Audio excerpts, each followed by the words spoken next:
Welcome to the White Snowfield, a frozen wasteland known as the center of the world. Here, jagged ice peaks pierce the sky and an ominous chill permeates the very air. This is a realm where formidable monsters reign supreme. Among them, a colossal white serpent devours glaciers, its icy scales shimmering with deadly power. And below, a monstrous gray bear, capable of causing earthquakes with a single roar, patrols the frigid landscape. Even more terrifying is a grotesque purple beast, its eyes glowing with malevolent intent, its very presence oozing a noxious, corrosive aura. These are just a few of the horrors that lie in wait. Ancient Emperor, one of the few who ever returned from the White Snowfield, once spoke of its true terror. He declared that the most dangerous thing in this cursed land was not the monsters themselves. No, the real danger was something far more insidious, something that lurked within the very fabric of the desolate realm, twisting and corrupting everything it touched. Back in the White Snowfield, the ground erupts with a thunderous crack, sending massive shards of ice blasting skyward. The very environment itself seems to wage war. Amidst the chaos, Ketel, the barbarian warrior, delivers a devastating airborne kick, slamming into a hulking insectoid monster. The impact sends shockwaves through the frigid air. A brilliant, blinding flash of blue energy explodes, tearing through the landscape. This potent magical attack devastates everything in its path, leaving a trail of destruction. Ketel's hand clenches around his weapon, veins bulging with raw power. He prepares for another strike, his barbarian strength coiled and ready to unleash a brutal assault. Suddenly, a wave of sickness overwhelms Ketel. He collapses onto the monster, green liquid dripping from his mouth as he lets out a guttural, pain-filled roar. He's been poisoned, or worse. Despite his agonizing state, Ketel pushes forward, his heavy steps crunching in the snow. Each movement is a testament to his barbarian will, even as his body betrays him. Hao, the nimble thief, springs into action. He skillfully deflects the monster's attack, then unleashes a flurry of purple energy blades, carving through its tough carapace. Ketel follows up with a powerful, desperate swing of his axe. Insectoid monster, now critically wounded, trembles violently, its red eyes flickering with fear. Its demise is imminent, a testament to the duo's combined, if desperate, efforts. Hao lifts the weakened Ketel, who struggles to stand. Hao scoffs, remarking that Ketel is exactly what one would expect from a barbarian, always wearing his ignorance like a badge. Hao wonders how much longer he must endure these blockheads. Ketel, ever naive, asks what ignorance is and if he can eat it. Hao simply sighs, deciding it's not worth explaining. Suddenly, Ketel greedily devours something, green liquid oozing from his mouth. He chews with disturbing ferocity, a horrifying sight that indicates a desperate, primal act.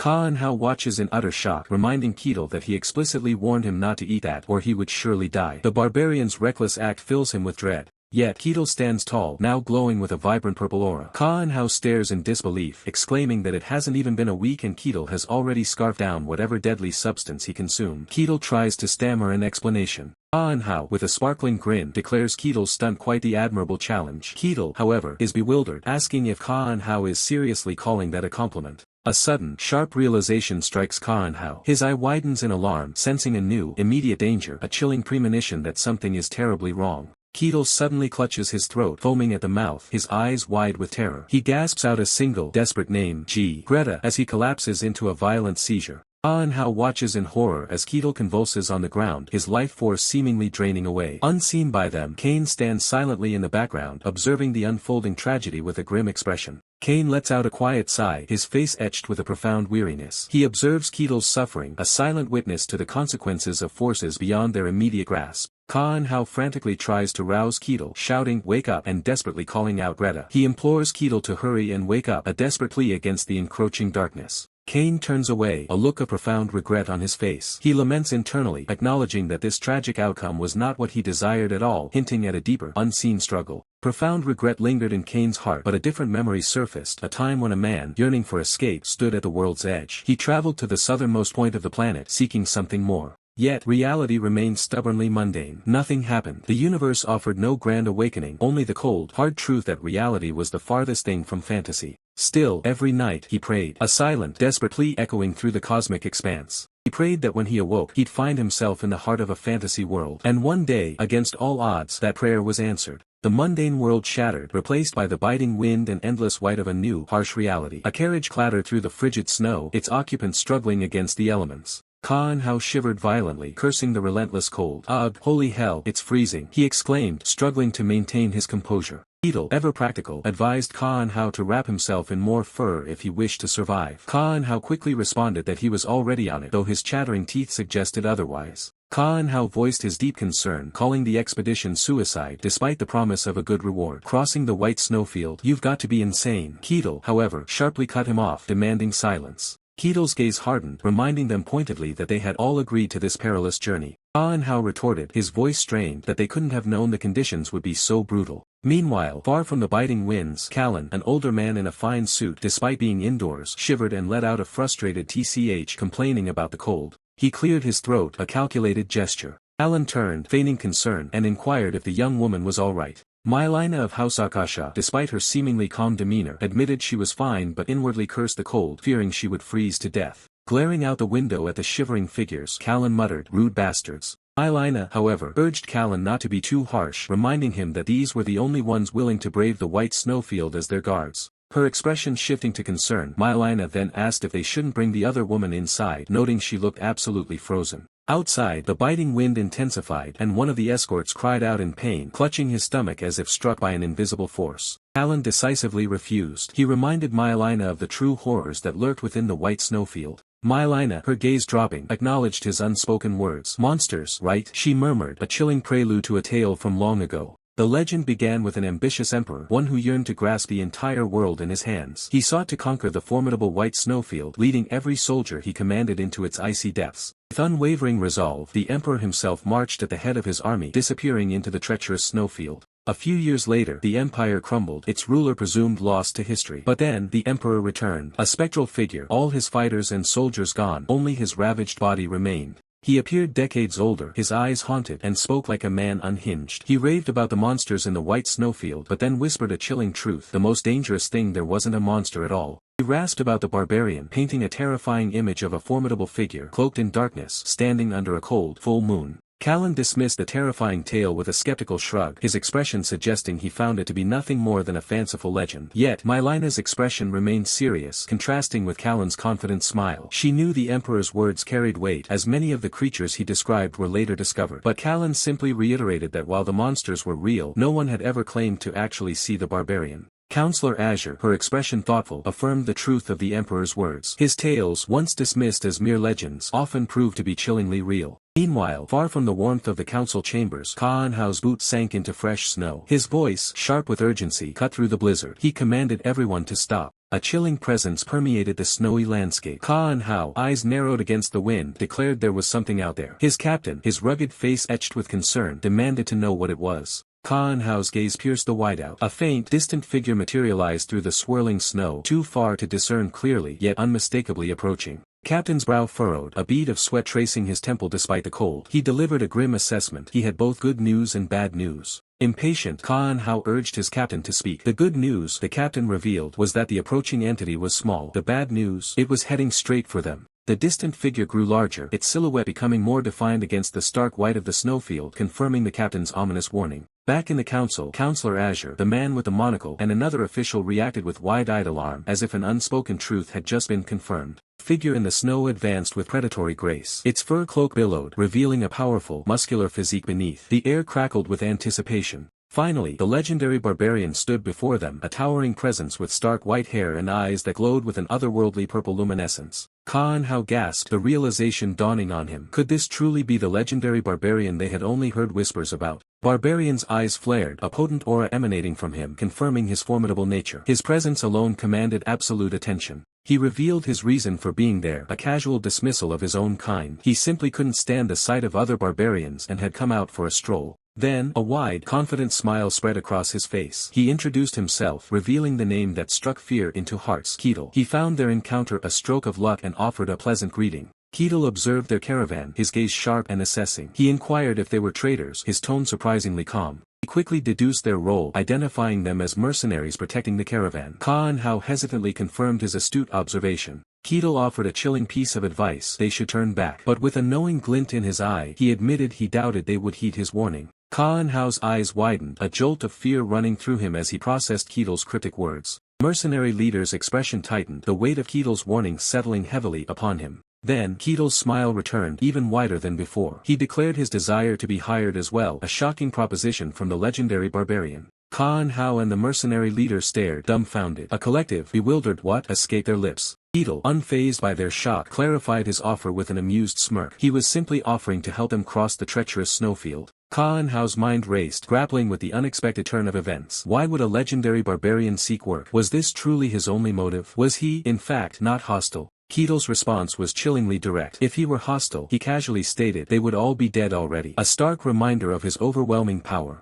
Mercenary leader and Kaanhao stood frozen, speechless, the weight of Ketel's words a palpable force in the frigid air. Kaanhao turned to his captain, a silent question in his eyes, unsure how to proceed with this formidable, enigmatic ally. Suddenly, a sharp snap echoed, cutting through the silence, signaling an abrupt shift in the narrative. Counselor Azure and the monocled man reacted with a start, their faces etched with confusion and alarm. She asked if he heard it, then wondered aloud what exactly was happening. The monocled man relayed the request, his voice tight with apprehension. He's asking to be hired as a mercenary. What will you do? A chilling grin spread across Kane's face, his purple eyes burning with an otherworldly glow. He posed a question that hung heavy in the frosty air. If we fight, what do you think would happen? Personally, Counselor Azure, her expression unreadable, delivered her chilling assessment. I wouldn't recommend it. A tense silence followed, her thoughts hidden. A faint, knowing smile touched Counselor Azure's lips. Understood, she stated, her voice firm. Tell him we accept. The monocled man bowed deeply, a hint of resignation in his posture. Yes, ma'am, he replied, accepting the command. The heavy, fur-lined boots crunched through the fresh snow, marking the path forward. The monocled man conveyed the news to Kane and Kaanhao, confirming he accepted. Dark smirk twisted Kane's lips, his glowing purple eyes hinting at a deeper satisfaction. Kane's powerful frame exuded confidence as he declared, well, that's wonderful news. The monocled man and Kaanhao exchanged nervous glances, a silent exclamation of unease hanging between them. Kane's imposing figure loomed over the monocled man, who stammered, What the, as the air crackled with unspoken tension. Kane offered a disarming smile, assuring them, no need to be scared, you're just the employees. Then, his tone shifted, don't we need to speak with your employer directly? The monocled man's eye twitched, a silent warning forming in his mind, if you try anything funny. Kane's gaze sharpened, a subtle smile playing on his lips as he issued a clear warning, be warned. A heavy silence fell between Kane and the monocled man, a silent standoff. Kaanhao, visibly agitated, turned to the monocled man. See Captain, is it really okay to let him meet her? The monocled man, however, simply reiterated, our employer approved it. Still distressed, Kaanhao pressed, even so, we're just mercs. Shouldn't we try to stop him? As Kane walked away, his form radiating a subtle purple aura, the monocled man scoffed, dismissing Kaanhao's fear. You're joking. The monocled man lunged forward, his face contorted in terror, crying out, miss. What are you? Counselor Azure, however, remained unfazed, calmly instructing him to stay calm. Counselor Azure's eyes widened, a flicker of raw emotion crossing her face as she asked, may I enter? The monocled man shrieked in utter terror, his face a mask of pure horror. Counselor Azure composed herself, her gaze dropping to the floor. Yes, please come in, she murmured, a hint of steel in her voice. Kane strode in, a confident smirk playing on his lips, his purple eyes gleaming. The monocled man nervously clasped his hands, his gaze fixed on Kane, who stood before him, arms crossed, an air of quiet menace surrounding him. Kane's voice was calm, almost soothing, as he addressed the terrified monocled man. I hope you've calmed down. Kane assured him, I have no intention of harming you. But the monocled man, overwhelmed by fear, screamed back, don't lie, you monster. Counselor Azure's eyes widened in stunned realization. The legendary barbarian is right in front of me, she whispered, her voice barely audible. Counselor Azure offered a slight bow, her voice trembling slightly. And nice to meet you. Kane returned the gesture, his expression unreadable. Nice to meet you too. Kane, his expression still unreadable after the introductions, observed their surroundings. He noted the surprising warmth within the structure, a stark contrast to the brutal snowfield outside. Mylina, her gaze steady, quickly clarified that the ambient warmth was a product of powerful magic, a testament to the world's mystical nature. Kane's eyes widened slightly, a flicker of intrigue in his gaze, acknowledging the pervasive influence of magic in this new world. His attention shifted to the icy landscape beyond the window, then back to Mylina. Kane asserted that he would protect their lives, citing the perilous nature of the region and the inherent risks of relying on mere mercenaries. However, Kane's benevolent offer came with a caveat. He revealed a crucial condition, his gaze sweeping over Mylina and the observing Tower Master Lich. Mylina, her expression a mix of apprehension and curiosity, pressed him to articulate his demands. A subtle, knowing smirk played on Kane's lips as he unveiled his true objective, knowledge from outside the confines of this snowfield. He emphasized his desire, stating unequivocally that the information they possessed was precisely what he sought. Mylina's brow furrowed, a flicker of surprise and uncertainty crossing her features as she processed his unusual request for external knowledge. Kane offered a reassuring smile, asserting that complying with his condition would result in no loss for her. Internally, Mylina felt the weight of her predicament, questioning if she truly had any agency in the matter, her expression betraying her distress. With a resigned sigh, she reluctantly agreed to his terms, her shoulders slumping slightly. Kane's smile widened, a hint of triumph in his eyes, as he then inquired about her name. In the background, the Tower Master Lich's face contorted in a silent, seething fury. Mylina, regaining some composure, formally introduced herself as Mylina of the esteemed Akasha family. Ketil, stepping forward with a broad grin, announced his own name and expressed his eager anticipation of working alongside her. The scene abruptly shifted, revealing a dimly lit modern room. Books about the fantasy world lay scattered beside a game controller, hinting at a life once lived, a world deeply longed for. One day, the man who yearned for fantasy found himself inexplicably reborn as a barbarian cast into a merciless snowfield. There was no time to question the how or why, only to survive. This new reality was brutal, populated by monstrous frost beasts and an endless, biting cold. Ketil, leading a small tribe, fought relentlessly, his axe a blur against the relentless threats. For countless years, Ketil had desperately sought an escape, a way out of this frozen prison, his resolve hardening with every battle. But every attempt was met with failure, a glowing system notification declaring his quest incomplete. The path to freedom lay only in fulfilling the quest's demands. Just as despair threatened to consume him, outsiders began to appear, armored knights on horseback, defying the logic of this terrible place, bringing a glimmer of hope. It was then that Ketil had a profound, shocking realization. The world beyond the snowfield, the one these outsiders hailed from, was the very fantasy realm he had dreamed of. A vibrant, magical world awaited him. From that moment, Ketil fought with renewed purpose, not just to survive but to escape. He activated his skills, engaging a monstrous lizard, a new quest flashing before his eyes. Quest 295, hunt the lizards within the given time. He relentlessly trampled monsters, completing quests one after another, each victory a step closer to leaving the snowfield. A notification blazed. Quest 295 complete. The next quest will be given. Back in the present, Ketil's gaze lingered on Mylina. Trapped in this frozen land, any information from outsiders like her became an incredibly precious commodity. Yet, most of the humans he encountered from the outside had either panicked, drawn their blades in madness, or simply gone half crazy, as depicted by a screaming, armored figure. But this time, with Mylina, it was different. He finally had someone to converse with, a civilized person whose presence felt like a much-needed mental healing after years among uneducated barbarians. Ketil's sharp eyes narrowed, catching a subtle movement. He stated, his voice low, that he noticed them shifting their weapons. His gaze remained fixed, a silent challenge in his words as he questioned their intentions, aware of the implicit threat. Counselor Azure visibly flinched, caught off guard by Ketil's piercing observation. She stammered, acknowledging his uncanny insight. Ketil's eyes narrowed slightly. He explained his deduction, stating that the clatter of sharp steel from the wagons made their cargo impossible to miss. Counselor Azure murmured in understanding as Ketil's gaze intensified. He then inquired if the outside world was embroiled in conflict. The solemn expression, Counselor Azure confirmed his suspicions, revealing that the Empire and the Kingdom were indeed at war. Ketil simply noted that peace seemed scarce even beyond his confines.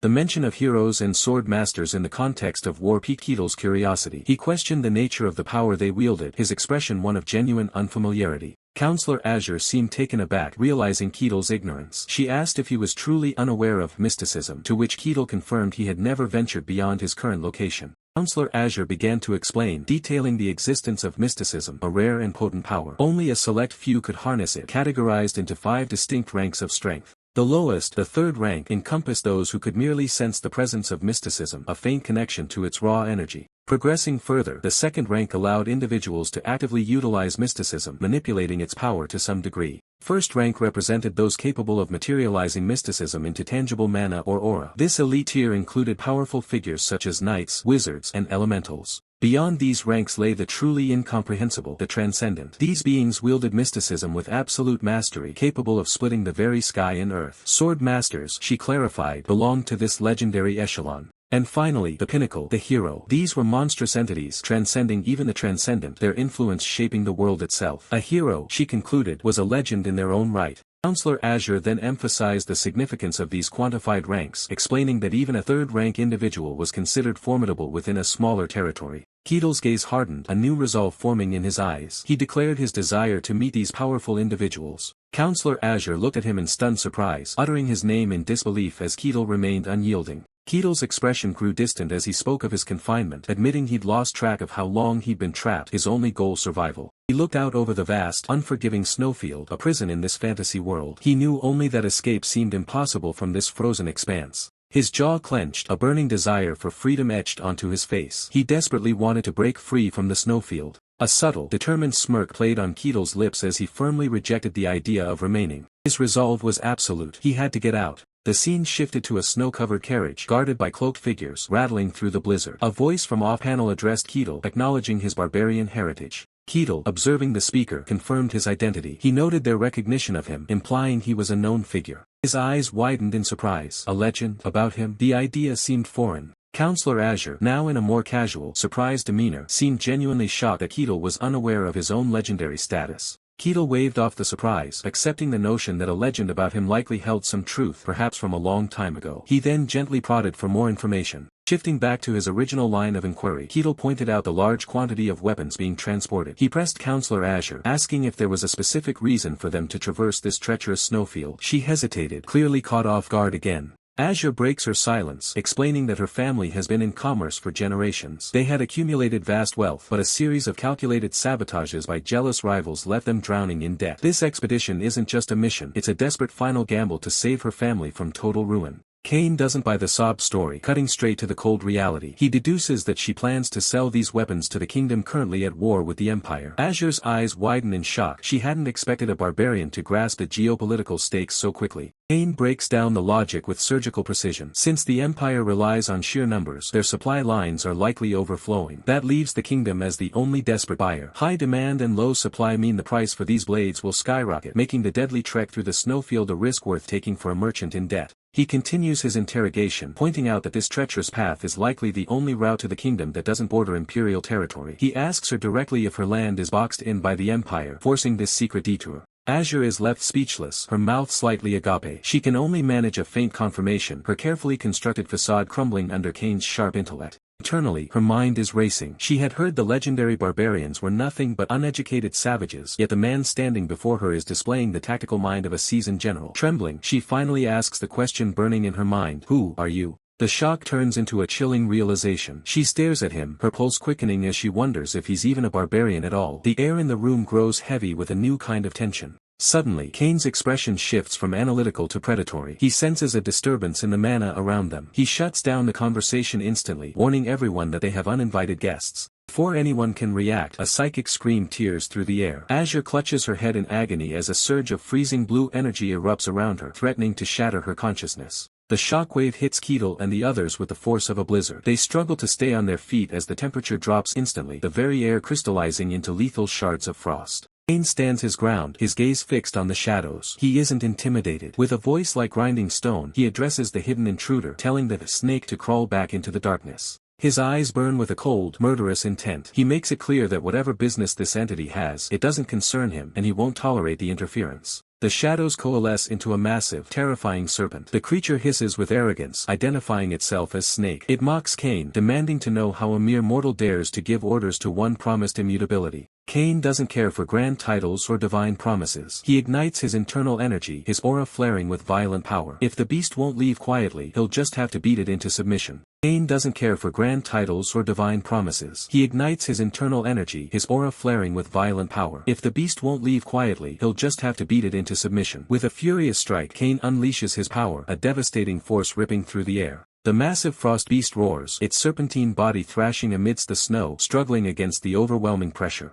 A devastating impact rips through the snowy landscape, a colossal blue energy sphere erupting where Kane's power collides, sending shockwaves across the terrain. The sheer force of the clash sends Ketel reeling, grimacing in pain as he's thrown back, while Kaanhao struggles to remain conscious behind him. Kane doubles down, unleashing another torrent of destructive energy, a second, even larger explosion engulfing the immediate area. Even Counselor Azure, observing from a distance, is forced to shield her face, letting out a desperate cry as the chaotic energy washes over her. Kane's attack finds its mark, a crimson spike of energy impaling the frost beast's massive tail. He coldly states that some only learn through a good thrashing. Counselor Azure watches Ketel's agonizing struggle, but Kane, with chilling resolve, declares he will finish this battle himself. Kane slams his foot down, channeling dark energy that ripples outwards, preparing for a decisive blow. His eyes blaze with potent purple energy, his expression a mask of grim determination as he prepares to unleash his full might. Colossal burst of power erupts from Kane, a final, devastating blue explosion consuming everything in its path, shaking the very foundations of the icy peak. The raw force of his attack tears through the air, leaving only residual shockwaves and the chilling silence of absolute destruction in its wake.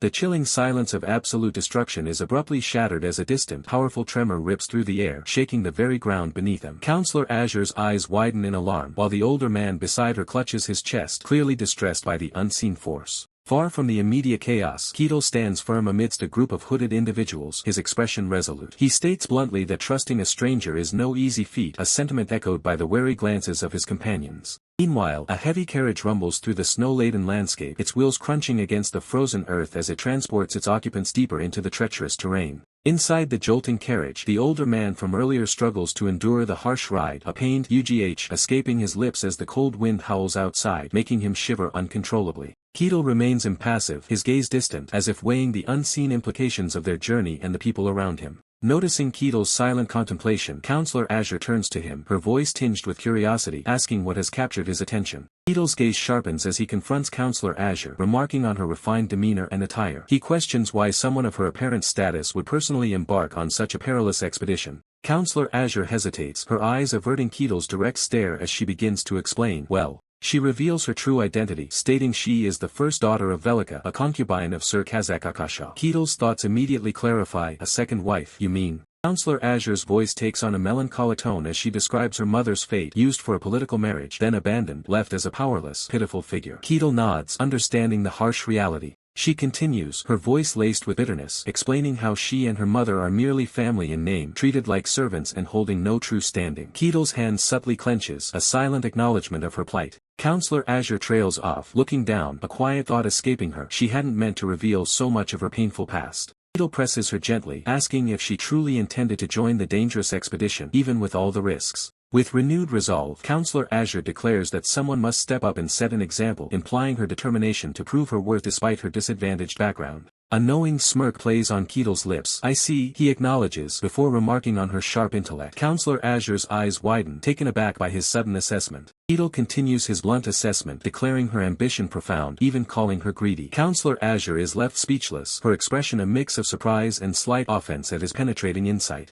Counselor Azure's blue eyes narrow, a subtle shift in her elegant posture betraying a flicker of annoyance and calculated thought. Ketil's blunt assessment clearly struck a nerve, yet her composure remains largely intact, a testament to her political acumen. Ketil observes her, a knowing glint in his rugged gaze. He offers no apology, no softening of his words, simply letting the weight of his truth hang in the air between them, challenging her silent defiance. The scene abruptly shifts, plunging us into chaos. An injured survivor lies crumpled on the ground, her green eyes wide with terror, a dark, viscous substance seeping from a wound. The air crackles with residual destructive energy. Ketil and Ka-Anhao emerge into the devastated area, their faces grim. The barbarian's hand instinctively goes to his weapon, while the thief's eyes scan for threats, a shared sense of urgency between them. A monstrous shadow looms over them, revealing a towering frost beast. Its white fur bristles with primal rage, massive claws poised to strike. The ground trembles with its sheer presence. Ketil roars, activating a combat stance. His muscles coil, ready to absorb the devastating impact. Ka-Anhao vanishes into the shadows, preparing a stealth attack, the duo moving with practiced synchronization.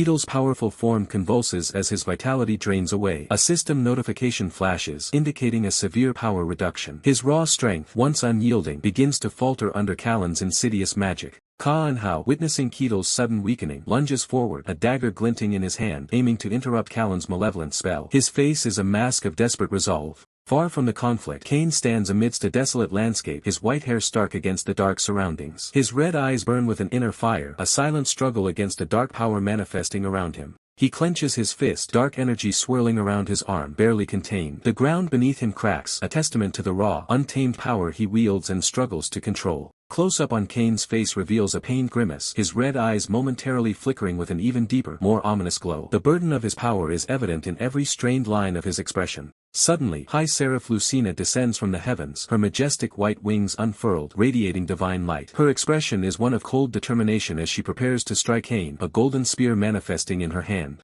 Kane meets her descent with an explosive burst of dark energy, deflecting her initial attack. The clash of divine light and abyssal power sends shockwaves across the barren land, a testament to their immense strength. Amidst their fierce battle, an unconscious captured seraph, identical to High Seraph Lucina, lies prone on the ground. Her pristine white wings are slightly ruffled, a silent testament to a prior struggle. Back in a grand, ornate church, Ketil, looking weary but resolute, is guided by a solemn church acolyte. Stained glass windows cast colorful light across the hallowed halls, a stark contrast to the earlier battles. They pass a stoic church guard, armored and vigilant, as Ketil is led deeper into the sacred sanctuary. The barbarian's presence feels out of place, yet his determined stride suggests a desperate quest. Closer look at the two seraphs reveals their uncanny resemblance. Both possess long white hair, striking red eyes, and magnificent feathered wings. One is a furious combatant, the other a silent captive. High above, observing all, the Tower Master Lich watches from his perch. His brown beard flows, and his eyes, sharp as a hawk's, gleam with a dangerous intelligence, contemplating the unfolding chaos with a chillingly detached interest. Unaware of the chilling gaze from above, Ketil, with a confident smirk, declares, "If it's a gift, I'll gladly accept it." Amidst the swirling snow, Ketil bids farewell. Counselor Azure offers her thanks, and another companion expresses a wish to meet again. Ketil's terse sure seals their parting. With resolute steps, Ketil trudges through the snow, the rhythmic crunch of his boots marking his definitive departure from the frigid wastes. The vast, unforgiving snowfields recede behind him, a desolate panorama that once defined his existence, now left in the past. Suddenly, a series of luminous system windows materialize. Finally, all the conditions have been met. 784th quest complete. Reward payment complete. Conditions met. A triumphant smile stretches across Ketil's face. "This is it," he proclaims, "finally, my first step into the fantasy world I've always wanted." He closes his eyes, deeply inhaling the rich, vibrant air. The scent of fresh grass. The smell of beasts, he muses, reveling in the sensory overload. The aromas are a stark contrast to his past. Scents I could never experience back in the snowfield. This is nice. Very nice, he thinks, a genuine smile gracing his features. Turning towards the distant, icy peak, Ketil unleashes a raw, defiant shout. "You damn snowfield. I'm never coming back." He gazes upon the lush, sun-drenched landscape, the world I dreamed of, a realm of fantasy and mystery I thought I could never reach. Despite a horribly wrong starting point, he survived. This is the essence of his quest: magic and swords, dragons and elves. As Ketil walks through the verdant terrain, he reflects, fantasy itself. If it weren't for that desire, I would have died long ago. The snowfield was a hellscape you couldn't survive with mere will to live. His casual stroll halts as he senses something. A subtle shift in the air, a gathering of energy. He wonders, his curiosity piqued. In the distance, a cluster of shimmering presences glows within the forest. There's a spot where presences are gathering, he observes, a new destination forming. A knowing grin returns to Ketil's face. That must be a village. I can finally see a civilized town in this world, he declares, his spirit invigorated by the prospect. Ketil's thoughts drift back to his arduous past, recalling attempts to explain the concept of shelter to utterly clueless barbarians. He yearns for the simple comfort of a developed human settlement, a stark contrast to the wild lands he's traversed. With renewed vigor, Ketil strides through the vibrant forest, contemplating his first impression. He muses over the best way to introduce himself, ultimately deciding on a gentlemanly approach despite his rugged appearance. Suddenly, the air shimmers with an ethereal glow, bathing the surroundings in a soft, magical light. The forest itself seems to hum with an unseen energy, hinting at a hidden world. A joyous scene unfolds as elf villagers, young and old, express their delight. A particularly cheerful young elf, laden with a backpack, grins widely, ready to begin anew. From atop a sturdy tree branch, the elder elf directs his people to unpack their belongings, and a chorus of excited cheers erupts from the eager crowd below. A young elf cautiously approaches the elder, his expression tinged with concern, prompting the elder to inquire about the matter. The young elf voices his apprehension, questioning the safety of their new settlement. The elder, however, dismisses his fears with unwavering confidence, assuring him of their security. As other elves diligently carry logs, the elder explains that their location is incredibly remote, far beyond the reach of human encroachment. While an elf woman works in the background, the young elf acknowledges the elder's points but still harbors a nagging worry about the nearby snowfield. The elder, understanding the young elf's apprehension, directly addresses his concern about monsters emerging from the snowfield, to which the young elf can only reiterate its unsettling proximity. With a stern gaze, the elder reassures him, stating that no threat has emerged from the snowfield in millennia, reinforcing the perceived safety of their new home. He further explains that a powerful barrier has been erected as an additional safeguard, enveloping the serene forest in a protective aura. The elder then speaks of their queen, a radiant elf woman bathed in a mystical glow, asserting that not even the fearsome monsters of the snowfield could harm her. A confident smile spreads across the elder's face as he concludes, certain in the inviolability of their sovereign. Meanwhile, Ketil continues his trek, suddenly feeling a strange sensation, as if something has been torn. He pauses, looking around in confusion, wondering if there's something unusual nearby. Exasperated, Ketil presses onward, questioning how much further he must walk to reach his destination, the village he so eagerly anticipated. Ketil abruptly halts, his expression shifting to surprise as he spots something unexpected in the verdant undergrowth. A small elf child, with pointed ears and wide, innocent eyes, turns to face him. Ketil's surprise quickly turns to recognition, an actual elf. Ketil's eyes gleam with a mix of wonder and self-satisfaction. He marvels at encountering a real elf, a creature of fantasy, so soon, feeling a surge of fortune and a dark sense that his struggles have finally paid off. Unaware of Ketil's complex thoughts, the tiny elf child is consumed by fear, lost and disoriented, weeping softly as she realizes she has wandered too far. Her large, blue eyes widen further, fixated on something unseen, her small body tensing in a fresh wave of terror. The child's eyes dominate the frame, reflecting pure, unadulterated fear, a silent scream trapped within their depths. Keto looms over the petrified child, a chilling, shadowy grin spreading across his face, his eyes dark with an unsettling intensity. He greets her with a deceptively simple, yet utterly menacing, hello. The elf child freezes, her body rigid and pale, as if turned to stone by the sheer force of her terror. The world around her seems to blur into a gray, indistinct haze. With a gasp, the child stumbles backward, her small form collapsing from overwhelming fear. The impact sends tremors through the ground. Startled by the sudden commotion, a flock of birds bursts from the treetops, scattering into the sky, leaving the forest with a sense of unease. Keeto's eyes narrow as he processes the heavy silence following the bird's flight, the weight of his situation finally sinking in. He looks down at the small elven girl in his arms, her head lolling back as she remains unconscious, blissfully unaware of the danger. In his mind, Keto envisions a legendary welcome, a paradise where grateful elves hail him as a hero for returning their lost child. A confident smirk creeps onto his face. He's practically tasting the rewards and hospitality that surely await him. The steady stride, Keto carries the child toward the elven settlement, his heart lighter than it has been in days. Suddenly, the peace is shattered by a piercing scream. The elves aren't cheering, they're horrified to see a human in their sacred woods. Spears are leveled at him instantly. Keto freezes as he realizes his warm welcome has turned into a lethal standoff. A mother's face is contorted in pure agony, her desperate cries for her child cutting through the tension like a blade. Panic spreads like wildfire through the elven ranks. Their ancient barrier has been breached and their sense of security is gone. Keto tries to speak, raising a hand to show he isn't a threat, but the elves only see a monster holding one of their own. The elven elder's face pales with a grim realization. If this human found them, their secret location is no longer safe. The real threat looms in the shadows, a group of dark, red-eyed trackers who have been following Keto's trail all along. Keto's mind races as he looks at the hostile faces. He isn't a hero here, he's a kidnapper in the eyes of the forest. He feels the small girl begin to tremble violently against his chest, her fear radiating through her tiny frame. Realizing his presence is the source of her terror, Keto slowly lowers her to the grass, his movements deliberate and soft. As she looks up, Keto's massive, rugged frame casts a shadow that looks more like a demon than a savior to the frightened child. To the girl, his towering silhouette is the stuff of nightmares, glowing with an unintended, menacing aura in the dim light. She doesn't hesitate for a second, bolting toward her people with a scream that pierces Keto's pride more than any spear could. Keto stands there, stunned. He actually thought he looked pretty approachable today, but reality has a cruel way of correcting him. He turns his back to the hostile crowd, raising his hands to signal that he has no intention of starting a war.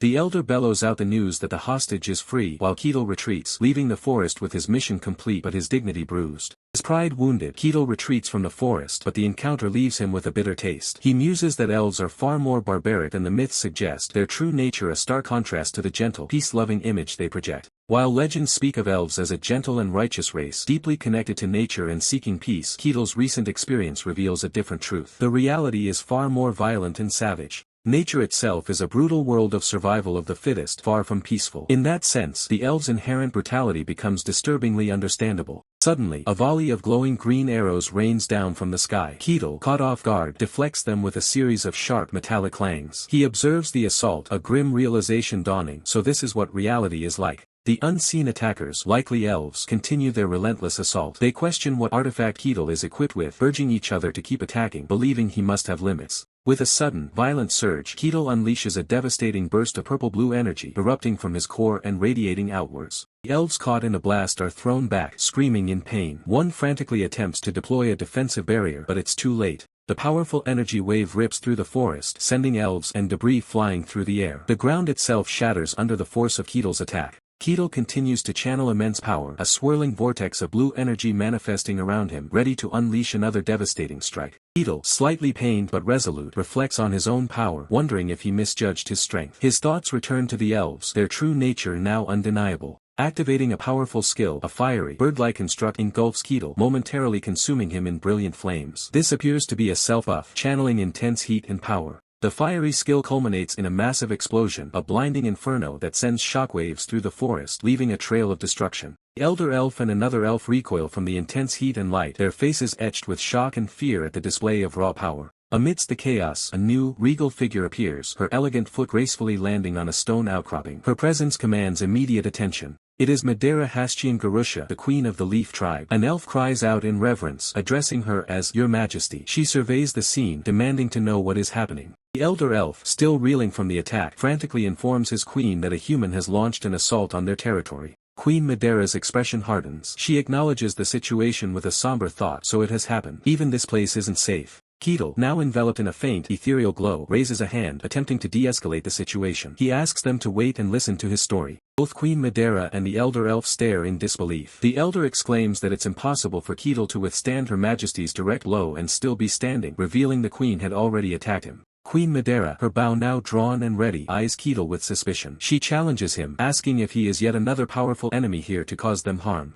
Her gaze sharpens, filled with a cold disdain. Queen Medera's inner thoughts betray her prejudice. Humans truly are vile creatures. Queen Medera's sharp gaze, filled with cold disdain, fixates on Ketel. Her inner thoughts betray her prejudice. Humans truly are vile creatures. Ketel stands bewildered, realizing Queen Medera is either ignoring him or the animosity between elves and humans runs deeper than he imagined. He wonders aloud if they can even talk despite speaking the same language. Queen Medera maintains her stern profile, her expression unyielding. Suddenly, a powerful azure energy beam descends from above, striking with immense force. Ketel braces himself as the energy solidifies into a colossal, ethereal blue dragon, its maw wide open, poised to devour him. Undeterred, Ketel channels raw power. His fist glows with a vibrant purple aura, ready to unleash a devastating counterattack. He launches his attack, a concentrated burst of purple energy erupting from his fist, aiming directly at the incoming threat. Ketel's strike connects, detonating in a blinding explosion of intertwined blue and purple energies, momentarily engulfing him in its radiant fury. The blue energy construct, once a formidable dragon, now swirls and dissipates, overwhelmed by Ketel's power. Queen Medera's eyes widen in genuine shock, her previous disdain replaced by utter disbelief at Ketel's raw strength. Ketel flexes, a slight blush on his cheeks, muttering a casual whoops as if he hadn't intended to unleash such devastating force. The aftermath reveals a massive explosion tearing through the environment, accompanied by a terrified scream. Queen Medera lies defeated amidst the rubble, her bow discarded, her form disheveled and her eyes wide with lingering shock. Ketel, seemingly unconcerned, scratches his head and admits he might have overdone it, reflecting on his own immense power. Queen Medera's eyes remain fixated, a silent testament to the overwhelming power she just witnessed. She processes the encounter, realizing Ketel is superhuman level. A spectral image of a dragon and a warrior appears behind her, emphasizing her internal struggle as she questions why such a powerful being is here. With urgency, Queen Medera warns her people to immediately distance themselves from the area. Her subjects react with alarm, and Queen Medera, now standing, desperately shouts for everyone to run to safety. One elf quickly flees, a whirlwind of leaves suggesting the chaotic escape. Queen Medera, though acknowledging Ketel's strength, defiantly declares that he will never achieve his goal, her resolve hardening. Ketel, still looking perplexed, sighs, realizing the situation has devolved into a complete disaster despite his simple intention to talk. Closing her eyes, Queen Medera begins a powerful incantation, surrounded by an inferno of magic, calling forth horned being who holds the purest flame to burn away darkness. Her eyes snap open, glowing with intense magical energy as the summoning ritual reaches its peak. A massive, fiery orb materializes, radiating immense heat and power, heralding the arrival of her summoned beast. From the flames, a magnificent, horned bull-like creature emerges, ablaze with pure fire. Queen Medera shouts its name, Figo, unleashing her ultimate ally. Ketel's eyes widen in awe at the majestic summoning. He reflects on the horrifying and alien creatures he encountered in the snowfield, contrasting them with this magnificent being. He recalls the unpleasant, shadowy monsters of the snowfield, their forms distorted and menacing, highlighting the stark difference to Queen Medera's fiery summon. Kaan Hao, captivated by the spectacle, exclaims his wonder, declaring it a true spirit, a real fantasy. Queen Medera's voice cuts through the air, commanding Figo, the fiery spirit, to annihilate the enemy before it. Colossal, blazing form of Figo, a high-rank fire spirit, manifests, its fiery essence radiating immense power. It grumbles about the hassle of summoning contracts, but is swiftly silenced by its master's will. Queen Medera internally reflects on Figo's immense power, a spirit whose very horns crackle with flame. She acknowledges that summoning such a high-level, prideful entity was only possible with aid from another tribe barely forging the contract. Yet even she is surprised by its current manifestation. Her gaze intense, Queen Medera reiterates her command, urging Figo to fulfill its contract despite her own surprise at the spirit's current form. Figo's perception shifts, sensing a disturbing presence. It's Ketel, but transformed, enveloped in a sinister blue aura, his eyes glowing with an ominous purple light. Figo questions if this monstrous figure is even human. The fiery spirit, Figo, roars, its form erupting with intensified flames as it prepares for combat against the unsettling enemy. Figo unleashes a torrent of fire, a blazing inferno that engulfs the area, a direct assault against the perceived threat. Kaan Hao watches with childlike wonder, completely awestruck by the summoned creature, declaring it the epitome of true fantasy. Figo, burning with pride, scoffs at Queen Medera, believing her to be unworthy of commanding a spirit of nature. Its red eyes blazing with murderous intent, Figo makes a chilling declaration to Queen Medera: it will incinerate her to ashes, leaving no trace behind.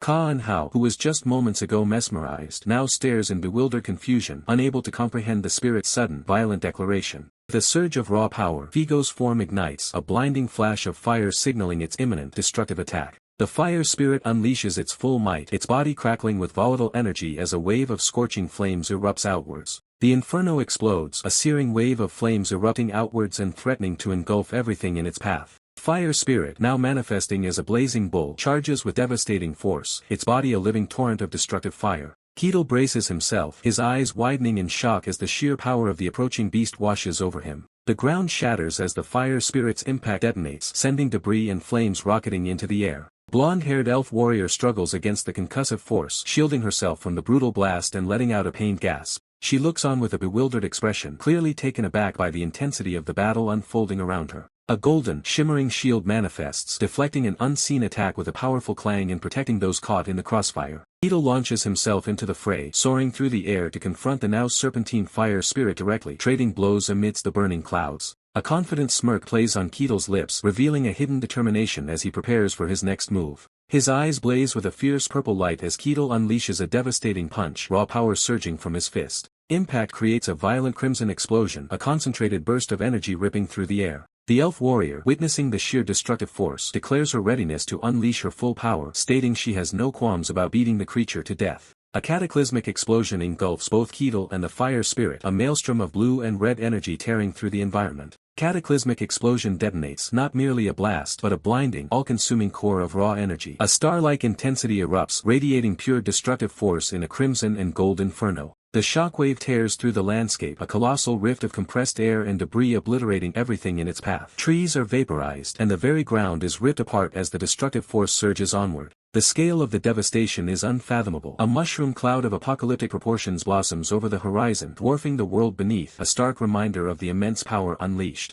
Closer to the ground, a localized, fiery detonation rips through the immediate area. Chunks of earth and rock are hurled skyward, consumed by the voracious flames of the blast. Amidst the chaos, the injured survivor screams, thrown backward by the concussive force. Keto, however, stands his ground, his eyes burning with an otherworldly glow as he endures the very heart of the destructive wave. As the dust settles, the injured survivor collapses to her knees, a gasp escaping her lips. Wisps of ethereal energy drain from her, leaving her weakened and bewildered by the sudden depletion of her strength. She stares at her trembling hands, the life force visibly seeping away. "What is this?" she mutters, her voice laced with confusion and fear. A wide shot reveals the massive impact crater left by the explosion, a circular pattern of shattered earth. White, swirling energy continues to dissipate from its center, a testament to the raw power that just erupted. From the edge of the devastation, Kaan Hao surveys the ruins, his mind struggling to comprehend the scale of the destruction. "This can't be happening," he whispers, disbelief etched across his face. Keto stands tall amidst the lingering smoke and debris, his gaze fixed on the still recovering injured survivor. The air crackles with residual energy, a silent testimony to the battle that just unfolded.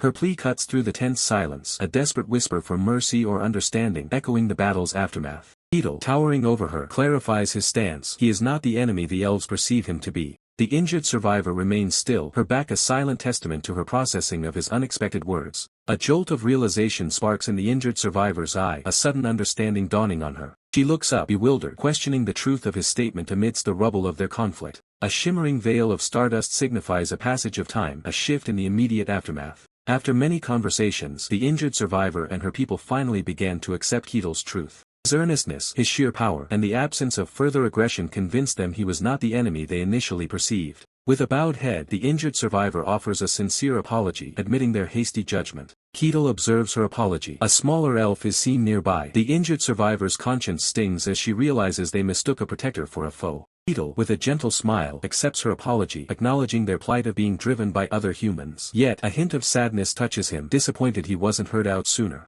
The injured survivor looks up, a new question forming. Was he truly not part of the human faction that pursued them? Keto responds, revealing his origin. This is his first encounter with an elf, as his home, the white snowfield, holds none of their kind. Her eyes widen in astonishment at his words, the mention of the white snowfield clearly striking a chord of recognition. A name, a legend perhaps, forms on her lips as she whispers, the ashen barbarian of the snowfield. Ketil stands tall, his expression unreadable as he confirms the title. He admits that it is indeed what the outsiders call him, accepting the weight of the legend without a hint of pride. Counselor Azure is visibly shaken, her hands trembling as she gasps in disbelief. To her, the snowfield was a death sentence, a place where no human could possibly draw breath and survive. She looks up at him, a terrifying thought crossing her mind. If Ketil managed to cross that frozen border, she wonders if it means the path is now open for others to follow. Ketil remains stoic, his mind drifting back to the absolute laws of that desolate land. The snowfield is governed by rules so ancient and powerful that even the mightiest dragons are forced to submit. System notification flickers in his memory. Core crystal acquired. He explains that his escape was a rare anomaly, a unique quest that allowed him to bypass the very nature of that world.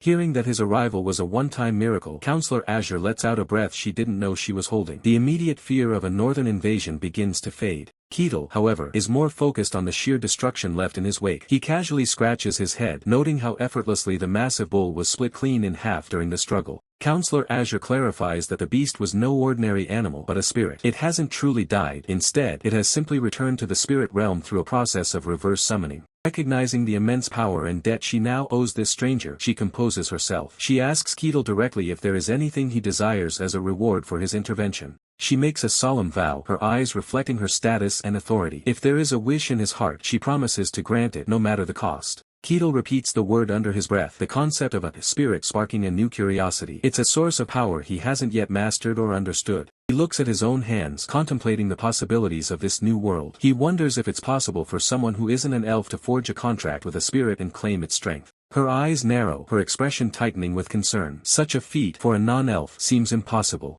She concedes that some humans, deeply attuned to nature, can indeed form spirit contracts. Yet, her brow furrows as she wonders if it truly is impossible for others. Her silence speaks volumes, emphasizing the immense difficulty or outright impossibility of such a bond. Offering a sliver of hope, she advises that if one truly wishes to contract a spirit, one must seek out Elfo Sagrado. Ketil, listening intently, echoes the name, intrigued. She explains that Elfo Sagrado is where their elven god resides, the sacred and revered land of all elves. With a slight nod, she cautiously admits that if it's within the sacred land, forging such a contract might just be possible. Ketil points to himself with a wide, hopeful grin, asking if a human like him could even enter the elven sanctuary. She confirms that normally it would be impossible, but with her personal referral, Ketil might just gain entry. She then offers to provide the location, stressing the importance of keeping it a secret. The elven sanctuary, Elfo Sagrado, is described as the ultimate dream destination for anyone who studies elves, a place of profound significance. She issues a grave warning: for elves, humans pose a severe danger. To protect a place more precious than life itself, elves never reveal its location to other races, yet she is making an exception. A brilliant red crystal, radiating golden light, manifests in her outstretched hand, a tangible symbol of her trust and the dangerous secret she's sharing. She extends the glowing crystal to Ketil, instructing him to take it as his referral to the sacred land. Ketil's gloved hand closes around the luminous crystal, accepting the sacred item. A gentle touch lingers as the giver ensures his grasp. The shimmering crystal now rests firmly in Ketil's palm, its soft glow a beacon of his perilous journey. The connection between them breaks, signaling the start of his path. A towering, antlered figure, shrouded in mystical darkness, manifests before Ketil. Its glowing eyes pierce the gloom as it warns him, even if you reach the sacred area, our god will surely test you. A blue orb of energy pulses in its hand, radiating immense power. The elegant elf woman, a serene smile gracing her lips, offers words of encouragement. But I'm sure you'll pass. I wish you well on your journey, she says, her gaze warm. Ketil, with a respectful nod, expresses his gratitude. Thank you. She then introduces herself with regal grace. I am Marsiria Hashian Karusha, queen of the leaf tribe, who turns with the brown leaves. Her eyes then meet Ketil's, posing a simple, yet crucial question. What is your name? Ketil's chest swells with pride as he introduces himself, a confident grin spreading across his face. I am Ketil, he declares, Ketil the barbarian. The scene shifts, a blur of blue and green indicating Ketil's departure. The world around him begins to move, signaling the true commencement of his quest. With a thunderous crack, Ketil's foot slams down, pulverizing the earth beneath him. Blue energy explodes outwards, propelling him forward with incredible force. He blasts off, a streak of raw power. Debris flies as Ketil accelerates, leaving a destructive wake of shattered ground and surging blue energy in his path. Ketil's eyes blaze with a fierce purple glow, a mask of shadow obscuring his face as he pushes his body to its limits. His muscles strain, every fiber dedicated to explosive speed. The forest becomes a mere green blur as Ketil charges through it. Trees whip past, the landscape distorting under the sheer velocity of his movement, a testament to his barbarian might. Keto becomes a living projectile, a streak of pure force tearing through the air. The very atmosphere ripples around him, leaving a dazzling, elongated trail of azure energy in his wake as he closes in on his target. The fortified border of the Barkon territory within the kingdom of Gehenthra, a guard on duty snaps to attention. A sudden, unseen force makes the very stones tremble. Panic-stricken, he shouts, unsure of what's happening but certain that something is rapidly approaching.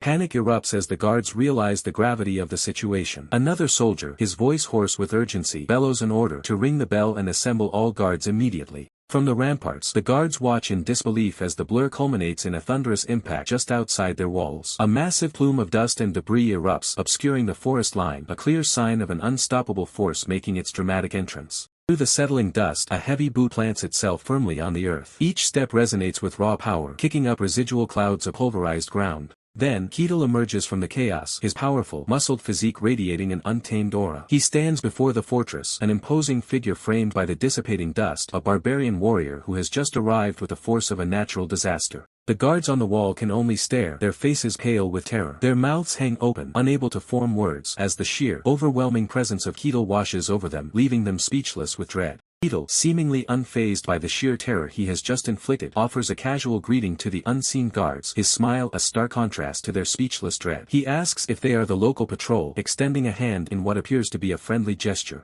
The camera pulls back, revealing Keto standing calmly in a verdant clearing, green energy subtly swirling around him. Below, 3 guards remain on the ground, their forms small against his imposing presence, still reeling from the overwhelming aura. One of the guards, his face contorted in fear, struggles to comprehend the situation, muttering about the loud noise that heralded Keto's arrival. The other guards share his palpable terror. A single guard's eye widens in dawning horror, an internal question forming: is this powerful figure an enemy? The uncertainty is almost as terrifying as Keto's presence itself. Keto, noticing their stunned reactions, looks slightly confused. One of the guards, still observing him, fixates on his distinctive ash-colored hair, a detail that sparks a terrifying realization. The guard's gaze drops, catching sight of a prominent scar on Keto's chest. A single tear of dread forms in his eye as recognition clicks into place, an undeniable, horrifying truth. Vivid mental image, almost a flashback, flashes through the guard's mind. Keto, the legendary Ash Barbarian, standing resolute against a snow-swept mountain. The whispers of his power are now a living nightmare before them.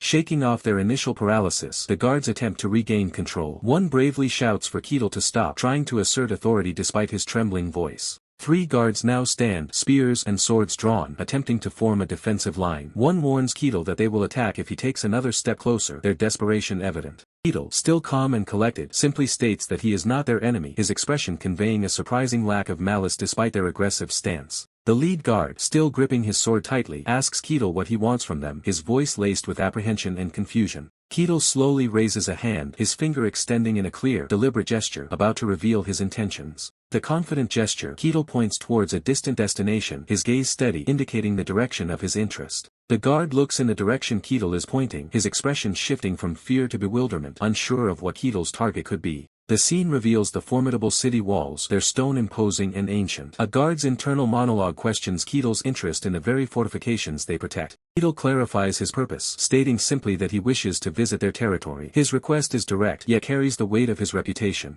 The guards exchange confused glances. The legendary Ash Barbarian merely wants to visit. It's a proposition so unexpected, it leaves them momentarily speechless. Some time later, Keto sits within the city, undergoing a formal inquiry. A guard asks if his purpose is merely to pass through. Keto explains that he wishes to stay for an indefinite period, his gaze thoughtful. Guard, processing Keto's intention for an extended stay, then asks the most crucial question, his name. This formality marks Keto's official entry into the city's records. Having formally recorded Keto's intention for an extended stay, the guard presses him for identification, asking if he has a guarantor or an official ID. Keto, with a stoic expression, confirms he has neither. A memory flashes, a mysterious woman thanks Keto, entrusting him with a gleaming, star-shaped pendant. She instructs him to present it to the Akasha family, should he ever encounter them outside. Keto, holding the intricate crest in his hand, ponders if this significant item isn't sufficient proof of his identity. Back in the present, the guard's eyes widen in surprise, a flicker of recognition or confusion crossing his face as he questions the origin of the crest Keto has just presented.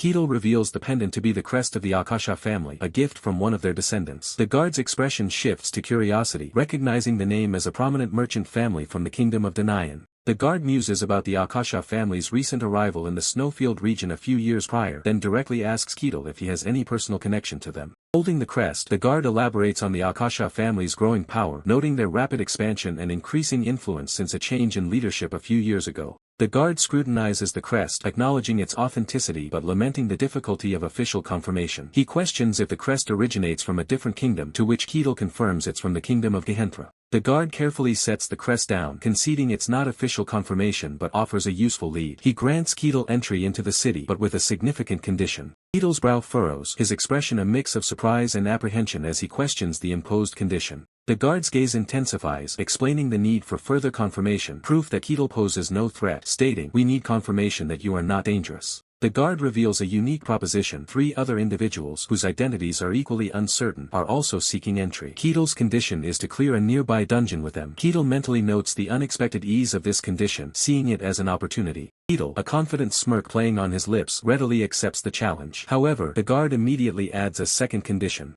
The guard clarifies the additional demand. Upon successfully clearing the dungeon, Ketil must disclose every detail of the process and all information about his companions. Ketil quickly grasps the guard's shrewd strategy. By forcing individuals with questionable backgrounds to cooperate, the guard intends to have them monitor each other, revealing any suspicious activity. Ketil acknowledges the cleverness of the tactic. Guard, taken aback by Ketil's quick understanding, stammers a denial, then looks at Ketil with renewed suspicion, questioning if he is truly a barbarian given his sharp intellect. Ketil stands tall, a confident, almost defiant smile gracing his features, reaffirming his identity with a powerful declaration. "Yes, I am a barbarian." The guard's eyes widen further, his previous stereotypes of barbarians as an ignorant race shattered by Ketil's unexpected shrewdness. Regaining his composure, the church guard clears his throat, attempting to steer the conversation back on track. He urges Ketil to cease the discussion and proceed, clearly unnerved by the barbarian's unexpected wit. Meanwhile, a self-proclaimed holy knight, Alessandro Tyrannus, grumbles under his breath. He despises the thought of being forced by law to enter a dungeon alongside a scoundrel who preys on coin pouches. Crossing his arms, Alessandro Tyrannus laments that the sad story of his current predicament, his disdain for his companions palpable. This arrogant figure, known as the self-proclaimed holy knight Alessandro Tyrannus, exudes an air of superiority despite his situation.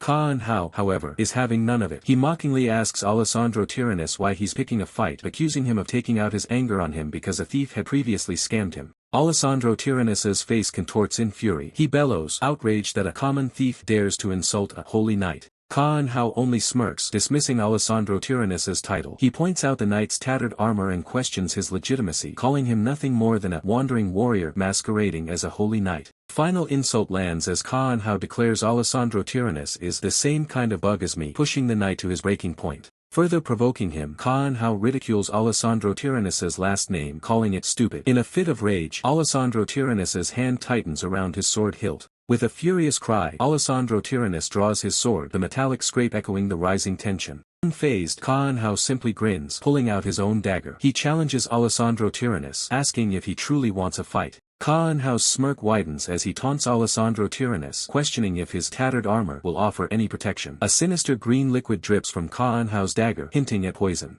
Alessandro Tyrannus's grip on his sword hilt becomes bone white, his fury reaching its peak. Two warriors clash, their weapons meeting in a blinding flash of light and a deafening clang, signifying the abrupt start of their duel. Just as their blades were about to meet, a third figure, a priestess named Hayes, sighs deeply. She steps between the two enraged men, their swords halted mid-air by her unexpected intervention. Priestess Hayes, a priest of Colossia, sits, her expression one of deep concern. She wonders aloud if it will truly be okay to clear a dungeon with such volatile companions. Her brow furrowed, Priestess Hayes contemplates the daunting task ahead, her worry evident in her downcast eyes. A soft rustle of her robes accompanies another quiet sigh, betraying the depth of her apprehension about the dangerous expedition. The weight of the impending journey etched lines of worry around Counselor Azure's eyes. A soft rustle of her robes accompanying another quiet sigh, betraying the depth of her apprehension about the dangerous expedition. Church guard announced the arrival of the final participant, while Kaan Hao internally hoped for someone normal. The guard simply replied that Kaan Hao could judge that for himself. A heavy boot landed with a decisive thud, followed by the imposing figure of Ketil, his powerful frame filling the doorway, eyes glowing with an unsettling violet aura.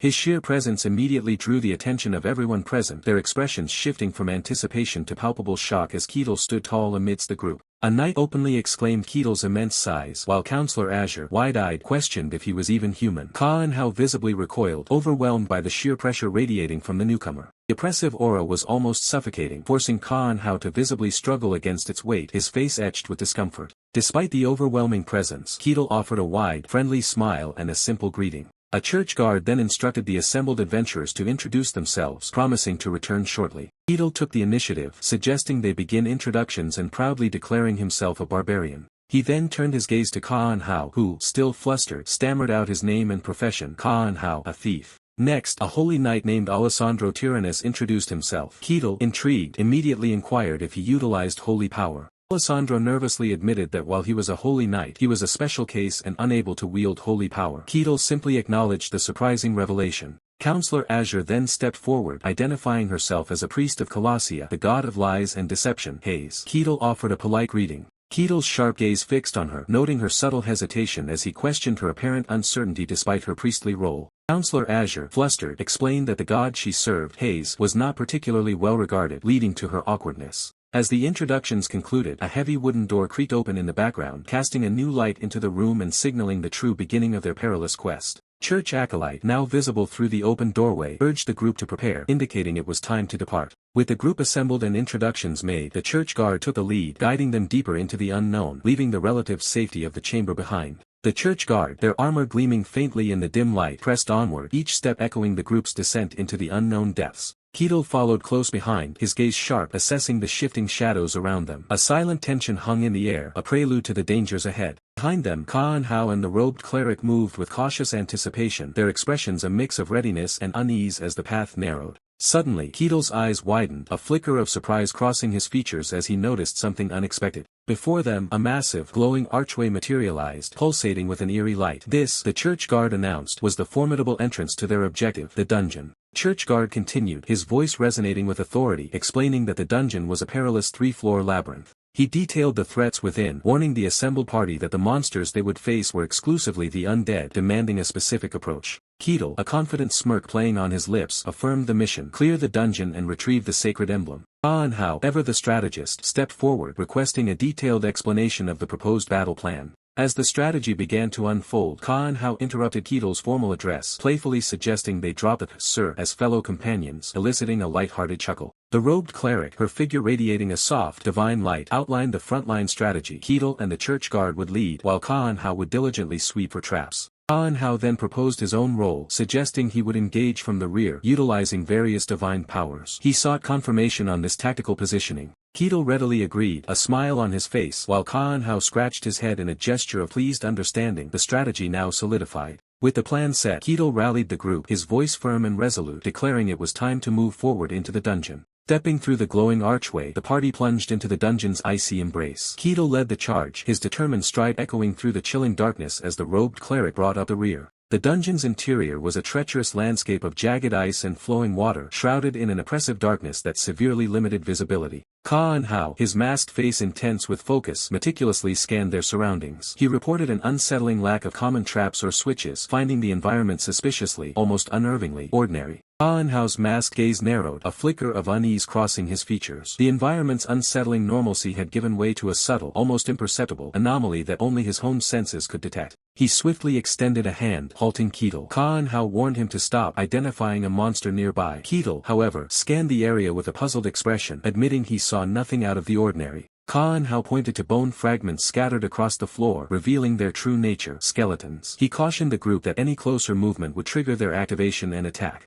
Cold realization dawned on Ka-en-hao. He understood the dungeon was never a test of sincerity but a calculated trap, a tool designed from the start to eliminate inconvenient outsiders. Keatle absorbed the information, a thoughtful expression on his face as he muttered about skeletons. Ka-en-hao emphasized the danger, stating that skeletons were formidable monsters, far stronger than they appeared. The narrator detailed the threat. These skeletal constructs could move even with severed limbs, boasting considerable defense due to their bone structure. The dungeon's difficulty was proving far greater than anticipated. Ka-en-hao took command, instructing the priestess to prepare her divine power, the old man to ready his shield, and Keatle to prepare for combat as well. He continued his tactical briefing, explaining that skeletons move even after their bodies are destroyed, making their neck the critical weak point. They would require multiple, precise hits to defeat. Keatle, impressed by Ka-en-hao's leadership, acknowledged the instructions. With a decisive stomp, Keatle initiated the assault, his foot crashing down as the skeleton on the ground stirred. Keatle let out a surprised gasp as the skeleton proved more resilient than expected, its bones creaking ominously.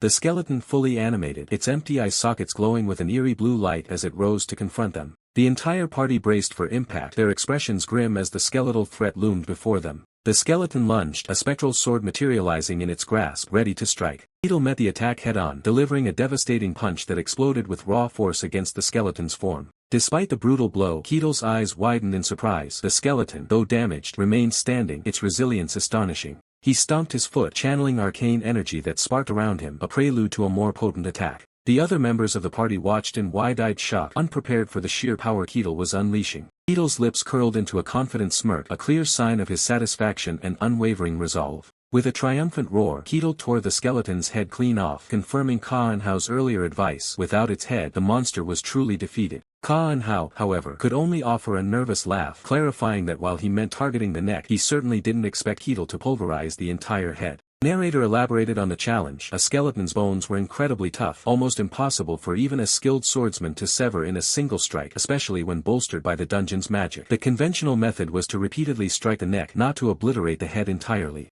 Ka-en-Hao, witnessing Ketil's raw power, realized his ally was far stronger than he had initially perceived, an overwhelming force capable of defying logic. Ketil's fur-lined boots crushed the stone floor, a silent testament to the raw, untamed power Ka-en-Hao had just witnessed. Confident smirk played on Ketil's lips as he declared his intent to press forward, his earlier display of strength leaving no room for doubt. The others, still shaken by Ketil's overwhelming presence, could only nod in nervous agreement, understanding the sheer force they were now allied with. Ketil's confident stride suddenly faltered, his eyes widening in an instant of pure, unadulterated shock. His gaze fell upon a macabre sight, a human skull lying discarded on the cold, hard ground. A chill ran down Ka-en-Hao's spine as he softly called out Ketil's name, sensing the sudden shift in the air. From the shadows, skeletal warriors clawed their way out of the earth, their bony forms clattering as they rose, weapons materializing in their grasp. Church acolyte shrieked, her face contorted in terror at the sight of the undead horde. Ka-en-Hao, his expression grim, acknowledged the grim reality of the situation, while the church guard warned that the assault was truly beginning.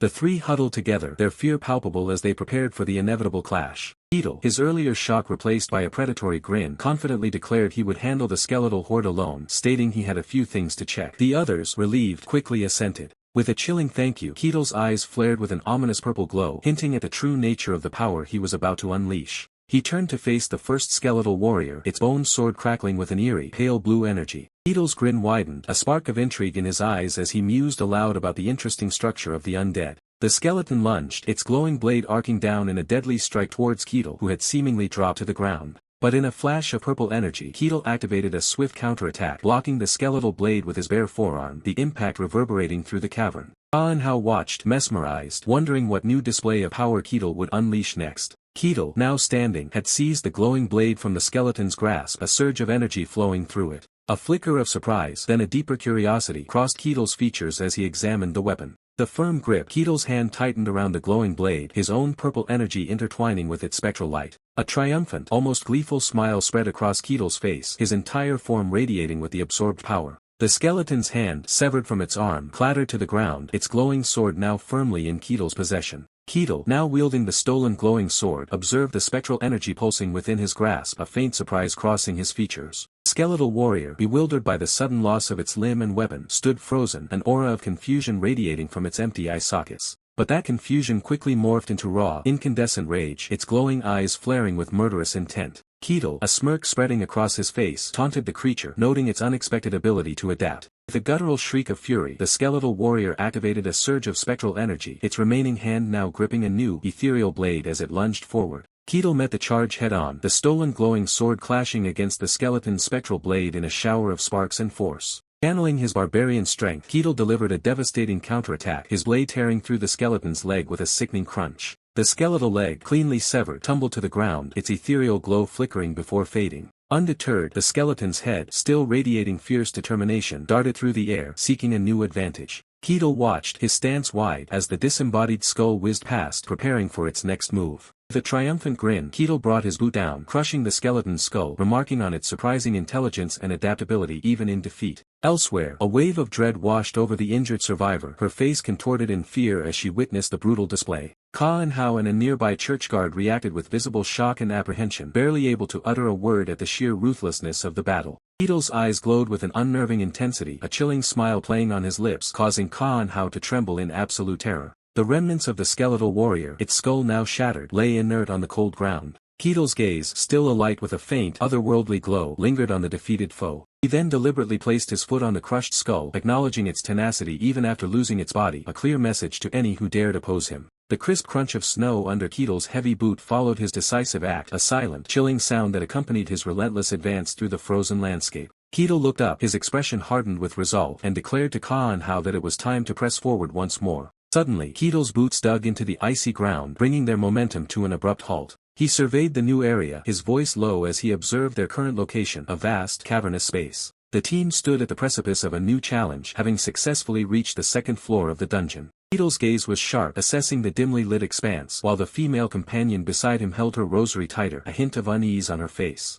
Ka and Hao pulled down his mask, letting out a long sigh of exhaustion, the relief of reaching a temporary save point evident in his posture. Turning to Ketel, Ka and Hao tentatively suggested they take a much-needed short rest, his voice betraying his weariness. Ketel considered Ka and Hao's words, then nodded in agreement, recognizing the necessity of a break and thanking him for the suggestion. Ka and Hao's face brightened with relief and gratitude at Ketel's approval, his energy seemingly renewed by the prospect of rest. Ketel settled onto the cold stone, taking the opportunity to conserve his strength and observe his surroundings. The entire party took their seats, a silent moment of respite settling over them as they recovered from the arduous journey. Breaking the silence, Ketel addressed the female companion, saying he had some pressing questions regarding the dungeon's nature. Female companion, her eyes wide with surprise, turned to Ketel and prompted him to elaborate on his inquiries. Ketel expressed his limited understanding of dungeons, conveying a humble desire to learn more from her. He inquired further, asking Ketel to specify the exact nature of his curiosity. A flashback revealed a bustling city as the female companion explained that this particular dungeon manifested unusually close to populated territories. Ketel, still pondering, voiced his concern about the proximity of dungeons and the potential threat of their monsters to nearby settlements. Female companion reassured him, clarifying that dungeon monsters generally remain contained, with any rare exceptions swiftly neutralized by specialized teams. Ka and Hao adjusted his stance, listening intently as the explanation unfolded, absorbing the critical information. She continued, elaborating that dungeons were natural formations, often appearing as vast caves or other subterranean passages. Ketel's eyes widened slightly in realization, connecting the pieces of information to understand the nature of their current location. She further explained that when dungeons emerged, territories assessed their threat level, then dispatched adventurers, mercenaries, or guards to manage them. Ketel finally grasped the full implication, realizing that dungeons always formed a safe distance from settlements, and expressed his complete understanding. The revelation of dungeon mechanics sinking in, Ketel's eyes sparkled with a sudden, greedy realization. He eagerly questioned if a successful dungeon raid, especially one culminating in a boss battle, would yield substantial rewards. His thoughts conjured a vivid image, a formidable skeletal boss, its defeat promising a cascade of diverse treasures befitting a dungeon of this formidable level. Their female companion, a nun-like figure, pondered the implications, her gaze fixed on an imagined treasure chest. She internally agreed that the potential rewards indeed sounded quite lucrative. A sly, knowing smirk played on Ketel's lips as he mused aloud, likening the entire dungeon experience to a game.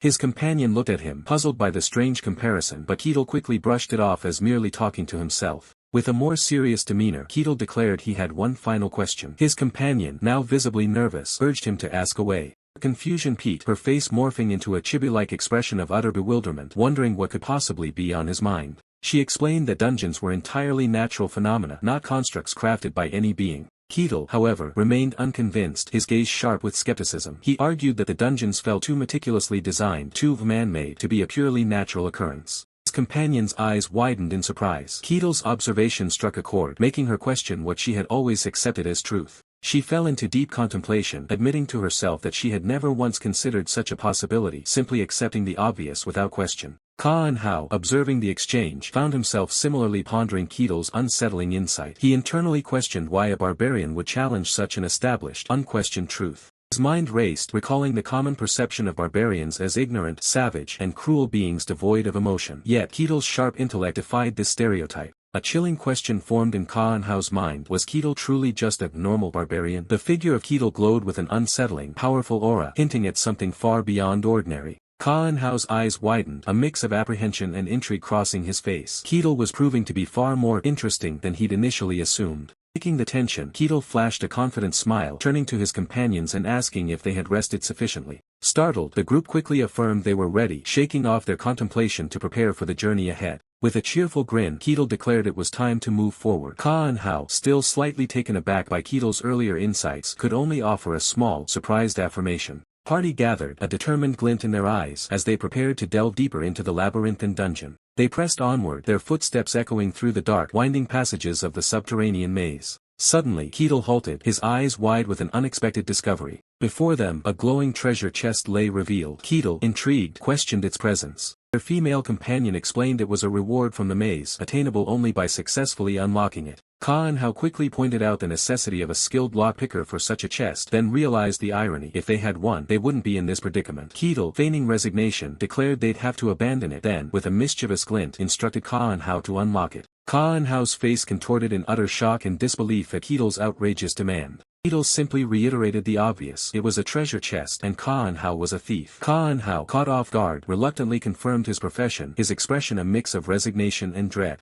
Beaming with enthusiasm, Ketil declared that unlocking treasure chests was precisely a thief's duty, eagerly anticipating the chance to witness Ka-en-hao's skills firsthand. Ka-en-hao felt a cold dread. While Ketil's assessment wasn't entirely wrong, a massive problem loomed over him. He screamed internally. If he actually possessed such a skill, he wouldn't be in this predicament. Petty thief, unrecognized even by the lowest thieves guild, wouldn't possess a skill as fundamental as lockpicking. Yet, he knew he couldn't possibly reveal the humiliating truth to Ketil. Ketil's face was alight with anticipation. Ka-en-hao realized that admitting his lack of skill would instantly shatter that hopeful expression into crushing disappointment. In his mind, Ketil's eyes glowed ominously, accusing him of being a useless thief who couldn't even perform his basic duty. The terrifying image of Ketil's disappointment, like a ghostly skull, sent shivers down Ka-en-hao's spine. With a forced, shaky laugh, Ka-en-hao declared he would give it a try, masking his inner terror. Ketil watched with intrigue, noting the unusual bone tool. The pressure mounted as Ka-en-hao felt Ketil's intense gaze, knowing failure meant certain doom. Desperate, Ka-en-hao frantically tried to recall every lockpicking technique he'd witnessed while working as a porter for more experienced thieves. His life depended on this moment. He channeled every ounce of focus, attempting to execute the precise movements he had only ever observed. A surge of concentration coursed through him like a bolt of lightning as he made a critical move.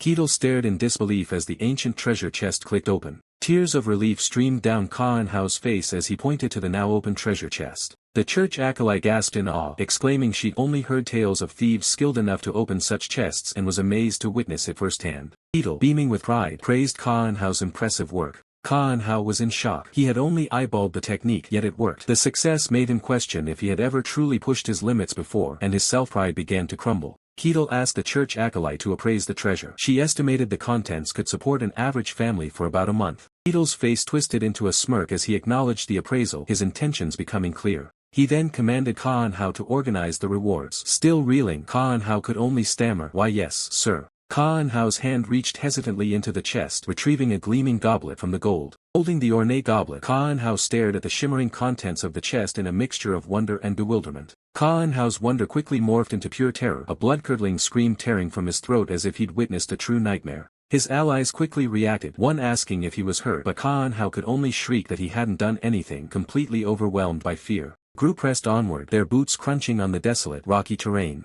Ketil led the way, his imposing figure radiating confidence, with Ka-en-hao and their armored companion close behind, deep within the cavern. They discovered a gruesome sight, for skeletal remains scattered across the floor. A voice declared, "There are 4 skeletons in total. I'll take 3 of them." Ka-en-hao and their companions exchanged glances, a flicker of apprehension in their eyes at the unexpected challenge. Kane's eyes glowed with an eerie purple light as he smirked, "I'll leave the last one to you." Ka-en-hao swallowed hard, murmuring, "This is a real fight." A curt yes was the only reply. The church guard and counselor Azure nodded, acknowledging the grim reality. "Understood." Ka-en-hao grimaced, confessing, "No matter how many times I see it, watching bones assemble themselves is just plain creepy." As if on cue, the 4 skeletons began to stir, their hollow eye sockets igniting with an ominous blue glow, reanimating for battle. The church guard and counselor Azure invoked a sacred prayer, "O holy light, purge this evil," as a radiant aura enveloped them, while Ka-en-hao also prepared for the impending clash, his form alight with a similar energy. Ka-en-hao lunged forward, a blur of motion, meeting the charge of the reanimated skeletons head-on. His blade, imbued with luminous energy, cleaved through the air, striking a skeletal warrior with precision.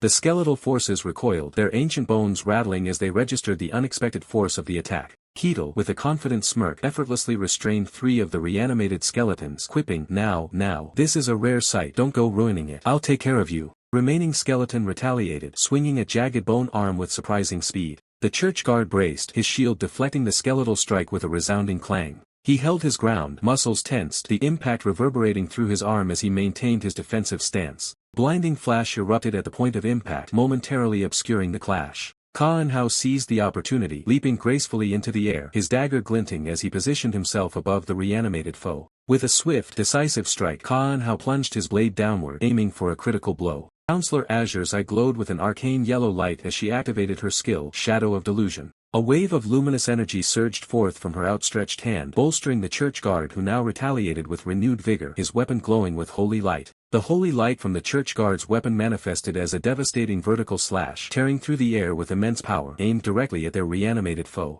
The enemy was not easily deterred. A skeletal leg bone, imbued with dark energy, reassembled itself with an eerie crack, defying destruction. The skeleton's skull twisted, a malevolent blue glow emanating from within as its arm reformed with unnatural speed. Fully restored, the skeleton knight let out a silent, terrifying roar, its empty eye sockets blazing with icy blue power, ready to resume the assault. Beetle, observing the chaos, let out a confident laugh. He remarked on the textbook example of a proper party unfolding before him, clearly enjoying the spectacle. A sly smirk played on Ketel's lips, his eyes gleaming with a mixture of amusement and anticipation, hinting at his next move. With a sudden burst of purple energy, Ketel's fist lashed out, delivering a powerful blow that sent shockwaves through the air. Ketel withdrew his hand, a lingering purple aura surrounding it, and declared that the nuisance was out of the way, inviting everyone to enjoy the show at our leisure. Ka and Hao, swift and agile, launched a powerful kick, his leg enveloped in a golden aura, striking the reanimated skeleton with precision. Tense realization passed through the group. Ka and Hao's gaze sharpened, while the injured survivor's eyes widened in shock. Ketel, observing keenly, concluded that the barbarian was testing them. The skeleton knight's glowing blue eyes flickered, a silent challenge in their depths as it processed the attacks.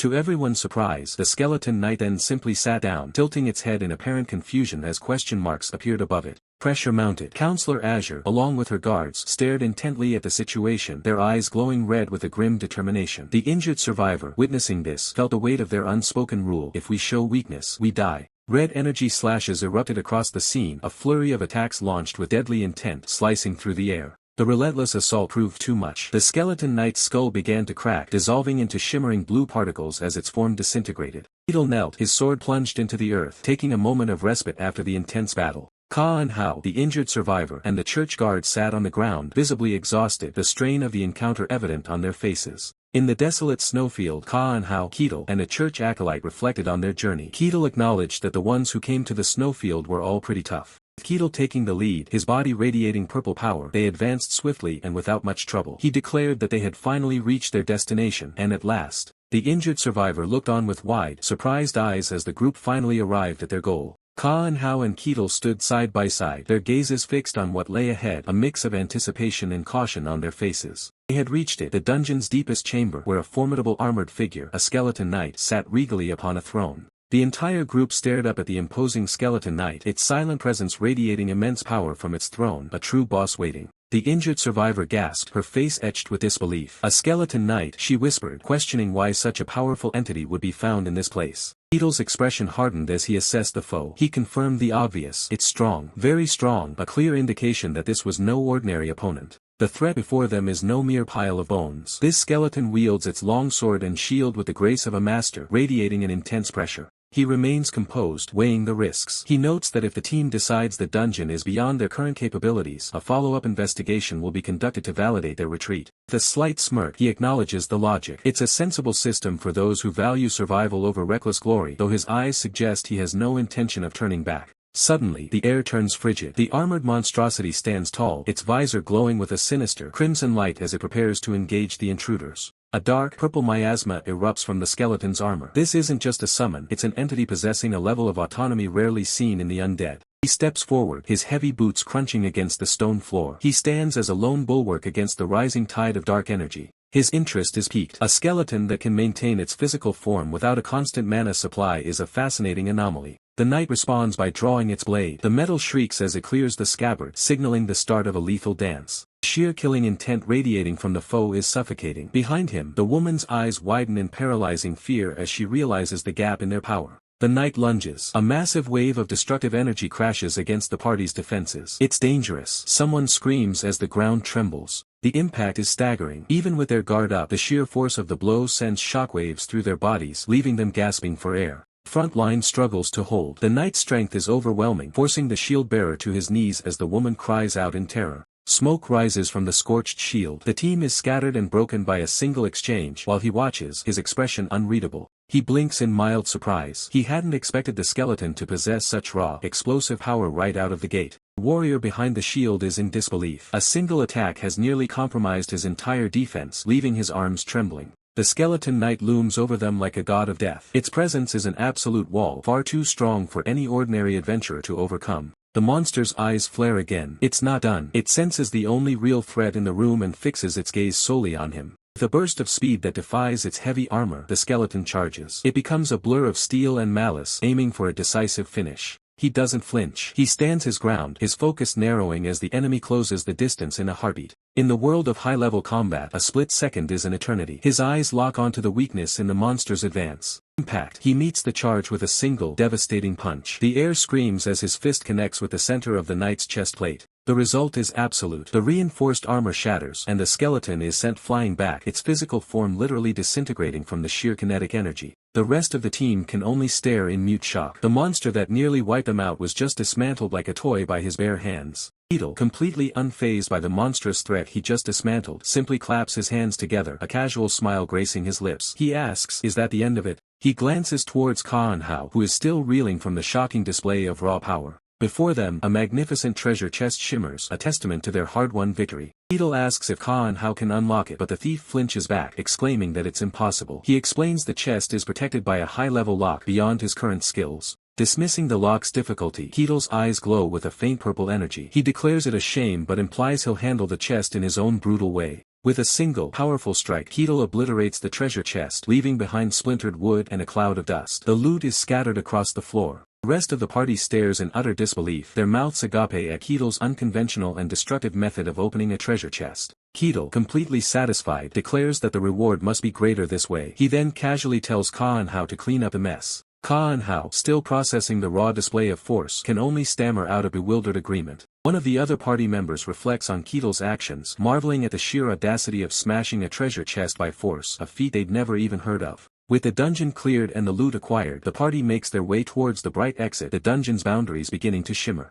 Beetle pauses, a hint of surprise on his face as the dungeon's exit glows with an intense light, signaling its imminent disappearance. The very fabric of the dungeon begins to unravel, dissolving into light as the clear conditions are met, leaving only a void where it once stood. Kaan Hao explains that fully cleared dungeons simply disappear, and speculates there was no secret room this time. Beetle, intrigued, asks about these secret rooms, a concept he hadn't encountered before. Kaan Hao confirms their existence, though notes they are uncommon. Kaan Hao eyes Beetle, sensing a shift in his demeanor, a new curiosity sparked within the barbarian. Back in the city, a church guard is taken aback, surprised by the swiftness of the dungeon's completion. A church acolyte, observing from the side, inquires about the dungeon's outcome, looking for confirmation. The church guard, somewhat taken aback by Beetle's blunt enthusiasm, acknowledges his response and proceeds with the exit protocol, instructing them to follow one at a time. Later, the church guard sits at a table, pondering Beetle's presence, asking if the barbarian should be allowed to stay within their territory. Counselor Azure, with a thoughtful expression, hesitantly suggests it should be fine but notes the church guard's unusual vagueness when discussing Beetle. Kaan Hao, overhearing the conversation, offers his perspective with a slight smile, asserting that Beetle doesn't seem like the type to cause trouble.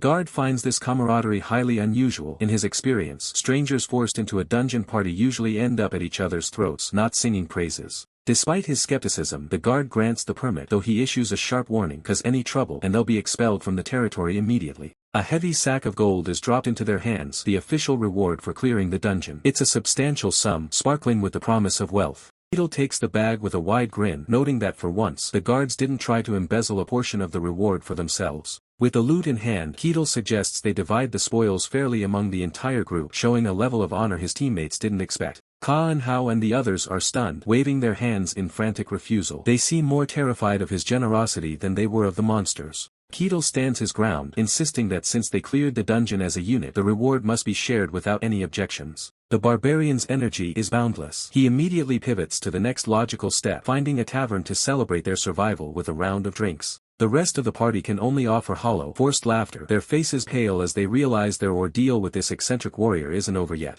Internally, they are screaming. While Beetle is ready to party, his teammates are mentally checked out, desperately wishing they could just go home. As the group heads toward the city, the guard watches Ketel's retreating back, his mind fixated on the fact that this man supposedly one-shot a skeleton knight. The guard realizes this is no ordinary mercenary. He's looking at an anomalous being, a barbarian of legend with strength that rivals the highest-ranking knights. Sensing the potential threat, the guard orders his men to hold the gate while he rushes to deliver an urgent report to the local authorities. The scene shifts to the grand office of the territory's ruler, a room dripping with opulence and a heavy atmosphere of political power. Sitting behind the desk is Luke Barkin, the lord of the Barkin territory. He is a man of stern discipline, and he doesn't appreciate being interrupted. The captain of the first security squad kneels before him, reporting that a barbarian of significant concern has just entered their lands. As the report continues, the tension in the room thickens. The presence of such an unpredictable power could disrupt the delicate balance of the Gehent kingdom. The captain admits that he initially judged the situation to be manageable, but the data coming in suggests otherwise. Luke Barkin remains unimpressed, his gaze cold as he asks why a single barbarian should be considered a problem for his elite forces. Captain's voice remains steady, but the weight of his words is clear. This man isn't just strong, he's strong enough to become a major liability if left unchecked.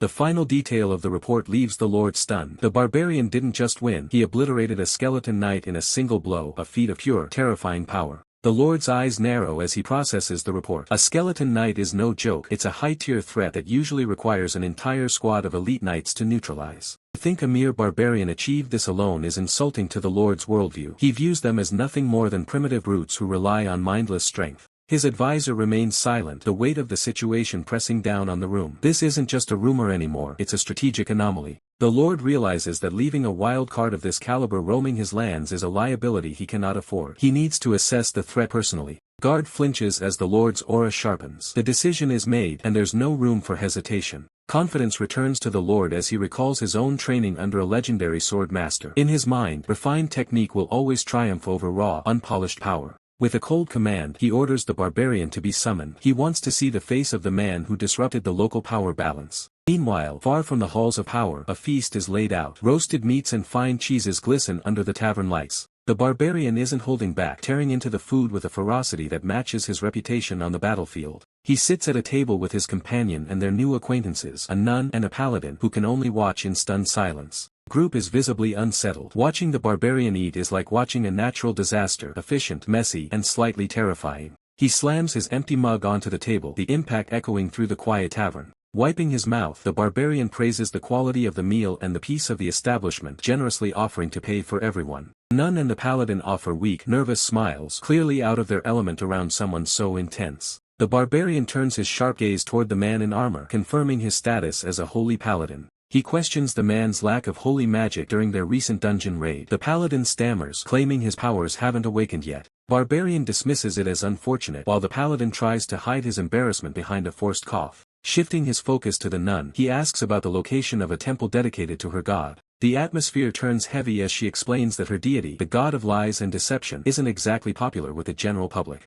Hesitantly, she clutches her robes and asks the question everyone at the table is dying to know: just how strong is he? His companion and the paladin freeze. It's a bold question to ask a man who just pulverized a skeleton knight. The barbarian pauses mid-chew, looking surprisingly innocent as he considers his own capabilities. He admits he's unsure of his own rank, having only recently left the snowfields. He's more curious about the skeleton knight's actual standing. Nun clarifies that defeating such a beast usually requires a first-rate warrior, confirming that the barbarian's single strike has already placed him among the elite. Ketel dismisses the feat, stating, "So that's considered second-rate." The nun, taken aback, stammers, "Excuse me." A nervous shopkeeper attempts to usher them out, saying, our shop is about to close for the day. Be barbarian." Ketel offers a quick apology, my apologies. Let's get up. As they prepare to leave, Ketel casually inquires, "Do you all have plans or schedules coming up?" The group, eager to leave, loudly exclaim, "Why yes, we do. Yes, very busy." Ketel smiles brightly, bidding them a cheerful, "I see. That's unfortunate. Guess this is goodbye then. See you again someday." As the group waves goodbye with exaggerated relief, one figure declares, "Let's never meet again," while Ketel remains unaware of their true sentiments. Finally alone, Ketel collapses onto a bed. He sighs, "Phew, this is nice. Is this the first time I've laid down on a bed since I came here?" He reflects on his luck, acknowledging, "I'm glad I could stay at and in thanks to the dungeon rewards without much trouble." Stretched out in the room, Ketel finds peace. Compared to the snowfield, this is paradise. He considers his next steps. "So what do I do now? I want to experience more, to feel more." Ketel declares his yearning for adventure. "I want to go on an adventure. The Elven Sanctuary." He lists more destinations, the Magic Tower, even the Royal Capital. The morning sun streams through the window, signaling the start of a new day. Ketil is abruptly roused from his sleep, startled by a sudden noise. He quickly sits up and wipes his mouth, now fully alert. A man stands at his door, offering a polite apology. "Oh, did I wake you?" "Sorry." Ketil, recognizing the visitor, questions, "Captain of the guards, what's the matter?" The captain prepares to deliver an important message. He reveals the purpose of his visit. The Lord wants to see you in person. Ketil considers the summons. "The Lord, the Lord of this territory, the master of the land, such a figure wants to meet with me." Ketil accepts the invitation with a firm "understood." Wasting no time, the barbarian prepares to depart, grabbing his gear as the weight of the mission settles in. He steps out of the room, leaving the quiet behind for the uncertainty of the journey ahead. Stepping into the heart of the territory, the contrast is jarring. What was once a dark, shadowed landscape under the cover of night is now a vibrant, bustling hub of activity under the morning sun. The man scans the horizon, his eyes wide with a rare sense of wonder. For one born of the wild, the intricate architecture and the sheer energy of the town are nothing short of fascinating. He flashes a confident thumbs up, fully embracing this lucky fantasy he's found himself in. However, the guard trailing behind him doesn't share the sentiment, visibly sweating under the pressure of the barbarian's presence. Guard keeps his head down, desperately trying to avoid the man's intense gaze. Time is running out, and the tension is thick enough to cut with a blade as they approach the inner sanctum. Heavy boots echo against the polished floors of the manor. The guard announces their arrival, his voice trembling as he presents the barbarian to his master. Behind the grand desk sits a man of undeniable authority. With a sharp, calculating look, he gives the command to let the visitor in, his eyes already dissecting the warrior before him. Massive doors creak open, revealing a lavish hall draped in red. The barbarian enters, his rugged appearance a stark contrast to the refined elegance of the Lord's chamber. The Lord extends a hand, offering a formal welcome. It's a gesture of diplomacy, yet the air remains charged with the unspoken power dynamic between a ruler and a beast of the plains. This is the legitimate lord of the territory within the kingdom. He stands tall, a man used to being obeyed, waiting for the visitor to acknowledge his status. The barbarian reaches out, his calloused hand meeting the Lord's in a firm grip. The meeting is official, but what happens next catches everyone off guard. In a shocking display of humility, the barbarian lowers his head. The Lord's eyes widen in pure disbelief as the man formally introduces himself. The room falls into a stunned silence. A barbarian bowing his head is a sight that defies all logic and tradition, leaving the Lord momentarily speechless. To a barbarian, strength is everything. They never bow to anyone. Yet, here he stands, showing a level of discipline and respect that can only be attributed to the influence of his master. The Lord quickly composes himself, clearing his throat to mask his surprise. He acknowledges the man's newfound manners and invites him to take a seat, finally ready to begin the real negotiation. He sat across the opulent table, meeting the Lord's gaze. The silence in the grand hall was thick with unspoken expectations as the true negotiation began. He surveyed the lavish surroundings. The intricate chandeliers and rich tapestries were a stark contrast to his own rugged attire. "So, this is what a lord's castle looks like," he mused. Even in this fantasy realm, the architecture echoed the Middle Ages. A flicker of surprise crossed his eyes. His attention shifted to the imposing figure of the knight standing vigilant behind the Lord. A knight guarding the Lord. He recalled childhood stories, never imagining he'd one day stand before a real knight. A sudden jolt of awareness cut through his nostalgic thoughts, and his eyes narrowed. The knight's posture stiffened. A palpable wave of killing intent erupted from him, staining the air with a menacing crimson hue. The knight's grim expression confirmed his hostility. Yet the man remained unfazed, a dark, potent aura coiling around him as his eyes glowed with an ominous purple light. The knight's hand instinctively gripped his sword hilt. "You fool, you won't walk out of here alive." Cutting through the rising tension, the Lord's voice resonated. "The reason I called you is simple. There are a few things I'd like to confirm." He leaned back with casual confidence. "Well, suit yourself. What do you want to confirm?" The Lord's gaze sharpened, his voice low and probing. "Where did you come from?" The man's expression remained calm, a faint, chilling aura manifesting behind him. "So, that's an important question to you. I come from the coldest place in this world. Land blanketed in white. The white snowfield." The words hung in the air, drawing a shocked reaction from both the Lord and his knight.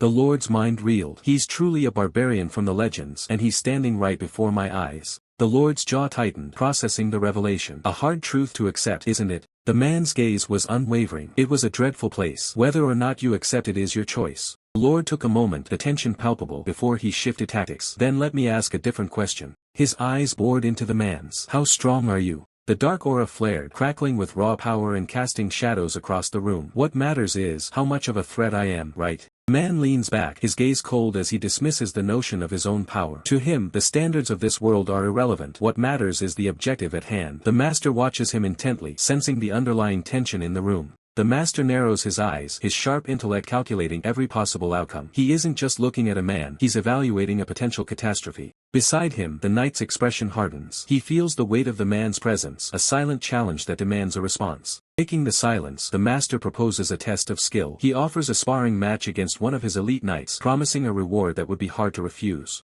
The man blinks, his stoic mask momentarily slipping into one of genuine curiosity. A spar. It's an unexpected turn in this political dance. The master quickly adds that this won't be a fight to the death. He expects both parties to maintain control, keeping the violence within the bounds of a formal duel. The man stares at the table, his mind already dissecting the knight's stance and equipment. The prospect of measuring himself against a trained warrior of this realm is starting to pique his interest. A faint, dangerous smile plays on the man's lips. He admits he's looking forward to seeing what kind of techniques the knights of this land have mastered. But beneath that polite facade, a darker energy begins to churn. A warrior remains a warrior at heart, no matter how many layers of civility they wrap themselves in. The thirst for battle is unquenchable. Room temperature seems to drop as a murderous intent leaks out. Even the seasoned knight flinches, realizing that the man sitting before them is far more dangerous than he appears. The scene shifts to the grand arena, a massive coliseum built for displays of power and prestige. The air here is thick with the history of countless battles. The master takes his seat high above the sands, watching as the man and the knight take their positions. The atmosphere is electric, charged with the anticipation of the crowd. Knight stands ready, his armor gleaming under the sun. He looks down upon the man with a mixture of professional duty and aristocratic disdain. The man, however, remains eerily calm. He looks up at his opponent with a smirk that suggests he's already seen the end of this fight. The master raises his hand, signaling the start of the match. He offers a final hope that the duel remains bloodless, though his eyes suggest he knows better. The bell rings, its sharp chime echoing through the arena. The time for talk is over, the time for steel has begun. Drawing his blade with a fluid motion, the knight sneers at the man. He tells the challenger to feel honored to witness his superior swordsmanship. The man simply nods, his voice smooth and devoid of fear. He tells the knight he certainly hopes the display is worth his time. The knight's face contorts with rage. The man's relaxed posture is an insult to his pride, a mockery of the discipline he has spent a lifetime perfecting. The growl, the knight activates his power. A light begins to coat his gauntlet as he prepares to show exactly why he is an elite warrior. The elite warrior lunges forward, his speed creating a blur as he sneers at the supposed gap in their abilities. He truly believes his refined technique will end this in a single heartbeat. The man remains unfazed, his massive frame a wall of muscle as he waits for the warrior to make his move. To the warrior, he is just a barbarian, but the man's eyes tell a much more dangerous story. Suddenly, the air fractures. The warrior's blade splits into 3 distinct streaks of lethal energy, striking simultaneously from angles that should be impossible to defend against. The man's eyes widen as the world seems to slow down. The sheer pressure of the technique warps the very atmosphere around him, making the phantom blades feel all too real. The energy erupts in a blinding flash, a testament to the warrior's refined mastery over his elemental mana. It's a display of skill meant to overwhelm the senses. This isn't just a trick of the light. The man realizes with a start that every single one of those phantom blades carries the weight and lethality of a real weapon. The warrior dances through the air, raining down a barrage of emerald slashes. His movements suggest that this level of high-tier swordsmanship is too much for a barbarian to comprehend. The man focuses, his instincts screaming as he tracks the whistling wind of the incoming steel. He isn't just dodging, he's calculating the rhythm of the warrior's dance. Noticing the man barely evading the killing blows, the warrior offers a condescending look. He seems to find it impressive that a brute can even manage to survive for this long. The warrior decides to end the struggle. He puts his full weight into a decisive strike, certain that there is no need to watch this fight continue any further. The man has seen enough. He tightens his grip, his fist becoming a hammer of pure, unadulterated force that ignores the complexity of the warrior's magic. The man punches the very air, shattering the warrior's energy blade like fragile glass. The impact sends a shockwave through the arena, silencing the crowd. Warrior's smug expression vanishes, replaced by a mask of pure terror. He can't wrap his mind around how his technique was dismantled by a bare hand. In the blink of an eye, the tables turn. The man stands over his opponent, the aura of a predator radiating from his body as the warrior falls to the ground. The man reaches down, his fingers digging into the warrior's high-grade armor as if it were nothing more than wet parchment. The metal groans and buckles under his grip. Single, explosive shove sends the elite warrior hurtling across the arena like a discarded toy, his armor shattered and his pride completely broken. From the high balcony, the presiding official can't believe his eyes. His breath hitches at the impossible display of raw, overwhelming strength he just witnessed. The warrior's gauntlet scrapes against the dirt, his body finally failing him as consciousness slips away. The elite warrior is reduced to a heap of broken metal. He slams into the stone wall, leaving a massive crater and a cloud of debris in his wake. The arena floor is cracked, marking the spot where the fight just ended. The official trembles, realizing that an elite warrior, the pride of the realm, was just neutralized with a single, casual strike from this barbarian.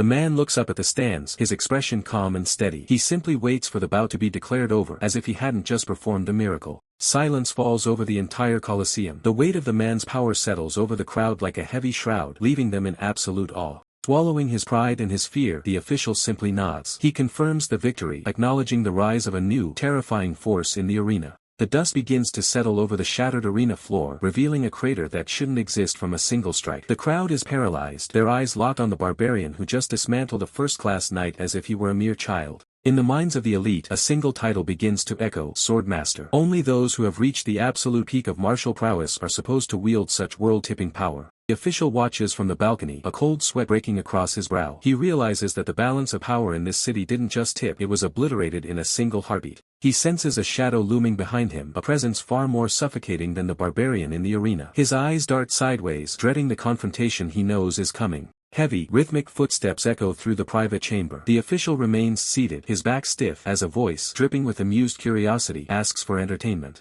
Standing before him is Master Kane. His reputation as a sword master precedes him, and his arrival on such short notice is a testament to how high the stakes have truly become. With his arms crossed and a sharp, calculating gaze, Master Kane demands to hear about this interesting matter that has everyone in such a panic. The official's hand trembles as it rests on the table. He knows that lying to a man of Kane's caliber is a death sentence, yet the truth feels just as dangerous. He stands and offers a deep, respectful bow. He greets the great sword master, his voice barely a whisper as he acknowledges the honor of Kane's presence. Kane's eyes narrow. He isn't interested in pleasantries or protocols. He wants the facts about the man who just humiliated his school's reputation. The official keeps his gaze lowered, the weight of Kane's aura pressing down on him like a physical burden. Every second of silence feels like an eternity. Meanwhile, in a nearby infirmary, the defeated knight groans as he regains consciousness. His body feels like it was hit by a falling mountain, his pride even more battered than his ribs. The official enters the room, looking down at the broken warrior. He asks if the body is healing, but his tone suggests he's more concerned with the tactical implications of the loss. The knight bolts upright, panic flaring in his eyes. He stammers an apology, promising he'll be back on his feet in days, desperate to salvage what's left of his dignity. A cold, familiar voice interrupts the pathetic display. Master Kane stands behind the official, telling his disciple that his apologies are directed at the wrong person. Kane's disappointment is palpable. He calls his disciple foolish for losing to an unknown barbarian, his voice echoing with a sharp, biting edge. His gaze lingers on the knight's torn tunic and the massive impact zone on his chest. Something about the wound doesn't sit right with the veteran swordmaster. Kane reflects on the report. The barbarian, Ketel, had completely destroyed the knight's armor, a feat that should have resulted in immediate death for the wearer. And yet, the disciple is alive. This means Ketel didn't just use brute force, he used incredible precision to shatter the steel while sparing the flesh beneath. He showed restraint. To possess that level of control while wielding such destructive power is the hallmark of a true monster. Kane realizes Ketel is far beyond the level of any ordinary knight. He delivers his final assessment with grim certainty. At the very minimum, this barbarian is operating at a superhuman level. The official and the disciple freeze, the weight of Kane's words sinking in. If a sword master acknowledges someone as superhuman, the threat level is off the charts. The official swallows hard, his throat dry. He's seen many strong warriors, but none that have earned such a chilling evaluation from a man like Kane. He asks, tentatively, if Ketel could truly be a threat to Kane himself. The impudence of the question hangs in the air, thick with tension. Kane's response is immediate and arrogant. He is a sword master, superhuman strength or not. He believes no mere barbarian can ever hope to reach his level of mastery. Yet the mystery deepens. Ketel didn't use any visible aura, yet he produced power that defies ordinary logic. It's a feat that shouldn't be possible through standard training. The official whispers a name that sends a shiver down his own spine, the White Snowfield. He wonders if Ketel is a product of that legendary frozen hellscape. If the legends are true, a warrior from the White Snowfield isn't just a man, he's a force of nature. And if Ketel is who they suspect, then the world is about to witness a power it isn't prepared for. Our Master Lich narrows his eyes, sensing the raw energy radiating from the warrior. He wonders if Ketel is truly human or a heteromorph hidden in plain sight. He quickly dismisses the thought. The theory doesn't hold weight, yet Ketel remains a thorn in his side. If he were a monster, he wouldn't show such blatant consideration for human lives. Perhaps his sheer power clouded my judgment. But the White Snowfield, why would a warrior emerge from there now? Perfection usually masks a deadly trap. Master's gaze hardens. This is no longer just about one man, it concerns the Emperor. Ketel is the weight threatening to tip the political scales.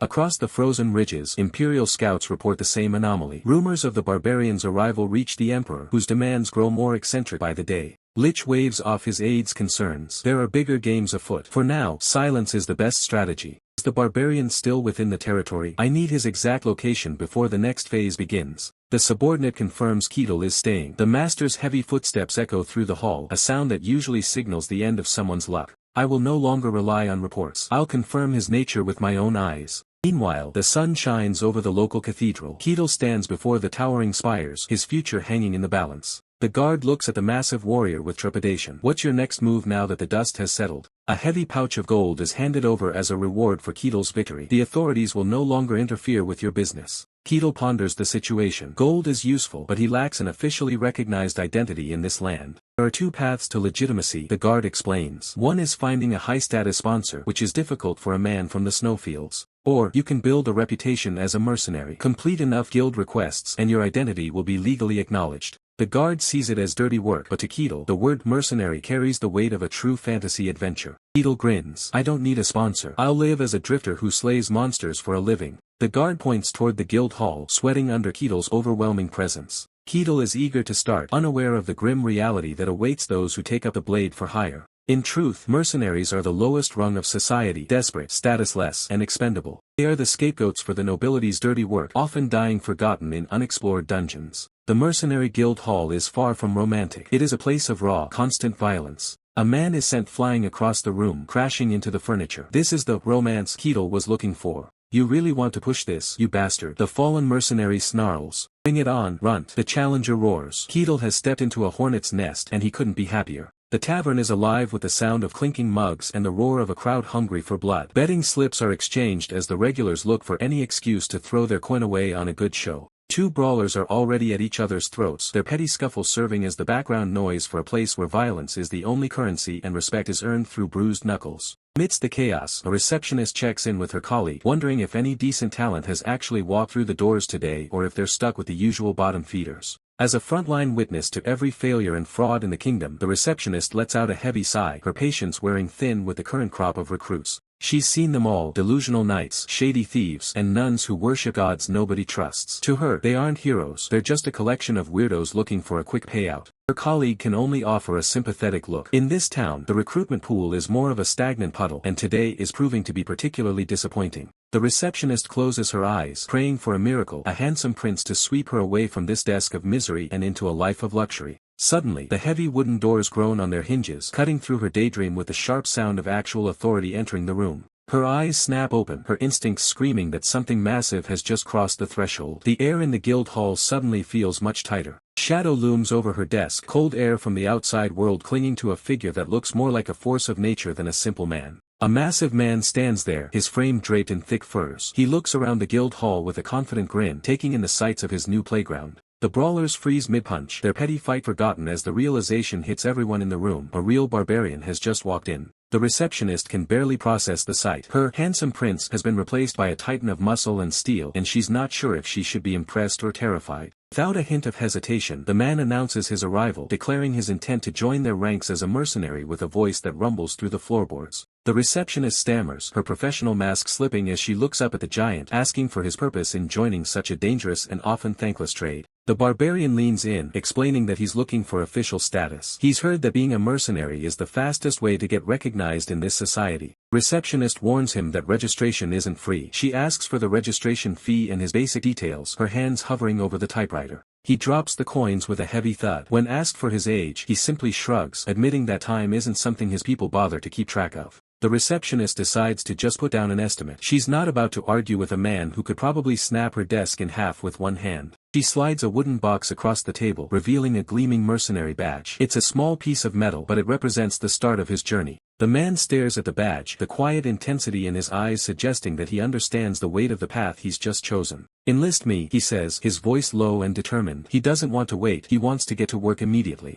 He asks what kind of requests are available, his eyes scanning the room for a challenge worthy of his strength. The receptionist pulls out the current list of low-rank tasks, her heart racing as she tries to match his intensity with the mundane reality of guild protocol. The man looks at the clipboard, his expression shifting as he realizes that being a rookie means doing the jobs no one else wants. The list is filled with chores, herb gathering, basement cleaning, and street patrol. It's hardly the glorious combat he likely expected. Receptionist waits for the explosion, knowing barbarians are famous for their pride. She wonders if he'll take these low-rank offers as a personal insult. She stammers out an explanation telling him that he needs to build a record before he can take on more difficult and dangerous missions. But the barbarian doesn't roar. He doesn't flip the table. He simply stares at the list with a look of genuine curiosity. He points his massive finger at the top of the list, his decision made without a hint of hesitation or ego. The receptionist is stunned. She asks if he's sure, unable to believe that a man of his stature is willing to spend his afternoon picking flowers. The man simply smiles, asking where he can find these herbs. To him, work is work and he's ready to get started. She hands him a reference photo, explaining that the herbs grow just outside the village. Her hand trembles as their fingers nearly touch. The man takes the photo and turns to leave, his massive frame once again dominating the room as he heads for the exit. The receptionist watches him go, her mind reeling. This man is unlike anyone she's ever met, calm, compliant, and strangely charming. Heavy doors close behind him, leaving the guild hall in a state of absolute shock. The day just got a lot more interesting. Unaware of the stir he'd caused, he was already focused on his next task, gathering medicinal herbs. He examined the peculiar plants, their strange appearance raising questions about their healing properties. With a renewed sense of purpose, he set out, ready to tackle whatever the next mercenary request entailed. Sporting a wide-brimmed straw hat for protection from the sun, he grinned as his second mercenary mission officially got underway. His specific preparation for the outdoor work was quite unexpected. His powerful frame was perfectly suited for the physical demands of mercenary work, yet his meticulous preparation hinted at a mind sharper than his brawn might suggest. Her eyes widened, not just at the quantity but at the impossible quality of the harvest. Each herb was flawlessly plucked, stems intact, a testament to an almost surgical precision that defied the typical rough handling of most mercenaries. For his exceptional, albeit overwhelming, efficiency, he received a modest reward, another silver coin and a fresh loaf of bread. He closed his eyes, a serene smile on his face, genuinely touched by the simple recompense. His contentment with the reward was baffling to those watching. Meanwhile, at a dusty guild warehouse, a hooded woman stood, seemingly lost in thought, unaware of the peculiar mercenary about to arrive. He arrived at the warehouse with a bright, eager smile, announcing his presence and his simple, yet unexpected, purpose of cleaning the facility.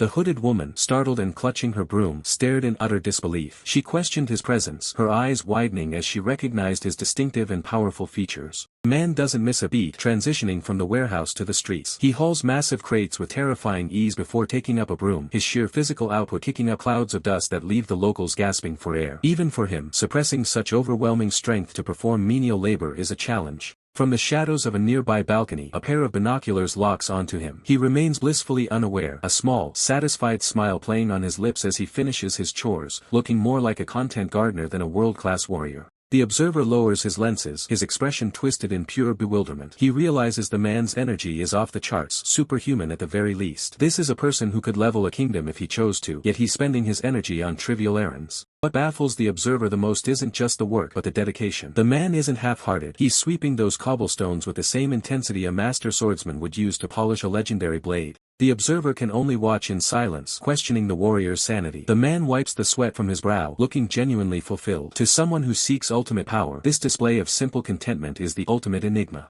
As the morning birds chirp, the man clenches his fist, feeling the dull ache of a productive day. It's a grounded sensation, far removed from the chaotic battles of his past, and he finds himself leaning into the simplicity of it. He stands before the mercenary counter, his eyes fixed on a small, heavy pouch. This isn't just gold, it's proof of his successful integration into this new life, earned through his own two hands. The receptionist offers a polite nod, commending the man on his first day. He has managed to complete 15 separate requests in record time, a feat that would have exhausted an entire squad of rookies. The man's gaze intensifies as he stares at the silver. For a warrior accustomed to the spoils of war, receiving a formal wage is a strange, almost humbling experience. Clerk confirms the amount, 15 silver coins. It's a fair price for the backbreaking labor he performed, though to him the physical cost was practically non-existent. With a wide, toothy grin, he pockets the reward. He offers a quick word of thanks and promises to return the following morning, clearly finding a strange joy in his new routine. As he exits, the atmosphere shifts. A child's sudden cry draws the attention of the townspeople, who look on with a mix of judgment and concern, their eyes darting toward the massive warrior walking among them.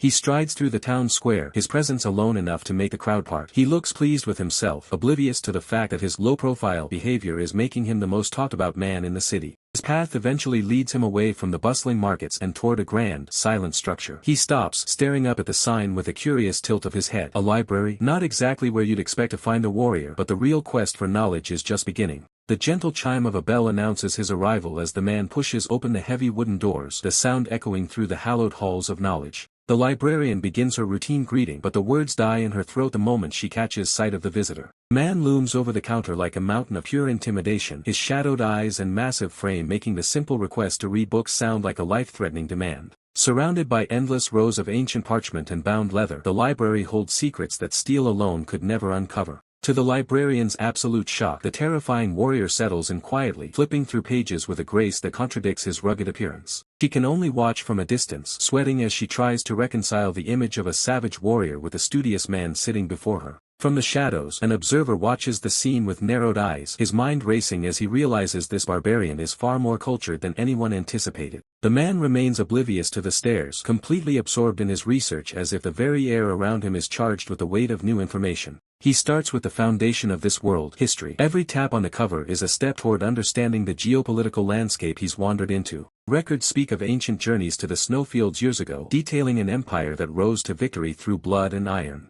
World domination, a concept the man muses over with a stoic expression. It seems humans are the same no matter the era, always hungry for more than they can chew. But human squabbles are secondary. The man closes the book on mortal politics, his focus shifting toward the true mysteries of this realm. His eyes sharpen as he finds what he was truly looking for, a spark of genuine interest finally breaking through his calm facade. The non-human compendium. This is where the real power scaling of the world is hidden, away from the biased accounts of men. He devours the entries on fantastical beings, his mind mapping out the potential threats and allies that inhabit the corners of the map. Realization strikes him, his recent exploits have earned him an extraordinary right, the permission to enter a restricted sanctuary. The man's composure breaks into pure excitement. If there are more places as wild and untamed as the frozen fields he's known, then his journey is only just getting started. But these frozen wastes are just the tip of the iceberg. Beyond the human borders lie the demon realms, forbidden territories where twisted beings and anomalies thrive in the shadows. The world is divided into 5 vast, lethal domains. First is the Forest of Silence, a spectral woodland that quietly drains the life and color from anything that dares to enter. Then there is the Abyss, a literal hellscape of fire and chains designed to drag the entire world into the depths of absolute evil. Below the waves lies the Deep Sea, an alien pressure cooker where primates have evolved to breathe and dominate the crushing darkness. Deepest of all is the Great Void, a bottomless hole where matter ceases to exist and even light is consumed by the nothingness. And finally, the White Snowfield, the very place Cain and his companions have been traversing, a land of eternal frost and hidden monsters. Back in civilization, Cain finds himself overwhelmed by the sheer scale of this world. To think that there are multiple realms as massive and dangerous as the snowfields he just survived. He spends hours in the local archives, absorbing every scrap of information available. He realizes that knowledge is just as vital as a sharp blade in this new life. With a polite smile, he thanks the librarian, noting that he's gathered enough intel for now. His charm is as effortless as his combat prowess. The librarian can barely stutter out a response, clearly flustered by the intense presence of the silver-haired warrior. Stepping back out into the sunlight, Cain heads toward the mercenary hub. It's time to turn his recent exploits into cold, hard currency. Rosa hands over a new request form with a bright smile. Cain's efficiency is legendary. He's becoming the guild's most reliable asset. But Cain isn't the only one paying attention. From the shadows, Tower Master Lich maintains a surveillance log, noting that Cain's progress is unusual and requires a personal meeting. As the sun sets, the atmosphere shifts. The town prepares for the night, but for Cain, the work never truly stops. Under the glow of a full moon, the cobblestone streets become quiet. It's the perfect time for a predator to move, or for a target to be hunted. Cain reflects on his day. He's completed over a dozen requests, pushing his limits and honing his skills with every contract. He weighs the heavy coin purse in his hand. Even these small jobs are starting to add up, providing the resources he needs for the journey ahead. If he maintains this relentless pace, the day he's recognized as a true elite mercenary will come much sooner than expected. Suddenly, Cain's senses spike. His high perception stat alerts him to a presence lurking in the dark corners of the alleyway. He stops dead in his tracks. He's been followed all day, and his patience has finally run out. Tower Master Lich steps out from the gloom, his face partially obscured by a deep green hood. His gaze is piercing, evaluating the man before him. Air grows heavy with killing intent. Cain doesn't reach for his weapon yet, but his posture is coiled like a spring, ready to strike. Cain breaks the silence, demanding to know what business the stalker has with him. He's not in the mood for games. Tower Master Lich is visibly stunned. He's a master of stealth, yet this mercenary noticed him with ease. The power scaling in this town just took a massive leap. The old master can't believe it. He had completely masked his presence, yet the youth looks right through him. To a master of stealth, this isn't just an anomaly, it's an impossibility. The youth looms over him, his gaze heavy with suspicion as he studies the man lurking in the shadows. When he receives no response, the youth's expression hardens. He seems unimpressed by the presence of a stranger in such a well-guarded place. The old master breaks into a cold sweat, wondering if he should reveal his true strength or if this terrifying youth would even care. The youth continues to press forward, his expression dripping with casual disdain. A predatory grin spreads across the youth's face. He decides that dealing with an opponent of this caliber might actually be a worthwhile achievement. He hums to himself, clearly amused by the situation. To him, this isn't a life-or-death confrontation, it's a minor errand. The old master is left sputtering in disbelief. The sheer audacity of being treated so lightly is almost too much to handle. A tactical thought occurs to the old master. This is the perfect opportunity to test the youth's limits without holding back. He clenches his fist and a surge of energy begins to swirl around his arm. The air grows heavy as he prepares to show his true power.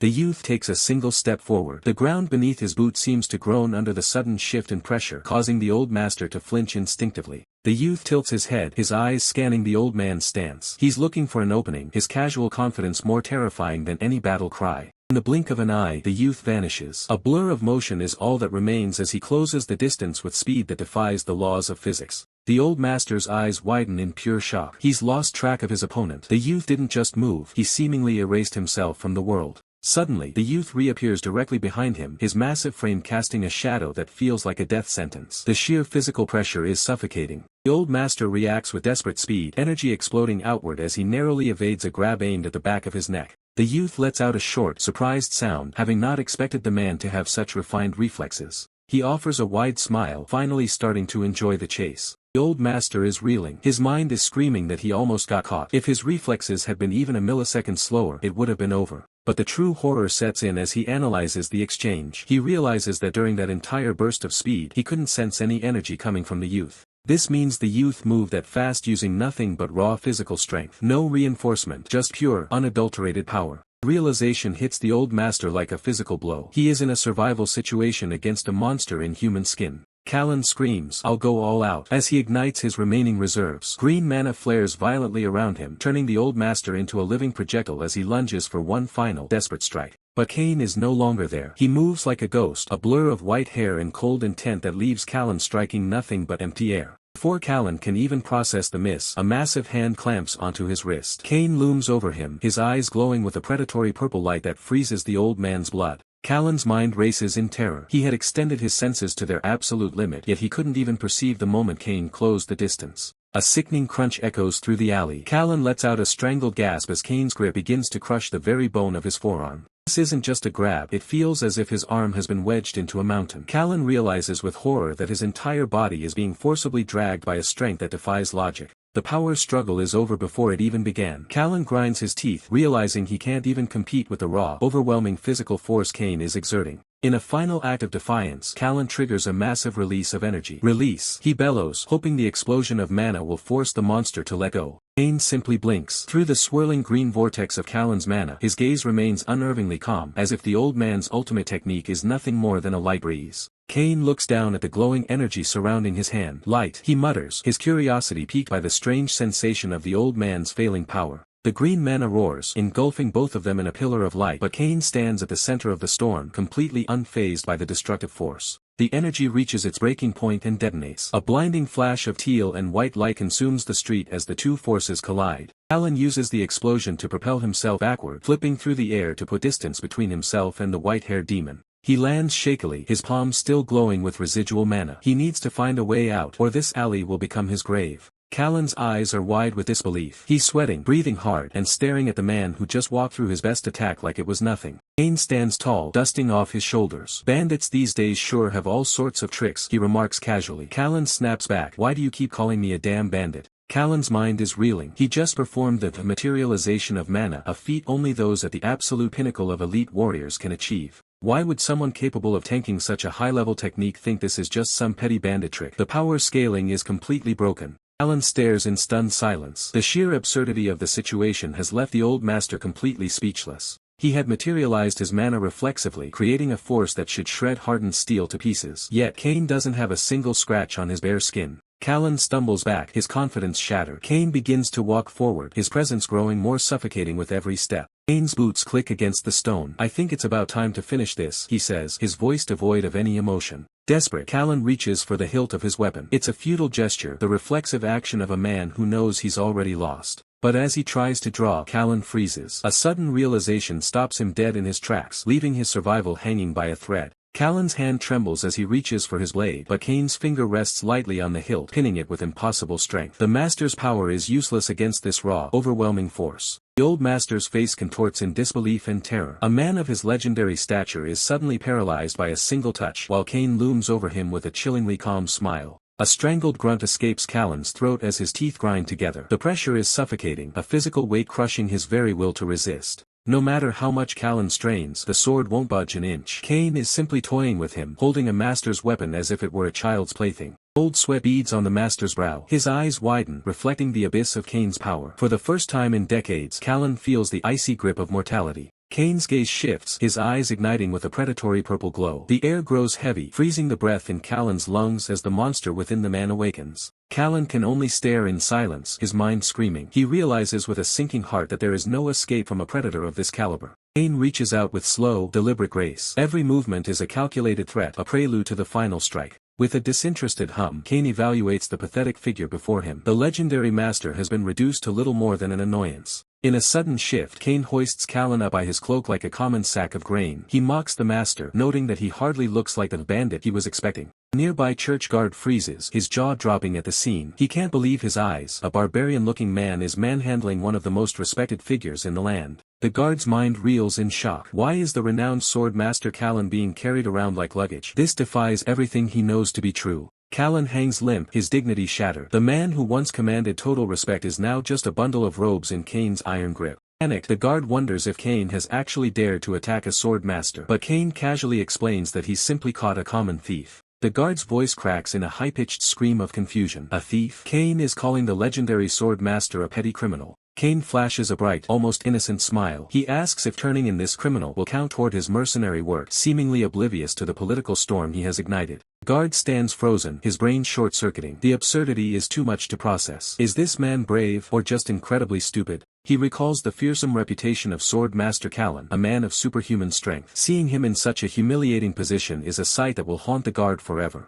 The guard's reality shatters as he stammers out a correction, his voice cracking with disbelief. He insists that the man being held isn't some common criminal but a figure of legendary status. Man stands frozen, his mind racing to process the absurdity of the situation. The guard's accusation hangs in the air. If he knows the prisoner, he must be an accomplice to a high-profile crime. Heavy boots thud against the stone floor as the guard steps forward, the weight of his duty clashing with the sheer terror of who he thinks he's addressing. Dropping into a deep, respectful bow, the guard offers a formal greeting. He addresses the prisoner as a sword master, the sole pinnacle of martial prowess in the kingdom. Man's eyes widen in pure bewilderment. Beside him, the prisoner breaks into a cold sweat, his face pale as he realizes the gravity of this monumental case of mistaken identity. The title, Sword Master, carries a weight that shakes the man to his core. He looks down at the scruffy old man in his grasp, wondering how anyone could mistake a thief for a legend. With a sharp glare, the man rejects the claim. He asserts that the prisoner is nothing more than a thief who ambushed him for a handful of silver coins. Guard is adamant, his face etched with certainty. He claims he could never mistake that face unless, of course, a powerful sorcerer is using magic to wear a master's skin.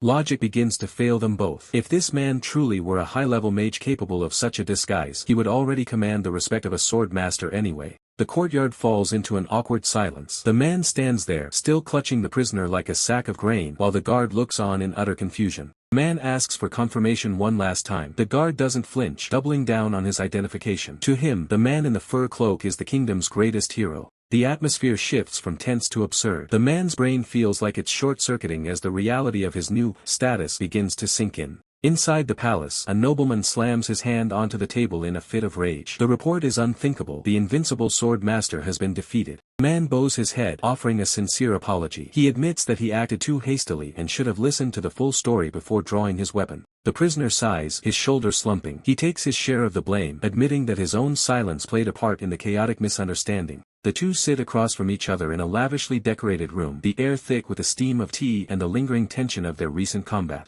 Nobleman paces, his mind reeling. He had expected the sword master to seek out the stranger for a duel, but he never imagined the master would actually lose. The power scaling of the kingdom has been flipped on its head. In simple terms, this newcomer is officially stronger than a sword master. A dangerous aura flares with purple light. To defeat a master of that caliber, the stranger must be an uncontrollable being, a wild card that the kingdom cannot ignore. Nobleman rubs his temples, a headache looming from the stress. He excuses himself, realizing that the two men need to settle their affairs in private. With a final glance, the noble departs. The heavy click of his boots echoes through the hall as the door begins to swing shut. The door slams shut with a final, echoing thud, sealing the two warriors inside the room. The silence that follows is deafening. The man stares intensely at the prisoner, his gaze piercing. The sword master and the barbarian are finally alone, and the real conversation is about to begin. Cain sits in the silence of the room, the steam from his tea rising like the ghosts of his recent failure. The defeat wasn't just a loss, it was a total erasure of his standing, leaving his pride in tatters. Setting the cup down with a deliberate click, he straightens his posture and places a hand over his heart. He formally introduces himself to the warrior across from him. He is Cain, the sword master.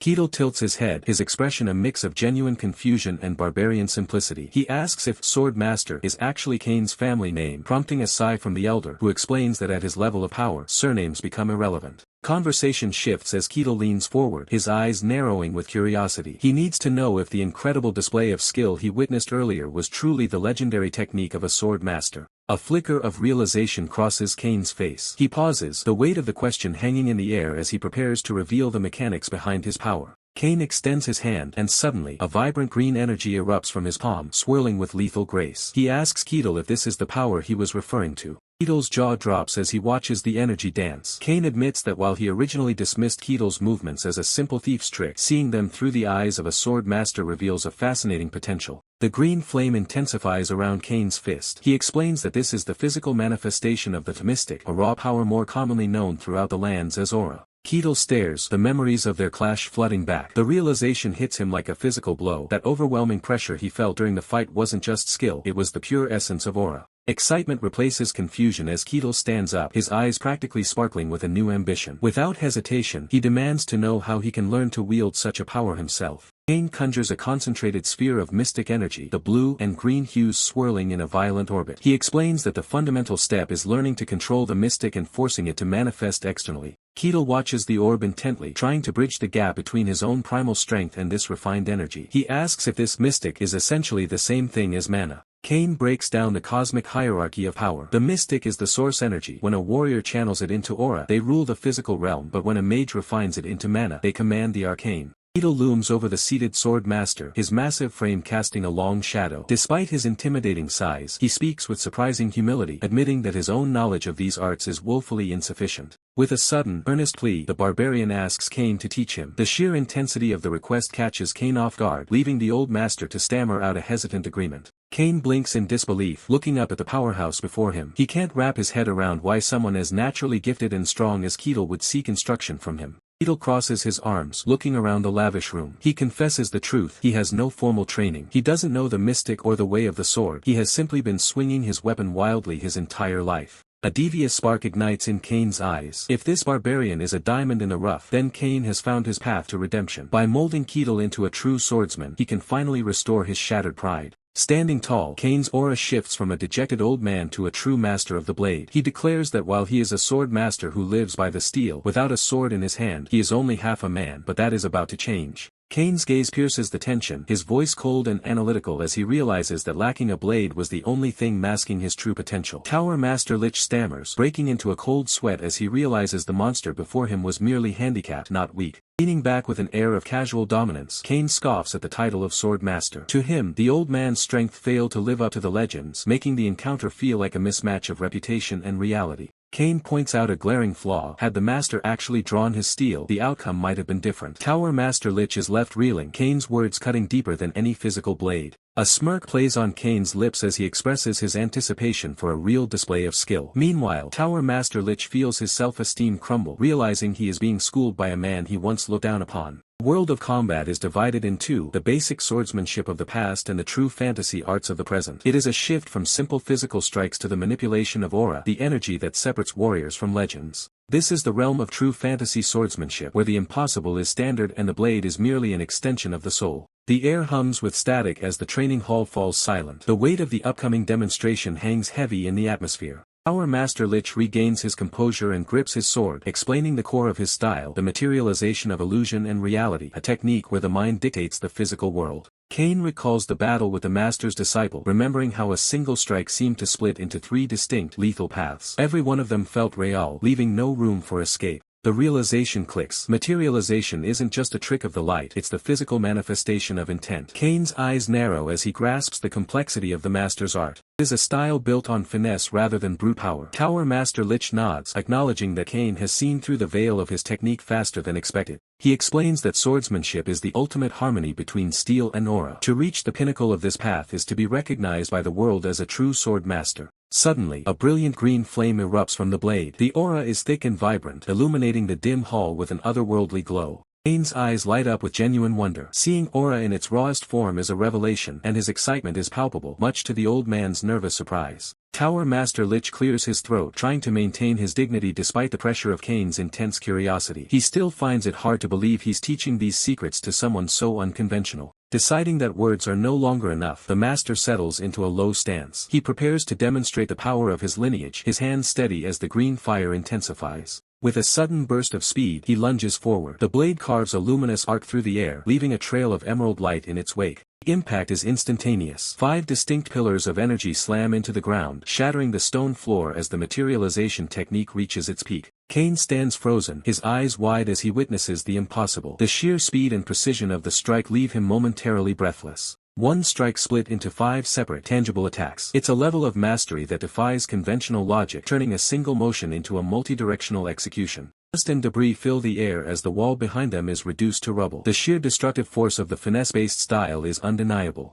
As the smoke clears, Tower Master Lich rests his blade. He explains that while many can create illusions, only a master can make those illusions bite with the cold reality of steel. Tower Master Lich continues, his voice echoing with authority as he claims that only his supreme swordsmanship allows these illusions to take physical form. He turns to Ketel, a smug confidence in his eyes as he asks the barbarian what he thinks of such a mystical, high-level technique. But the expected praise never comes. Instead, Tower Master Lich's expression freezes in a state of pure, bewildered shock. Standing firm, Ketel looks the master in the eye and bluntly dismisses the complex display as nothing more than pure nonsense. Lich is stung. He thinks back on a lifetime dedicated to the blade, the bone-crushing effort spent to reach a level he believed was impossible to copy. Ketel doesn't care for the history lesson. He reaches for his weapon, stating that it's simply faster to show the master the reality of power. Lich's confusion only deepens as he sees the barbarian's choice of weapon. An axe. To him, it's a tool for a lumberjack, not a master of combat. Ketel ignores the judgment, shifting his weight as his boots dig into the carpet, preparing to unleash a devastating physical force. With a predatory grin, Ketel heaves the massive axe upward, the air around him beginning to vibrate from the sheer tension of his muscles. The room explodes into motion. Ketel swings with such blinding velocity that the single axe appears as a dozen blades striking at once. Lich's eyes bulge. He realizes this isn't a sword strike or a mystical illusion, it's just a man moving at impossible speeds through raw brute strength. The impact is absolute. A massive shockwave tears through the floor, a straight line of destruction that shatters the very foundation of the hull. A blinding eruption of light and debris follows, the sheer kinetic energy of the swing creating a localized explosion that rocks the entire tower. Tower Master can only scream in disbelief, his worldview shattered by the overwhelming display of unrefined primal power. As the dust settles, the axe head hisses, steam rising from the metal as it glows from the intense friction of that single, impossible movement. Ketel casually rests the steaming weapon on his shoulder, a playful smirk on his face as he throws the master's own question back. What do you think? Lich's internal monologue is a mess of denial. He was almost fooled into thinking it was a technique, but it was just overwhelming speed masking as skill. He tries to regain his composure, critiquing that there was no art in the swing. Ketel simply counters that swordsmanship is meant for actual combat, not show. Ketel leans in, asking if the method even matters as long as the result is the same. Lich is left sweating, unable to find a logical rebuttal. Realization hits Lich like a tidal wave. He admits the barbarian isn't wrong, but the blow to his professional pride is almost too much to bear. Determined to prove the superiority of true technique, Lich grips his hilt with white-knuckled intensity, preparing one final demonstration. He ignites his mana, moving with such fluid grace that 3 distinct green afterimages appear, each holding a lethal stance around the room. Even Ketel is impressed, his eyes widening as he wonders if the master has actually managed to split his physical body into multiple entities. The air is sliced apart by a massive discharge of green energy, a final testament to the Tower Master's refusal to be outdone by a mere swing. The green light erupts with cataclysmic force, shattering the ground into 1,000 fragments as the Tower Master's power peaks. As the dust settles, a massive crater is all that remains of the once solid floor, with Ketel and the Tower Master standing at its epicenter. Tower Master Lich explains that this is the ultimate separation of the body, a feat possible only through absolute aura control. He turns with a challenging glint in his eye, asking Ketel if he can even hope to replicate such a complex technique. Keatle doesn't answer with words, he simply shifts his stance, the ground groaning under the weight of his resolve. He walks past the master with cold indifference, his axe gripped tightly as he prepares his own response. Keatle hoists his massive weapon, the air beginning to hum with a different, more violent frequency. Suddenly, a storm of purple energy begins to spiral around him, far more intense than the green discharge from before. Tower Master Lich's eyes widen in pure disbelief as he feels the sheer atmospheric pressure of the barbarian's power. The purple aura ignites into a localized hurricane, tearing through the atmosphere with a deafening roar. It's not just aura, it's raw, unfiltered destruction condensed into every movement. A massive pillar of violet light pierces the ceiling, completely dwarfing the Tower Master's previous display of skill. When the light fades, Keatle stands unshaken, his expression as stoic and immovable as a mountain. Tower Master Lich collapses to his knees, his pride shattered as he screams in a mix of awe and total agony. The gap between them is revealed as an unbridgeable abyss, leaving the old master trembling in the dirt. Tears stream down his face as he mutters that this level of mastery shouldn't even be possible for a mortal. Realization hits him like a physical blow. He is looking at a level of power he can never hope to reach. Keatle looks down at the broken man, noting with a sigh that his mental fortitude is far weaker than expected. He begins to walk away, the sound of his boots on the cracked earth echoing through the silent hall. The master is left trembling, his entire worldview completely dismantled in a single exchange of power. Keatle clarifies that he didn't use a secret technique, he simply swung his axe with everything he had. Tower Master Lich stares at him, acknowledging that Keatle's simple swing was more real than any illusion he could craft. He reflects on his own ability to materialize reality from illusions, a technique he once thought made him unique. Fueling his spirit with a newfound resolve, he insists that his path still holds value, refusing to let his legacy end here. The warrior's physical prowess is nothing short of terrifying, proving that his path holds a weight far beyond conventional logic. He moves with such explosive speed that he creates solid afterimages without even tapping into his aura, leaving the onlooker trembling at the sheer impossibility of it. Staring in disbelief, the mentor realizes he is witnessing a monster in human skin. Seizing the moment of silence, a sudden, humble request is made to be taught the path of true sword techniques. The ground beneath them lies shattered, a silent witness to the raw power just displayed. The mentor quickly regains his composure, offering a brief apology for the emotional outburst while the warrior simply nods, acknowledging the gravity of the lesson ahead.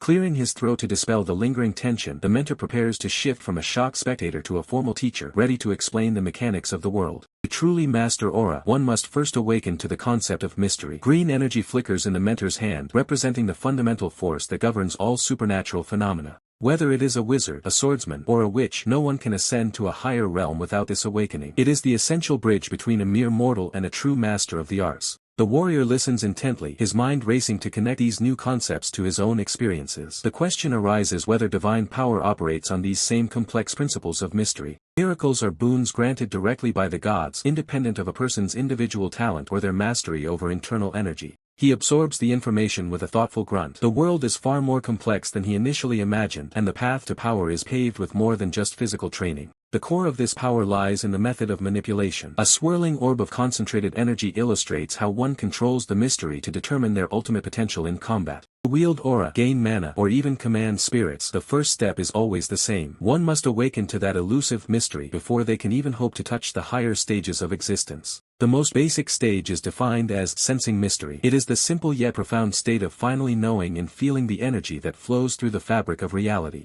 When asked if this is a gift anyone can develop, the response is blunt. Without innate talent, most people will live their entire lives without ever sensing the mystery around them. Those who manage to cross that first threshold and sense the energy are categorized as third-rate. It is the very first rank in a hierarchy that separates the weak from the truly powerful. This ranking system is based entirely on one's ability to control mystery. From the humble beginnings of a third-rate, the path stretches upward toward heights few will ever reach. There are 5 distinct categories in this hierarchy: third-rate, second-rate, first-rate, superhuman, and the pinnacle, the hero rank. Each level represents a massive leap in capability. Observing from the periphery, a figure's eyes narrow while recalling a past encounter. The description of these ranks triggers a memory of a power faced long ago, a force that fits this exact mold. While these ranks are a convenient way to classify warriors, the gaps between them are immense. Understanding the concept is merely the beginning of a long, arduous journey. Accepting the challenge, the student readies himself. The time for theory has passed. With a resolute nod, he signals that he is ready to begin the actual training. The mentor stands tall, his gaze locking onto his new student. He prepares to guide him through the first stage of mystery, the awakening that will change the course of his destiny forever.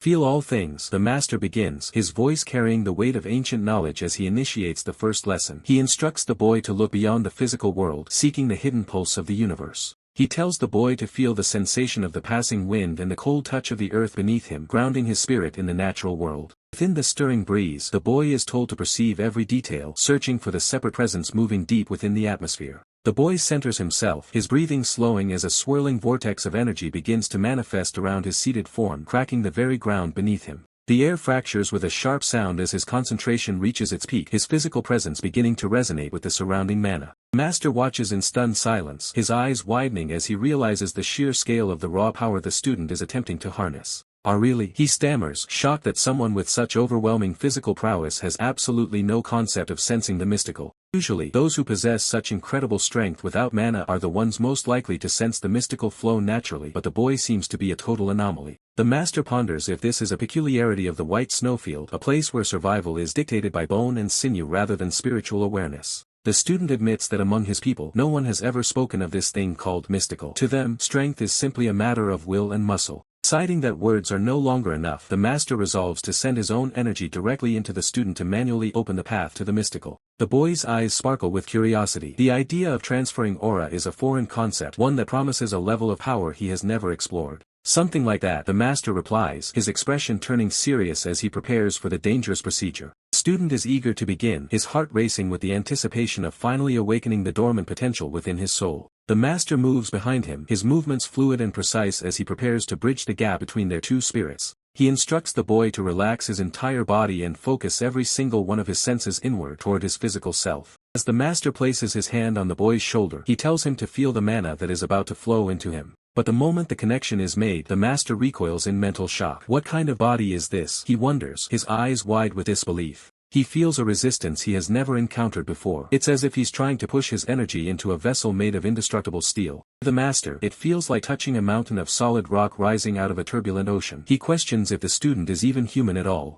The student's name escapes his lips in a whisper, his mind reeling from the sheer physical density of the boy sitting before him. Quickly regaining his composure, the master apologizes, claiming his mind simply wandered for a moment to hide his growing fear. He begins to channel a massive amount of green aura, determined to force the path open and awaken the power dormant inside this monster of a man. As the energy flows, the master notices something strange. A faint, rhythmic vibration begins to echo back from the student's internal core. The master's face pales as he realizes the truth. He hasn't just opened a path, he has unleashed a force that might consume everything in its wake. Alan's green energy flickers and dies against Ketel's skin, unable to penetrate the barbarian's overwhelming physical presence. The wizard's eyes widen as his probe hits a wall of pure, unyielding muscle and spirit. Sweat beads on Callan's brow. He admits the unthinkable, his mystical reach, honed through decades of study, simply cannot find the bottom of Ketel's potential. Within Ketel's soul, Callan feels like a man drowning in a vast, sun-drenched abyss. No matter how deep he dives, the source of this power remains hidden in the blue depths. Pressure is suffocating. It isn't just an empty void, it's a space so densely packed with raw vitality that it threatens to crush the wizard's very consciousness.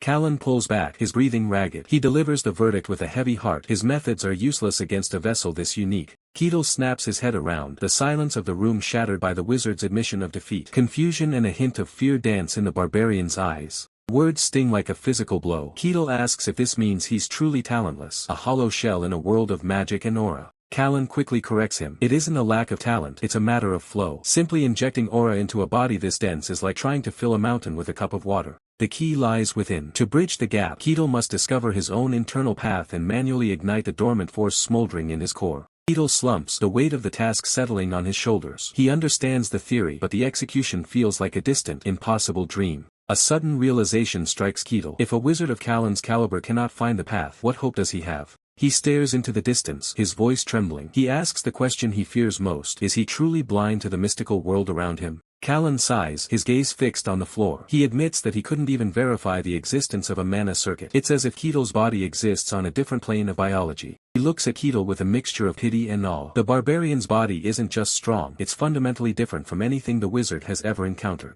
Callan explains that for most, aura flows like a river. But Ketel's physical essence is so heavy and deep that it acts as a black hole, swallowing any external energy before it can take root. Ketel's heart sinks. If even a master's aura is blocked by his own flesh, he is effectively isolated from the very power he seeks to master. Pouts in frustration, the disappointment of his journey boiling over. Callan can only offer uncertainty, unable to give the definitive answer Ketel craves. Callan suggests a change of scenery. Perhaps a legendary sword master with a more aggressive aura, or the scholars of the magic tower, could find the key he lacks. The wizard places a hand over his heart in a rare gesture of humility. He apologizes for his inadequacy, his pride as a master momentarily set aside. Keto looks down, his resolve hardening. He tells himself there is still a chance. This isn't a dead end, it's just a more difficult path. His hand drifts toward the hilt of his blade. The cold steel is a reminder of the power he already possesses, the power that has kept him alive this long. With a sudden, bright smile, Keto thanks Callan for the lesson. He chooses to see the knowledge gained rather than the failure experienced. Callan remains frozen, watching the barbarian leave. He is left alone with his thoughts, wondering if he just witnessed the birth of a monster or the tragedy of a hero. His mind drifts to the barbarians he's known, creatures of pure impulse, driven by blood, booze, and the thrill of the raid. To the civilized world, they were nothing more than predictable outcasts. But this warrior is a different breed entirely. The wizard breaks the silence, his voice low and calculating as he asks if the warrior would ever consider settling down within the kingdom's borders. The offer is clear: pledge loyalty to the crown and, in exchange, receive a formal title, a seat at the table of power instead of a life in the dirt. He leans in, offering himself as a personal sponsor. He knows that with the warrior's raw, overwhelming strength, a high-ranking position is practically guaranteed. The response is immediate and freezing. The warrior refuses without a second thought, stating flatly that he has no intention of belonging to anyone or anything. The wizard's mind races with the strategic potential. If he could leash this barbarian to the royal palace, they might finally have the weapon needed to break the empire's suffocating grip. He tries one last hook, dangling the temptation of noble status. Surely, even a man from the wastes craves the prestige and luxury of the elite. Warrior remains unmoved, his expression unreadable as he lets the silence stretch between them.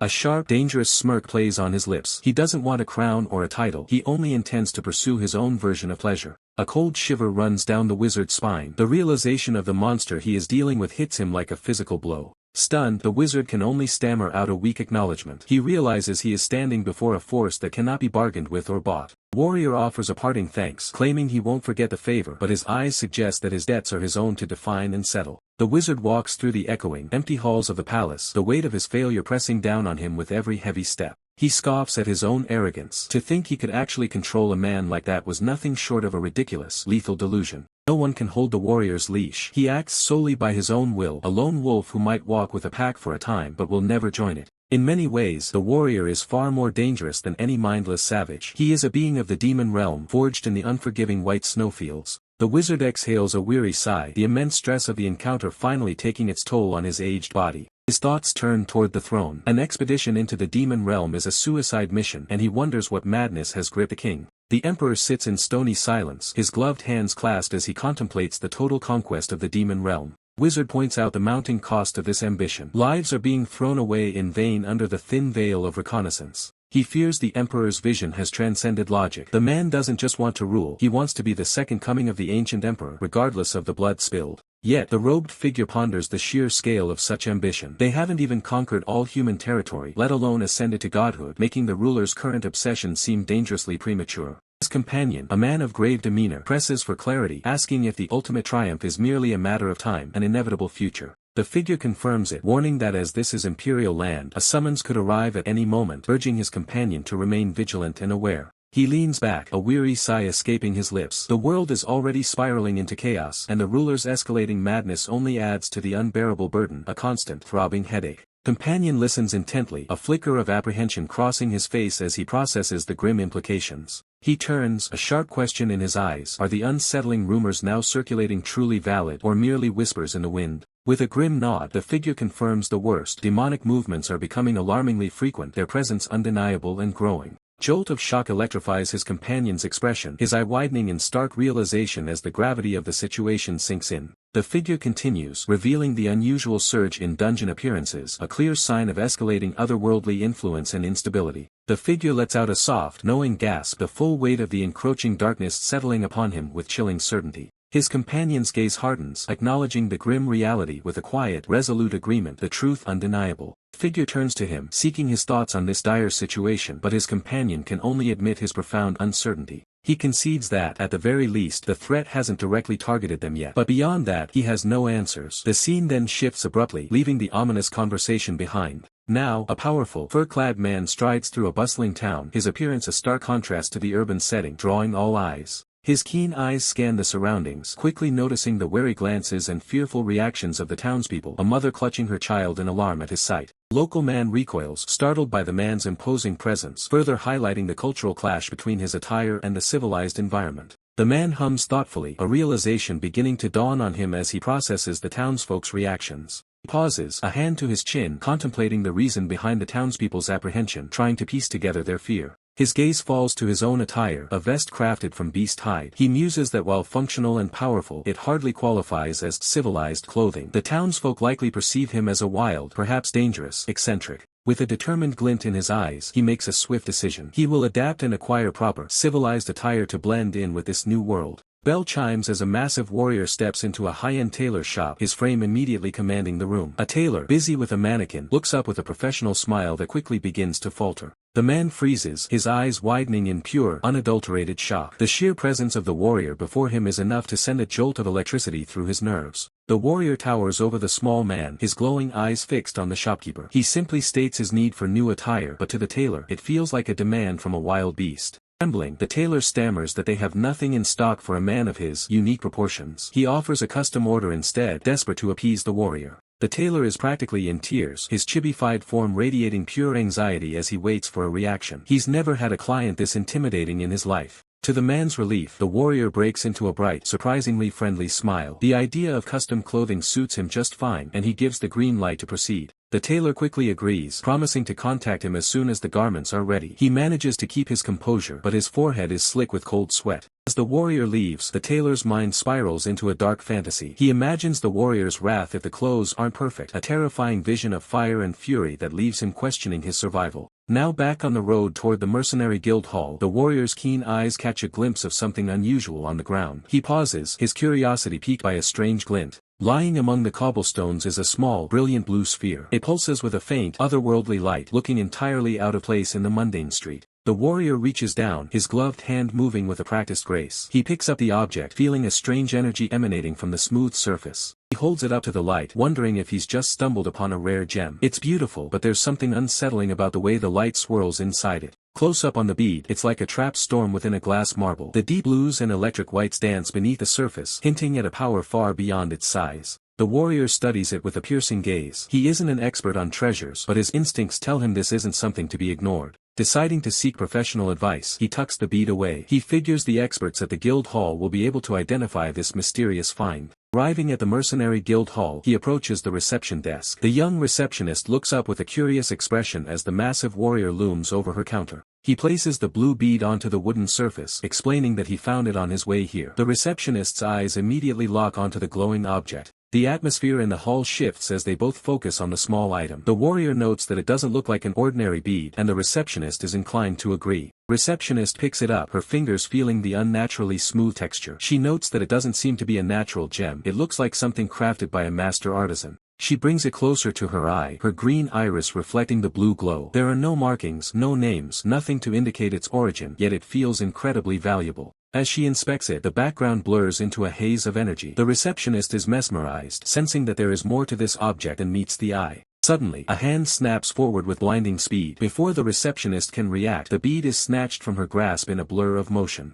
The receptionist's eye widens in pure shock. The speed of the movement was so great she didn't even see it coming, leaving her stunned and breathless. She stands there, frozen and confused, as the warrior holds the bead once more. The sudden tension in the air is palpable as the receptionist tries to process what just happened. Beetle breaks the silence, his voice steady as he asks the receptionist if she's alright, snapping her back to reality after the orb's strange resonance. She blinks in confusion, still clutching the blue artifact. Ketel notes with a cold precision that for a moment it looked as if her very mind was being siphoned into the orb. The receptionist looks up, startled, but Ketel quickly dismisses the tension with a wave of his hand, telling her to never mind his observation. Sensing the orb's abnormal energy, she warns that the item is difficult to identify and offers an official appraisal to uncover its secrets. Ketel declines with a sharp, knowing grin. To him, the mystery is where the real fun begins, and he prefers to uncover the truth through his own means. He turns his attention to the mundane request forms, tasks like street cleaning and harvesting, a stark, almost humorous contrast to the dangerous power he holds in his hand.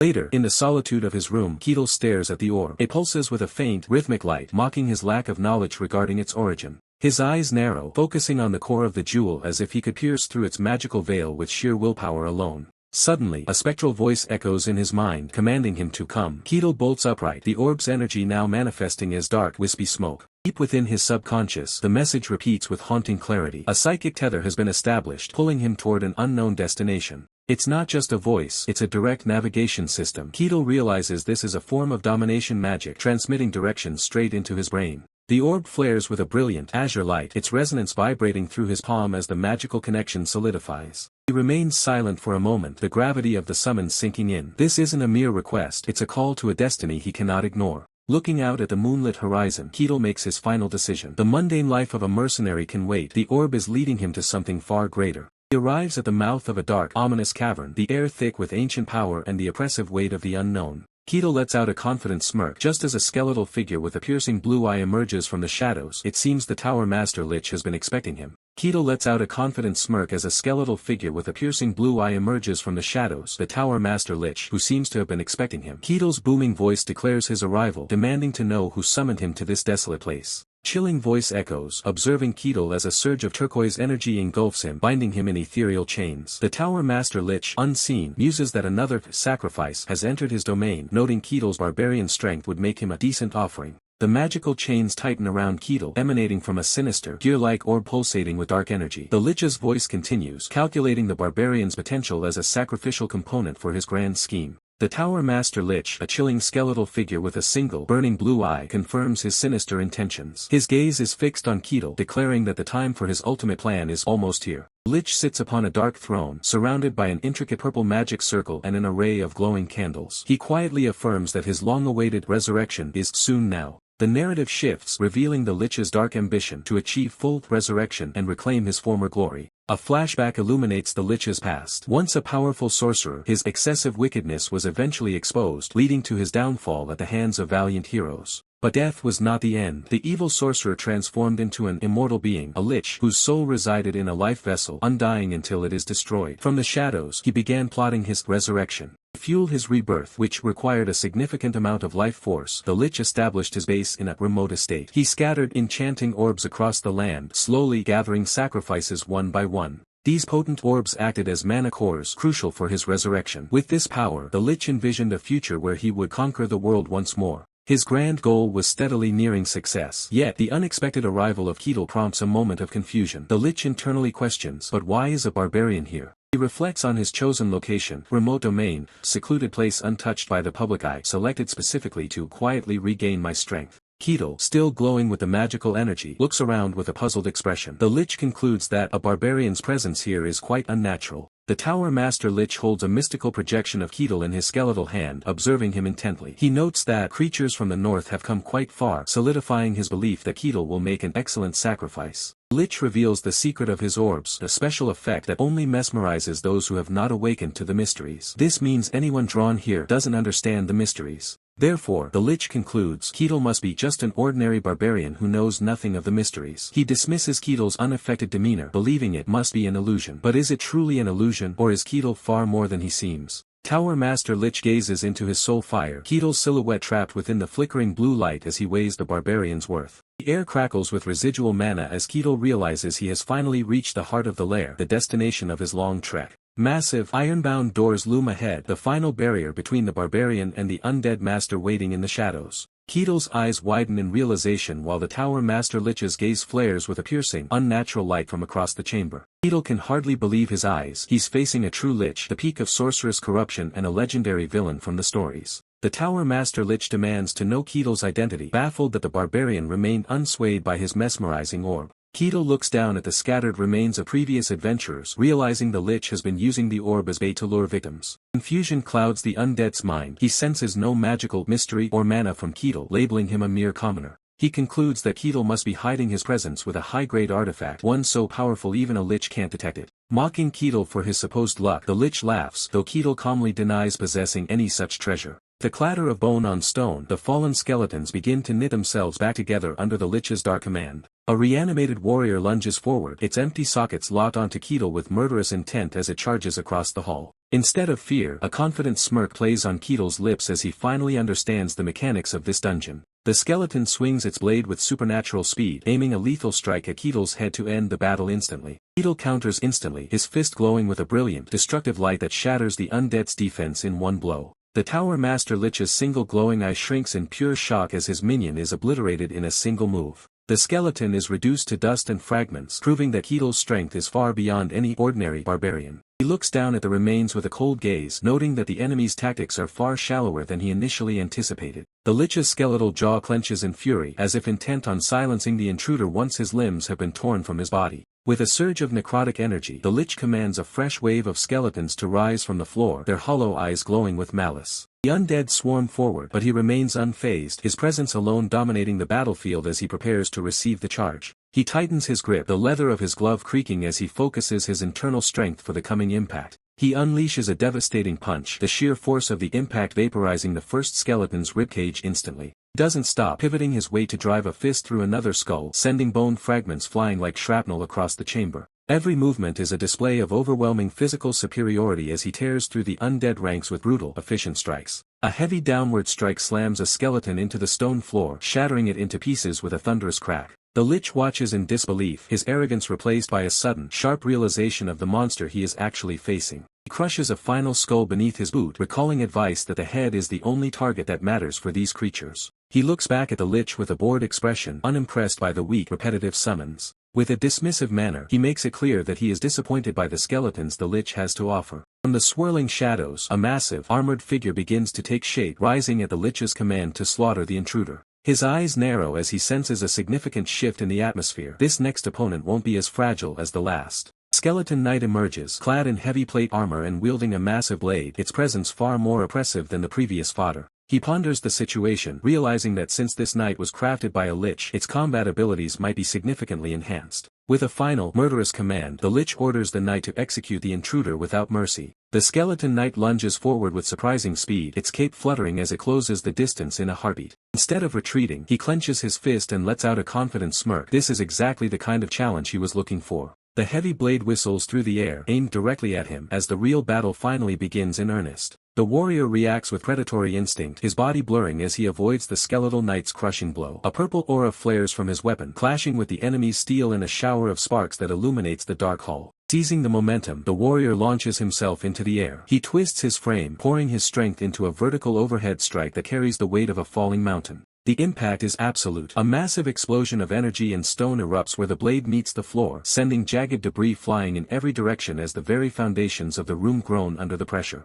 Through the rising dust, a chilling presence remains. The skeletal knight, fueled by dark magic, refuses to crumble, its hollow eyes burning with a renewed, malevolent blue fire. The warrior pauses, a small, dangerous smile playing on his lips. He watches the creature, seemingly acknowledging its unexpected durability. From the shadows, the Lich gestures desperately. Dark energy surges as the undead knight is forced to overcharge its core for one final, suicidal gambit. Violent vortex of cyan energy erupts, swirling around the battlefield. The sheer density of the mana begins to distort the air, creating a pressure wave that threatens to crush anything caught in its radius. Standing in the center of the magical storm, the warrior remains unfazed. He watches the swirling currents with a cold, analytical gaze, waiting for the perfect moment to strike. The skeletal knight lunges forward, its form encased in a blinding shroud of blue mana. It has become a living projectile of pure, destructive magical energy. Lich's confidence falters. It stares in shock as it realizes that even with its mana pushed to the brink, the warrior hasn't moved an inch, seemingly unimpressed by the display. The energy peaks, manifesting as a colossal beam of light that slams into the warrior's position. The force is enough to level a fortress, yet he merely braces himself, his feet digging deep into the cracked stone.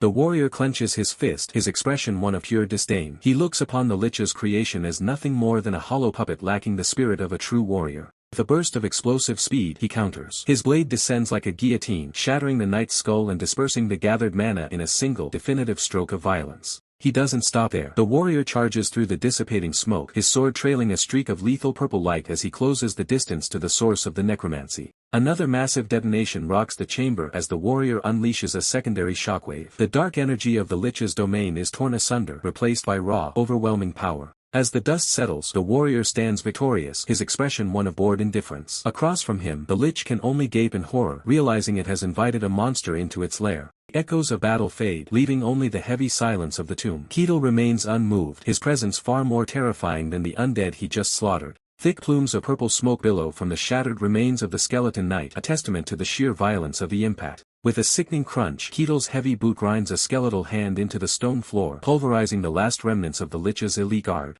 Ketel looks around the chamber with a look of pure boredom. He expected a challenge, but this was nothing more than a warm-up. He asks the Lich if that was really all it had to offer. Tower Master Lich's jaw hangs open, its hollow sockets flickering with a mixture of confusion and burgeoning dread. The Lich's mind races. It had sent a skeleton knight, a creature of immense power, yet Ketil had dismantled it using nothing but raw physical strength. No mana, no skills, just pure muscle. Is such a feat even possible for a mortal? The Lich realizes it isn't dealing with a common adventurer. It admits that Ketil is truly special. Ketil's eyes remain cold and analytical. He isn't interested in praise, he's interested in the next target. The Lich begins to hover, its cloak billowing as it tells Ketil to consider it an honor to die by its hand. Suddenly, a heavy, oppressive sound vibrates through the air. Ketil tenses, feeling a sudden shift in the room's energy. From the shadows, two glowing blue eyes pierce the darkness. The Lich asks if Ketil is afraid, demanding that the barbarian learn the meaning of fear. The Lich declares that Ketil shall pay the ultimate price for invading its sanctuary. Ketil scratches his head, looking more confused than intimidated. He bluntly explains that he only came here because the orb called out to him.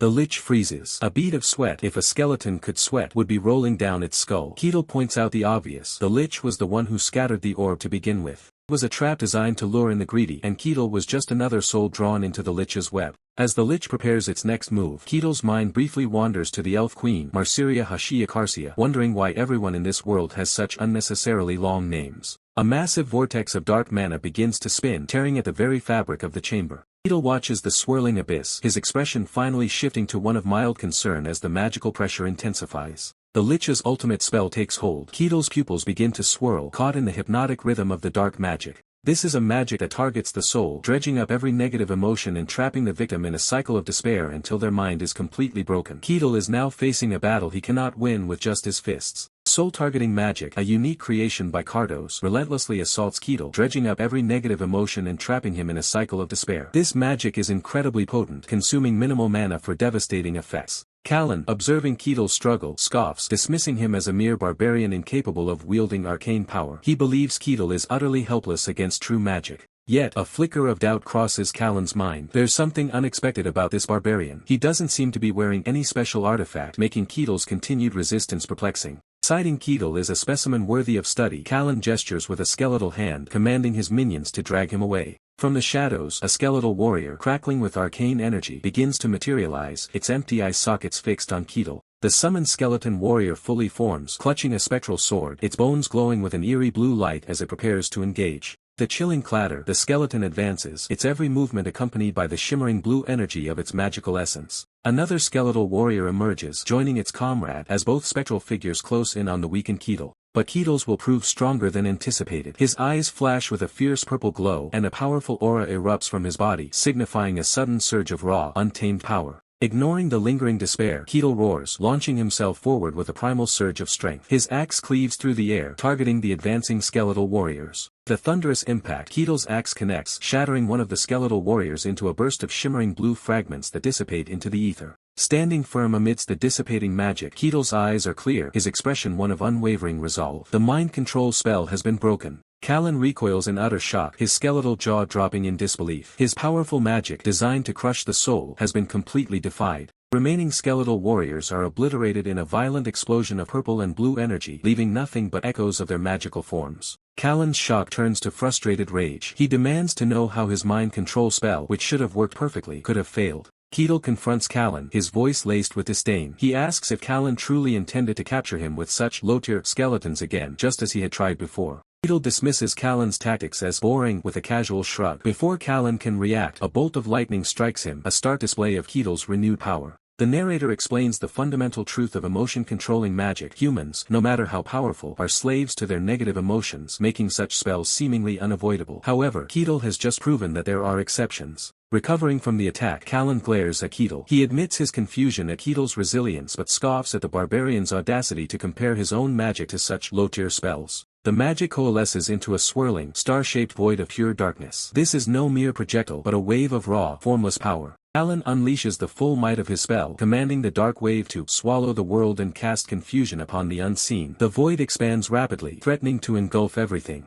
Yet Ketil's reaction is far from fear. His eyes widen, sparkling with an almost cartoonish wonder as he gazes upon the destructive magic. He's not intimidated, he's intrigued. The dark energy of Callan's ultimate spell transforms into a chaotic, swirling vortex of purple and blue, a maelstrom of raw magical power that promises utter devastation. Maelstrom solidifies, a skeletal hand of pure energy reaching out, its voice echoing with a chilling command, "Be consumed." But the barbarian warrior stands firm, his body a bastion against the encroaching darkness, refusing to yield. The chaotic energy washes over the barbarian, attempting to devour him whole, his form momentarily flickering under the immense magical assault. The skeletal form convulses with triumphant laughter, his eyes glowing with malevolent satisfaction as he anticipates his enemy's demise. "Victory is mine, barbarian." The figure cackles, but his triumph is cut short by a sudden, violent cough, clutching his chest as his power falters. The immense mana drain takes its toll and the figure collapses to his knees, his form flickering as the dark energy dissipates around him. "I overdid it," he groans, acknowledging the heavy cost of his ultimate spell. "I used up everything except the mana needed to keep my body standing. Still, with this, that guy should no longer be."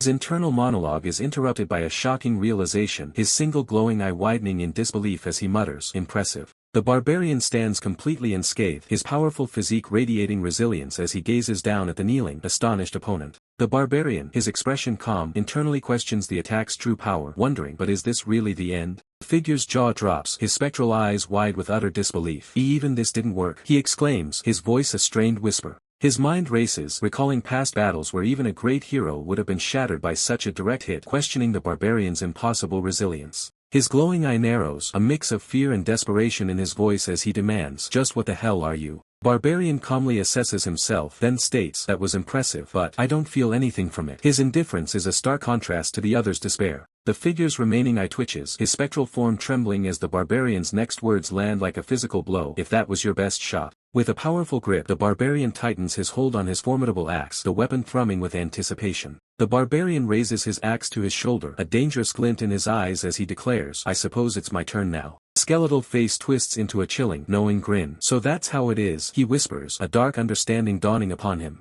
The barbarian, still holding his axe, looks genuinely confused by the sudden shift in demeanor, letting out a questioning, "Huh?" The figure turns his back, addressing the warrior directly. "You came here because you know who I am, right? So it's true then." He reveals a deeper understanding of the warrior's presence. Barbarian's confusion reaches a peak, his chibi form emphasizing his utter bewilderment. "What the hell are you babbling about?" he asks, clearly having no idea what is being implied. The figure bursts into another fit of laughter, convinced the warrior is an agent. "Ha ha ha ha ha ha. Are you that afraid of me? I must admit, you're clever to be able to track me this quickly. But I will rise again." He roars, his voice filled with unyielding malice. "I will destroy your world once more." He vows eternal vengeance, even in defeat. His thoughts drift to a dark rumor. "I once heard that there are places where various talented people are raised." He concludes, "This barbarian must be from such a place. A weapon forged specifically to kill me. An assassin sent to end me." Revelation fuels the creature's rage. Its skeletal jaw unhinges in a guttural scream, blue energy flaring from its eye sockets as it prepares for a final, desperate act. A single burning eye flares with malevolent power as the creature declares its full name and unwavering intent to destroy its enemies. The man stares, utterly bewildered by the sudden, unhinged outburst. He wonders if the creature has completely lost its mind. From the glowing urn, a torrent of luminous blue energy erupts, swirling with dark power. The ethereal blue light surges forward, a concentrated beam of magic slamming directly into the man's chest. The man's eyes widen in shock and disbelief as the foreign energy invades him, the sudden, overwhelming sensation leaving him momentarily paralyzed. Malevolent blue essence immediately infiltrates the man's body, seizing control of his mind. This possession binds the entity to the man's form unless it can revert to its previous state. A chilling laughter escapes the man's lips as the entity, now fully possessing him, shows no other choice. The man's body glows with an ominous blue aura. Inside the subconscious realm, the creature finds himself in a bizarre, swirling void. He looks around, bewildered by the strange spectral space. Confusion turns to dread as the creature questions the nature of this chaotic space, realizing it must be the inner world. He senses something profoundly wrong, the sheer strangeness beginning to shatter his perception. A scream of pure agony tears from the creature as the subconscious realm assaults him. He realizes with horror that this power is beyond anything he has ever encountered. Before his eyes, a colossal, shadowy figure, pulsing with dark energy, begins to manifest within the mind. The creature recoils, understanding the terrifying nature of the entity. Glowing eye fragments and cracks, the creature's mind rapidly deteriorating under the oppressive power of the inner world until his consciousness shatters. With a final, bewildered look, the creature's form dissolves into dust, its essence utterly annihilated. The dungeon is cleared. The man blinks, suddenly lucid, looking around in utter confusion, completely unaware of the mental battle that just transpired within him. The man recalls the dark wave used by the creature, finding the technique impressive. He ponders the final evolution and the magic wielded, wishing he could have learned it. A sudden thought makes the man pause as his eyes dart to something new on the ground. He spots the urn and theorizes it might be a life vessel, a crucial component for the creature's existence. Man picks up the urn, deciding to have it appraised later in hopes of finding valuable information. His eyes snap open as he notices a critical detail, a hidden feature within the dungeon. The man turns to face a massive, glowing wall adorned with intricate patterns, wondering if it leads to a secret room. Driven by curiosity, the man cautiously approaches the mysterious, glowing wall. His fingertip makes contact and a faint ripple of energy emanates from the surface, activating a hidden mechanism. The wall pulses, its symbols flaring with intense light as the touch triggers a profound magical reaction. With a decisive crack, the glowing wall shatters into fragments, revealing a hidden passage. The man steps through the newly opened passage, entering the unknown chamber beyond with a sense of anticipation. His boots land softly on the ground of the secret room, the air thick with an eerie silence. The man looks into the chamber, his gaze falling upon several unconscious figures lying on the floor. A notification reveals the truth about the secret chamber. The notification reveals the truth about the secret chamber, confirming Ketil's suspicions. He stares, wide-eyed, processing the impossible reality. It truly exists. His gaze sweeps over the unconscious figures, a mix of shock and confusion washing over him as he wonders who these people are and why they're here. Ketil cautiously attempts to rouse one of the men, gently tapping him, but receives no response. He checks another figure, a woman, but she too remains unresponsive, leading him to question if any of them are still alive.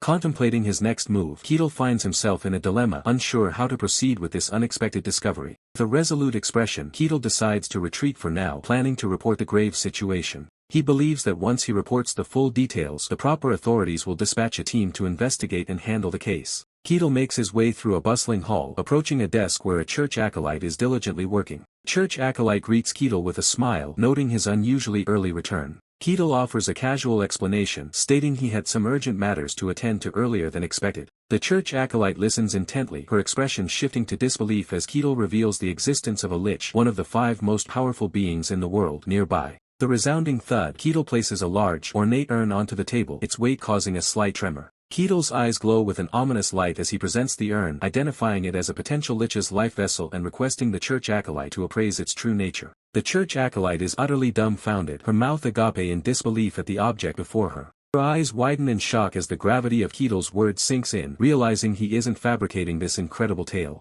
Overwhelmed, the church acolyte cries out in alarm, questioning the bizarre events unfolding. Ketil calmly adds that there are also people trapped within the urn. Ketil explains his decision to leave the unconscious individuals in the chamber, remarking that their minds were already empty, and suggests the guild send a specialized team to investigate. The church acolyte gasps in horror at his casual revelation. A chilling realization dawns on the church acolyte as she connects Ketil's discovery to a recent surge of missing person cases in the area, none of whom were ever found. The spectral image of a lich appears, hinting at the true perpetrator. Panicked, the church acolyte leaps to her feet, declaring her intent to immediately summon reinforcements. The title card flashes across the screen, marking a pivotal moment in the unfolding narrative. A church guard bursts into the room, his face contorted in disbelief and fear, having overheard the shocking news of a lich's presence. Ketil, unfazed by the guard's dramatic entrance, offers a nonchalant greeting, seemingly oblivious to the panic he has caused. Ketil attempts to reassure the bewildered church acolyte and church guard that everything is under control, dismissing the discovery as not a big deal, leaving them utterly perplexed by his casual demeanor. Kratos Bernialas Kessis. The church guard stammers, the mere mention of the name draining the color from his face as if he'd seen a ghost. Ketil nods with a casual shrug, confirming the identity while the guard's jaw practically hits the floor in a state of pure, unadulterated terror. The name belongs to a living nightmare, a mage who plunged the world into a century of darkness, a master of emotional manipulation and absolute chaos. This was a monster who brought 5 kingdoms to their knees and drove monarchs to madness, and now he has supposedly returned as an undying lich. Yet Ketil remains entirely unimpressed, claiming the legendary mage was nothing special, just a man who did strange things until he eventually self-destructed. Guard is reeling, his mind unable to process such a casual dismissal of a historical calamity as he desperately demands a more detailed explanation. Ketil simply tilts his head, offering a blank expression and a short response. There's nothing else to say, the threat is dealt with. Silence hangs heavy in the air as the guard stares at the barbarian, his brain short-circuiting at the sheer absurdity of the situation. Finally regaining his composure, the guard instructs Ketil to stay put while he rushes off to report this world-shattering news to his superior. Within the inner sanctum, the local lord's eyes bulge with dread. A lich, a literal harbinger of the end, was lurking right on their doorstep. He scans the grand hall, desperately hoping for a mistake, wondering if the threat could be anything lesser than a high-level undead. The physical evidence is undeniable. The guard presents the phylactery, a vessel of dark power that confirms the lich's presence beyond a shadow of a doubt. The political implications are just as terrifying as the monster itself. If the Empire hears of a lich hiding here undetected, investigators will swarm the town. To make matters worse, Lord Kane is currently absent, leaving the territory vulnerable and the local leadership in a state of high-stakes panic. The Lord closes his eyes, the weight of the situation pressing down on him as he tries to find a way to navigate this brewing storm. With a sudden, decisive movement, he slams his gloved hand onto the table, the sound echoing through the tense, silent chamber. Looking through the gilded frame of his station, he acknowledges that despite the terror, they have been handed a miraculous stroke of fortune. Had Ketel not stumbled upon the ritual and ended it, the entire region would have been the first to fall under the Lich's cold, dead hand. Analysis suggests that the ancient mage, Kratos, was caught right in the middle of his resurrection ritual, a moment of extreme vulnerability. Deep within the shadows, the Tower Master Lich had been channeling forbidden energies, weaving a circle of purple malice to reclaim his physical form. Because the process was incomplete and his condition unstable, the barbarian was able to disrupt the cycle before the monster reached full power. Recognizing the magnitude of the service rendered, the Lord decides that a feat of this caliber demands a reward of equal significance. Staring out at the moonlight, he contemplates the cost of such a reward, hoping their treasury can satisfy a man who just saved a kingdom. The soft light of dawn begins to filter through a grand window, marking the end of a long night of contemplation. Tranquility is shattered by frantic shouts echoing through the vast, opulent chamber, demanding the Lord's immediate attention. Roused from his slumber, the Lord slides his feet into his slippers, preparing to face the urgent summons. Already awake, the Lord calms the approaching messenger, instructing them to allow the visitor entry. The grand doors part with a blinding flash of light, heralding the arrival of an exceptionally important guest. A distressed maid bursts forth, breathlessly announcing the unexpected arrival of a high-ranking inquisitor. The Lord's eyes widen, a jolt of surprise and concern flashing across his face. He questions the reason for such a high-ranking official's sudden visit, his mind racing for answers. Inside the lavish chamber, the Lord is now seated across from an elegant priestess, her presence radiating quiet authority. With a respectful hand to his chest, the Lord formally introduces himself as the ruler of the territory. Narration unveils the guest's formidable reputation as a highly accomplished inquisitor. The Inquisitor's legend is recounted, a powerful figure who defeated demon-contracted warlocks and now stands as a renowned authority on the continent, commanding deference from all. The elegant priestess's gaze is sharp as she questions the Lord, hinting at disorder within his domain. The Lord explains a recently resolved dungeon issue, but he realizes the guest's true objective remains unknown. The Lord directly asks for the reason behind her visit, but the elegant priestess offers only silence. A flicker of surprise crosses the Lord's face as the priestess offers a subtle, almost cunning smile, beginning her reply with a deliberate, however. "Before I share its contents," she states, her gaze unwavering, "I wish to hear more about what recently transpired in this territory." The Lord looks away, his expression troubled, clearly hesitant to recount the recent events. A stark, textured panel descends, signaling a dramatic pause before the untold story unfolds. Dramatic pause shatters as Counselor Azure, seated on her opulent throne, processes a shocking revelation. Her eyes widen in disbelief as she questions, demanding confirmation. "The barbarian. You mean he was the one who defeated that Lich?" The Tower Master Lich confirms the impossible. "Yes. And the Lich is likely Kratos Bernyalas Kesses." The name echoes, conjuring the terrifying image of the skeletal Lich, causing Counselor Azure's face to contort in horror. "What? That creature was here?" she whispers, demanding further confirmation. Her shock is palpable. A heavy, ornate pitcher tumbles from a nearby surface, crashing down as the Tower Master Lich reveals the final, damning piece of evidence, Kratos' phylactery. Counselor Azure's eyes, wide and bloodshot, reflect pure terror. The weight of the discovery presses down on her, leaving her stunned and speechless. "This," she manages, the word hanging in the air. Her hand instinctively clutches the sun-shaped medallion around her neck, her knuckles turning white. The sound of her desperate grip echoes the turmoil within.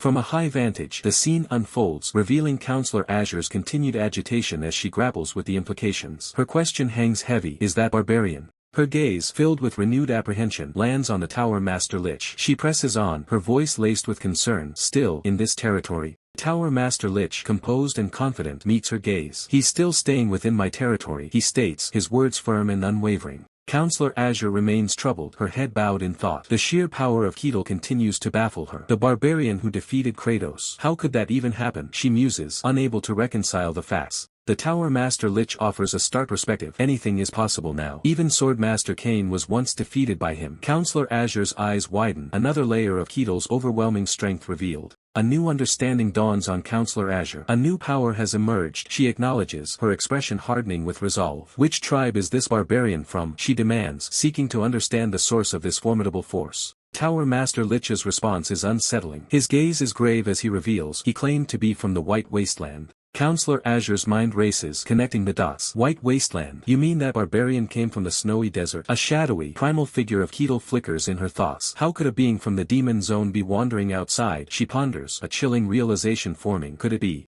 She turns to the Tower Master Lich, a new theory emerging. Maybe that barbarian is the reason I was sent here. Her words catch him off guard, eliciting a surprised "what?" With a determined gaze, Counselor Azure makes her decision. May I meet this barbarian directly? She asks, her voice firm, ready to face the enigma that is Ketil. Meanwhile, Ketil is preoccupied, examining a glowing blue crystal. He scrutinizes the artifact, pondering, how exactly does that device work? The crystal pulses with arcane energy, hinting at its hidden power. Ketil, shirtless and relaxed, holds the pulsating gem. It seems like some kind of artifact that boosts magic. He muses, a strange, serpentine symbol glowing behind it. Well, I'll just ask the mage about it later, he decides, setting aside the immediate mystery. Suddenly, Ketil's eye snaps open, a flicker of surprise crossing his face. Ah, he murmurs, sensing an interruption. He sits up, turning towards the bright window, the morning sun streaming in. Looks like it's time, he states, his casual tone belying the importance of the impending event. A church guard, clad in armor, stands before him, delivering a formal summons. The Sun God's Inquisitor wants to meet you. Inside the church, he announces, setting the stage for Ketil's next encounter. The church guard stands firm at the threshold, his voice heavy with the weight of protocol. He warns Ketil that once he steps inside to meet the high-ranking official, anything less than absolute respect will not be tolerated. Ketil offers a casual, almost dismissive smile. He assures the guard not to lose any sleep over it, his relaxed demeanor contrasting sharply with the rigid atmosphere of the holy grounds. As Ketil begins to prepare, the sheer physical presence of the barbarian sends a ripple of unease through the church guard. Even without a weapon in hand, Ketil radiates a raw, untamed power. Church guard clears his throat, trying to regain his composure. He asks if the barbarian is finally ready to face the Inquisitor, his eyes scanning Ketil for any sign of hesitation. A bead of sweat rolls down the guard's face. There's something about Ketil's silence that feels more predatory than any threat, making the simple task of escorting him feel like walking a tightrope. Donning his signature fur cloak, Ketil signals his readiness with a simple, sharp command to lead the way. The transformation from a shirtless warrior to a fully equipped barbarian is complete. In this realm, the concept of divinity isn't just a matter of faith, it's a tangible, undeniable reality. Gods aren't just myths whispered in the dark, they are active forces in the world. These celestial beings grant their immense power directly to the worthy, sometimes even descending to the mortal plane themselves to alter the course of history. It is around these manifestations that the faithful gather.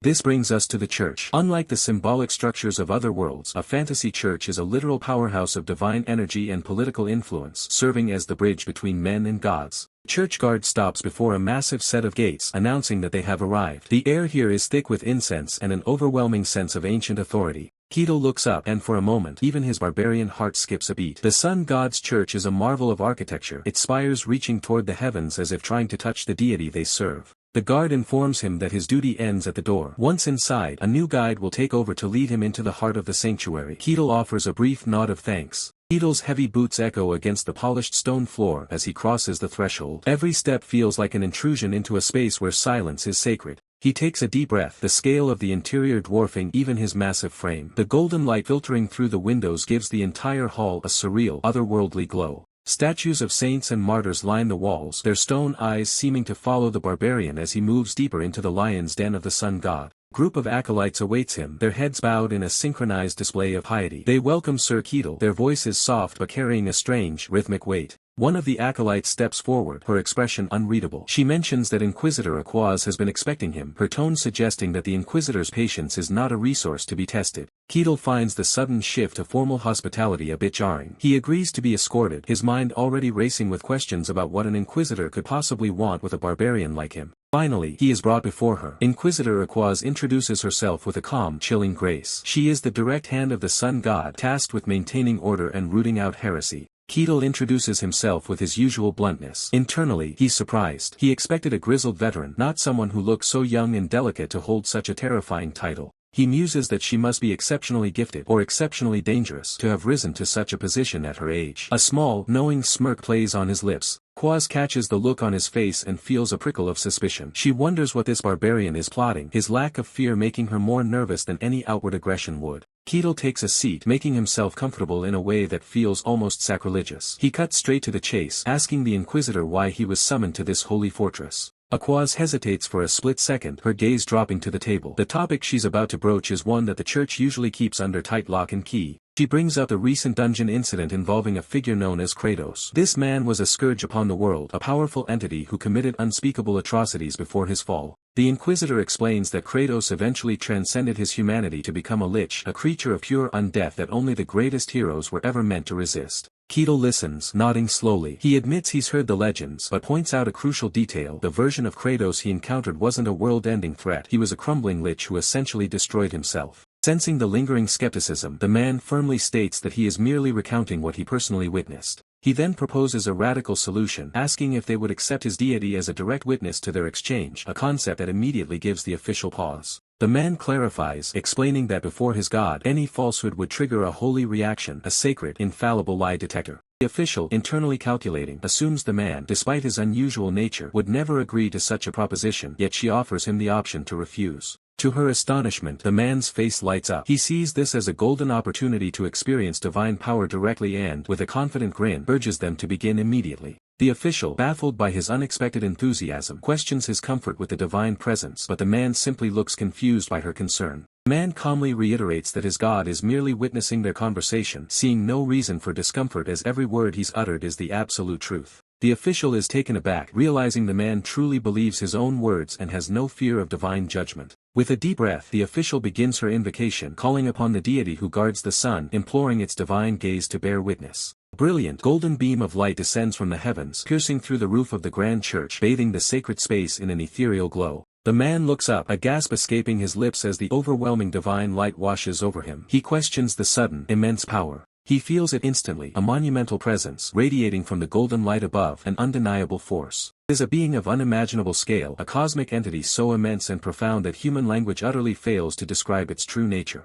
As the man stands bathed in the divine radiance, he senses the entity's current emotion. The golden light intensifies, casting powerful rays directly onto the table where the man and the official sit, illuminating them both. The official's eyes snap open, a wave of relief washing over her. There was no holy reaction and no divine judgment. She then declares the conversation can finally begin. The official adjusts her necklace, a subtle gesture of thought, while the man offers a confident, knowing smile. The man simply responds with a calm acknowledgement, ready to proceed, his earlier eagerness still evident. The man simply responds with a calm acknowledgement, ready to proceed, his earlier eagerness still evident. And with that quiet, determined resolve, the very fabric of their world shifts, revealing the grand title of the epic journey they are about to embark on, living as a barbarian in a fantasy world. However, before the true chaos can begin, an unexpected interlude flashes across the screen, a stark warning from the Thunder team featuring a mysterious, hooded figure urging support for the creators who bring this brutal world to life. With the crucial warning delivered, the screen ignites with the series' vibrant title, its intricate visuals shimmering against a cosmic backdrop of swirling purples and blacks, signaling the true descent into this brutal fantasy.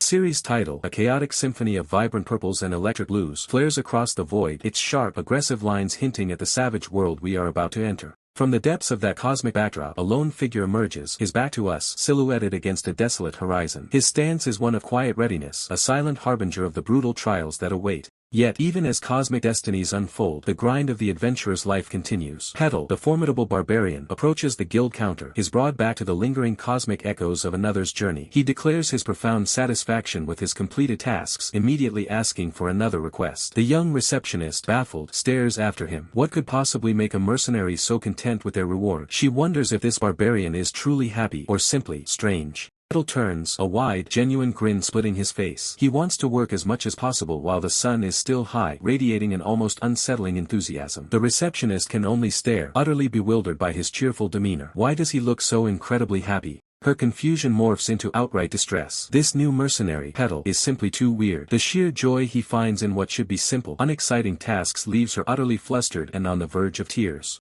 With a resigned sigh, the receptionist offers Petal another job. Room cleaning, garden weeding, and street cleaning are already checked off on the rank F request board. She hands him a new cleaning request, silently questioning if a barbarian could truly enjoy such mundane chores. Petal, however, simply smiles, ready for more. Petal, ever the diligent worker, recounted his dungeon clearing process to Lady Azure, just as he had done for previous tasks. His explanation was thorough, leaving no room for doubt. A chilling realization dawned upon Lady Azure. The dungeon's previous master, Kardos, must have been severely weakened during his resurrection preparations. Had he possessed his full magical might, Petal, the barbarian, would never have stood a chance. It was pure luck. Petal's voice cut through her thoughts, directly addressing her internal skepticism. Have your doubts been cleared? He asked, his gaze unwavering. With a slight bow of her head, Lady Azure composed herself. Yes, thank you, she replied, a hint of contrition in her tone. Please forgive my rudeness. Petal, ever pragmatic, simply waved it off. It's fine. I enjoyed it too. Then, lastly, Lady Azure began, her eyes narrowing slightly. May I ask one personal question? Petal, intrigued, leaned forward. Of course.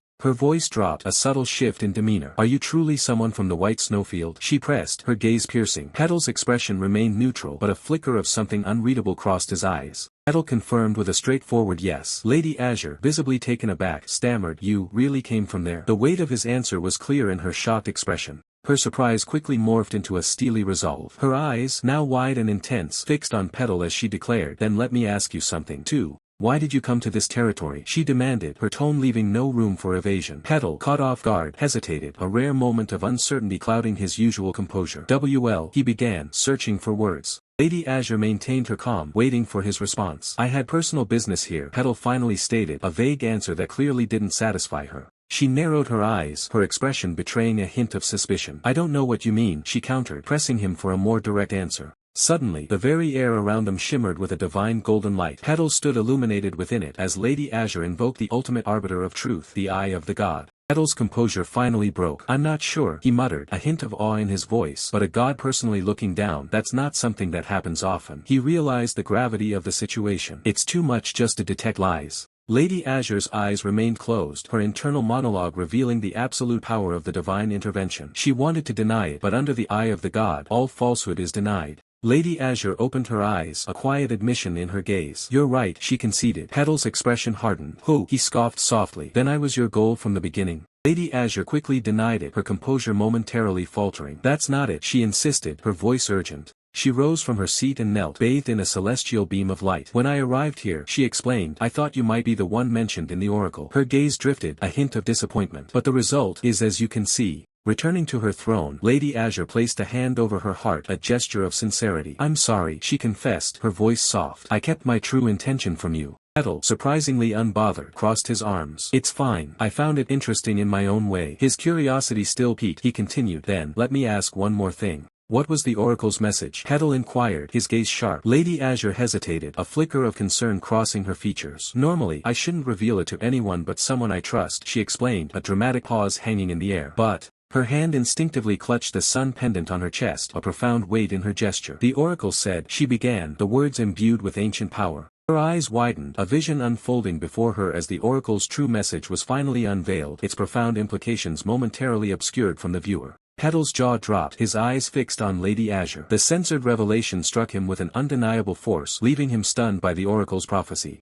The weight of prophecy hung heavy, reaching even distant, gilded halls. Within a grand, sun-drenched chamber, the white-haired sorceress stood, her gaze distant, lost in troubling thoughts. Her boot clicked softly on the polished floor, a faint echo in the cavernous room betraying a subtle unease. Her piercing red eyes, usually resolute, now held a flicker of uncertainty. A bearded man approached, his voice a low inquiry. You seem troubled. The white-haired sorceress replied, yes, I met him, but it only made my thoughts more tangled. Just who is he? She declared, he is definitely a barbarian from the white snowfield. The bearded man's eyes widened slightly. Really? We didn't get any intel from inside the snowfield, but that's been confirmed. He confessed his apprehension. I hoped it was false, but in the end, it's an undeniable truth. If this gets out, it'll stir up the world. Many people want to take more decisive action concerning the white snowfield, especially the emperor. Thought of imperial intervention sent a shiver through him. If the emperor personally acts, imagine the chaos. He then reassured her, but you don't need to worry about that specific aspect. The white-haired sorceress affirmed their plan. We'll handle him ourselves, and we intend to keep the barbarian's existence hidden from the public. The man sighed in relief. That's a relief. She mused, probably not. If they were all like him, they would have already left the snowfield and conquered the world. But, her words trailed off, a chilling question forming in her mind. What if those physically dominant beings also gained intelligence? The bearded man then recalled, come to think of it, I heard the barbarian king is different this time. I heard he has both strength and intelligence. The white-haired sorceress confirmed, you mean the barbarian king, right? I've only met him once, but he was definitely different from normal barbarians. Dawning realization flickered in the man's eyes, a quiet awe escaping him. She continued, the relationship between barbarians and those who serve gods is quite strained. That's why their growing power isn't something we can simply dismiss. The bearded man then shifted the topic. By the way, what was in the oracle that made a private meeting necessary? He paused, awaiting her response. She revealed, I needed to confirm something. He pressed, confirm, what do you mean? Her gaze was sharp as she elaborated, whether he is a pure human or something merely pretending to be human. The man's urgency grew. What in the world did the oracle say? The white-haired sorceress turned back to the window, her voice hushed with the weight of revelation. The oracle said, True nature of the prophecy remains shrouded in mystery, a golden, indecipherable truth that promised to reshape their understanding of the world. Even the man, usually so composed, is shaken by the weight of such a destiny. He wonders aloud, his voice barely a whisper, how such a reality could even exist. Shaking off the momentary shock, he regains his noble bearing and formally welcomes his guest. The guest sits across from him, looking every bit the rugged warrior. He admits things are going well in the territory but wants to know the real reason for the summons. The host leans in, his expression turning grave as he prepares to speak as the ruler of these lands. The warrior remains indifferent to formalities, but the ruler persists, explaining that a substantial reward has been prepared for the warrior's role in saving the territory. With a deliberate tap of his gloved finger against the table, the ruler signals for the prize to be presented. A simple brown bag is placed before them, the official reward from the ruler. It looks like common leather, but a faint, mystical shimmer hints at its true value. The ruler watches the guest's reaction closely, urging him to inspect the pouch. The warrior reaches out, his curiosity piqued as he prepares to uncover the secrets of the small container. His eyes widen in realization. This is no ordinary bag, but a rare spatial artifact of immense utility. The ruler explains that it can store a massive quantity of items, limited only by the magical space bound within. The warrior is stunned. The internal dimensions are nearly the size of the reception room. For a fighter, such an object is a game changer.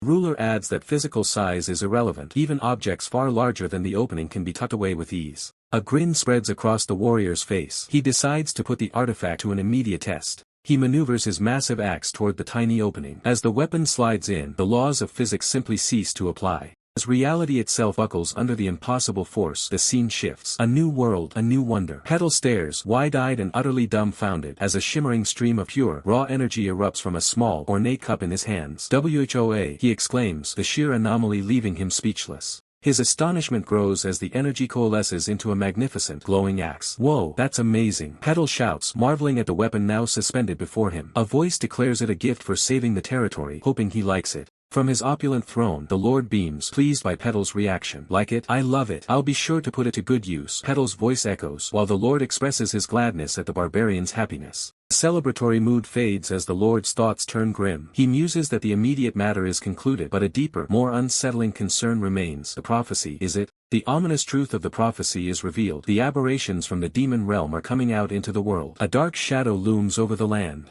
Against a backdrop of infernal landscapes and skeletal horrors, the elder sage confirms the unfolding crisis. "It seems something is happening in the world," he states, his expression grave. Lord's brow furrows with deep concern, his eyes reflecting the blue glow of a mysterious energy. He ponders, perhaps it might be connected to this prophecy. The narrative voice emphasizes the dire warning, the prophecy said, building suspense for the impending doom. The white-haired sorceress stands by a grand window, her pale features stark against the light. She recounts the prophecy's chilling prediction that evil will descend. A great evil. It will descend here and spread throughout the world. Combat the growing threat. Villages maintain constant communication. The image depicts a bustling marketplace, a symbol of their fragile unity in uncertain times. Then, one day, the routine contact with a village abruptly ceased. At first, no one paid it much mind, dismissing it as a minor inconvenience. Only later, as the silence persisted, did the Lord realize the gravity of the situation. His expression shifts to one of deep concern, his eyes reflecting a dawning horror. A chaotic burst of red and white energy visualizes the Lord's terrifying realization. Something was happening. The world was changing, and not for the better. Back in a more mundane setting, a diligent female clerk addresses a new day of tasks. "What requests do we have today?" she asks, before revealing an urgent dispatch from the Lord himself. Petal sits across from the female clerk, listening intently. She explains the mission. It's to check on a village that's lost contact. The grim reality of the prophecy begins to manifest in concrete tasks.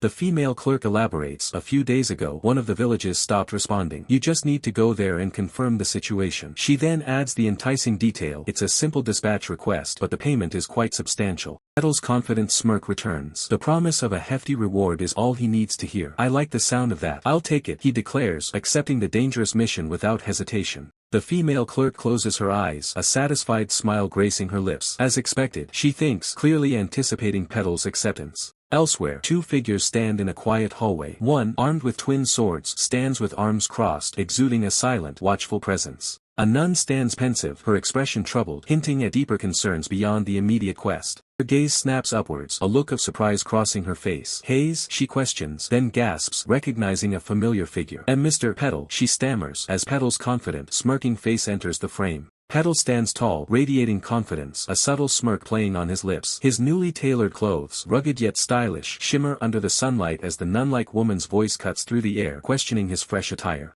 With a casual gesture, Petal explains he had them custom-made. His previous garments, worn from countless battles in the snowfields, had finally given out. The nun-like woman, still processing the sudden encounter, remarks on the unique design. Petal, ever proud, confirms he personally requested the distinct style, prompting her to acknowledge his impressive taste. She then asks if he also took on the mysterious request. Petal readily admits he did, finding the job intriguing. The nun-like woman silently observes, concluding that he is indeed an unusual individual. Her brow furrows as she questions his solitary presence, wondering why other party members like Alexandro and Kazan aren't joining. Petal pauses, a thoughtful expression crossing his face. He speculates that they likely declined the mission after receiving the full details of the request, hinting at an unforeseen danger. Petal's gaze sharpens, a flicker of concern in his eyes. He hums, acknowledging the situation's growing complexity. 3 other adventurers stand stiffly, their expressions mirroring surprise and apprehension. One remarks on the unexpectedly low turnout for the expedition. Petal, hand on his chin, muses aloud. The request is simple, the reward substantial, yet the group numbers less than 10. Something is clearly amiss. The nun-like woman explains the true reason for the sparse attendance, disturbing rumors of guards who never returned from the expedition. The simple request, it seems, carries a deadly price. Despite the grim news, Petal still finds the turnout far too small, having expected at least 10 capable individuals. The nun-like woman hesitates, unsure how to respond. She leans in conspiratorially, revealing that another, even more unsettling rumor has been circulating. Petal's curiosity is piqued, and he prompts her to elaborate. The nun-like woman offers a nervous, forced laugh, while Petal maintains his confident smile, ready for whatever revelation comes next. Scene shifts to a woman of ethereal beauty, her long white hair cascading down, adorned in exquisite regal attire. The nun-like woman's voice echoes, questioning, Aquaz. She is revealed as the white-haired sorceress, the sun god's heretic inquisitor. A powerful, imposing figure, she is officially joining the perilous request, her presence radiating immense authority. The nun-like woman is utterly aghast, her eyes wide with fear. She knows few mercenaries dare to work alongside such a formidable and feared figure, dreading if the inquisitor intends to harm her.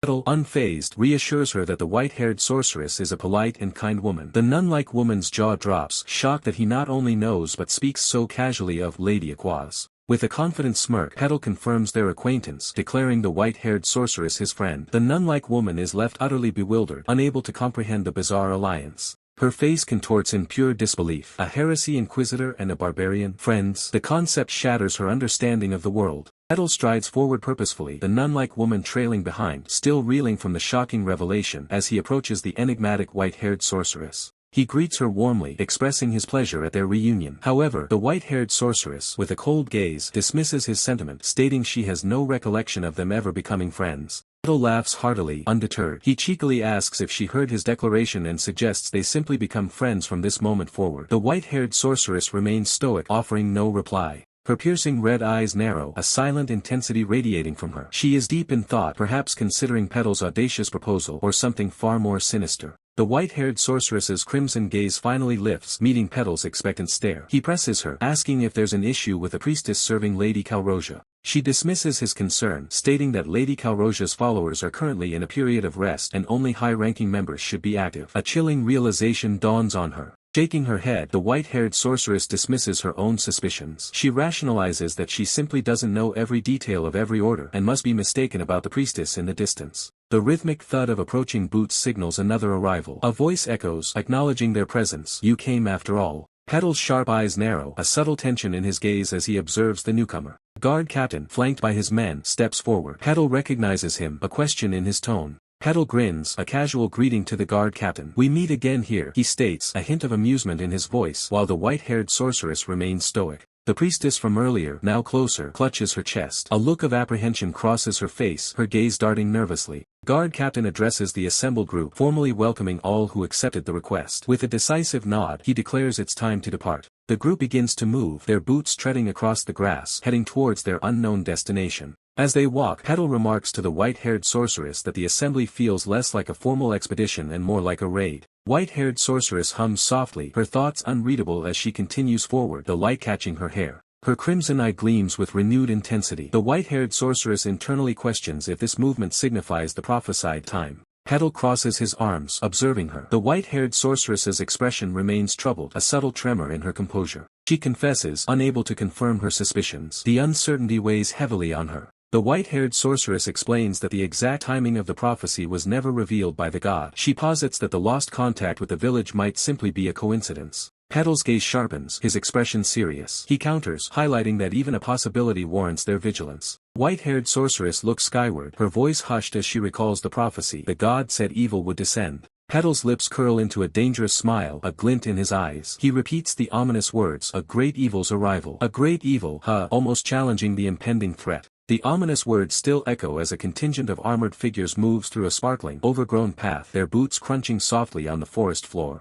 Their expedition leads them to a quiet, seemingly deserted village, its small scale hinting at a limited population now eerily absent. One of the armored men confirms their arrival, stating, "This is the entrance to the village." A white-haired noblewoman inquires about the village's atmosphere, but the soldier reports a chilling absence. "I can't sense any presence." He speculates, suggesting the villagers might have simply fled the impending threat. With a decisive command, he orders his team to split up and search for clues. His subordinates acknowledge the order, including Petal, as they consider the small village's capacity, noting, "This village is only big enough for about 100 people at most." His gaze sharpens, convinced there must be some clue, and reiterates, "Begin the search." As the search commences, a blonde soldier stumbles upon something, his voice trailing off in surprise. This is. He urgently calls out to his captain, "Captain, there's food over here." Captain suggests the villagers might have abandoned it in their haste, but the soldier quickly corrects him, "No, that's not what I mean." With wide eyes, he reveals the unsettling truth. The food is still warm. It was just freshly prepared. The captain's eyes widen in disbelief, muttering, "What?" Standing over a still steaming pot, the captain grapples with the impossible. What is going on here?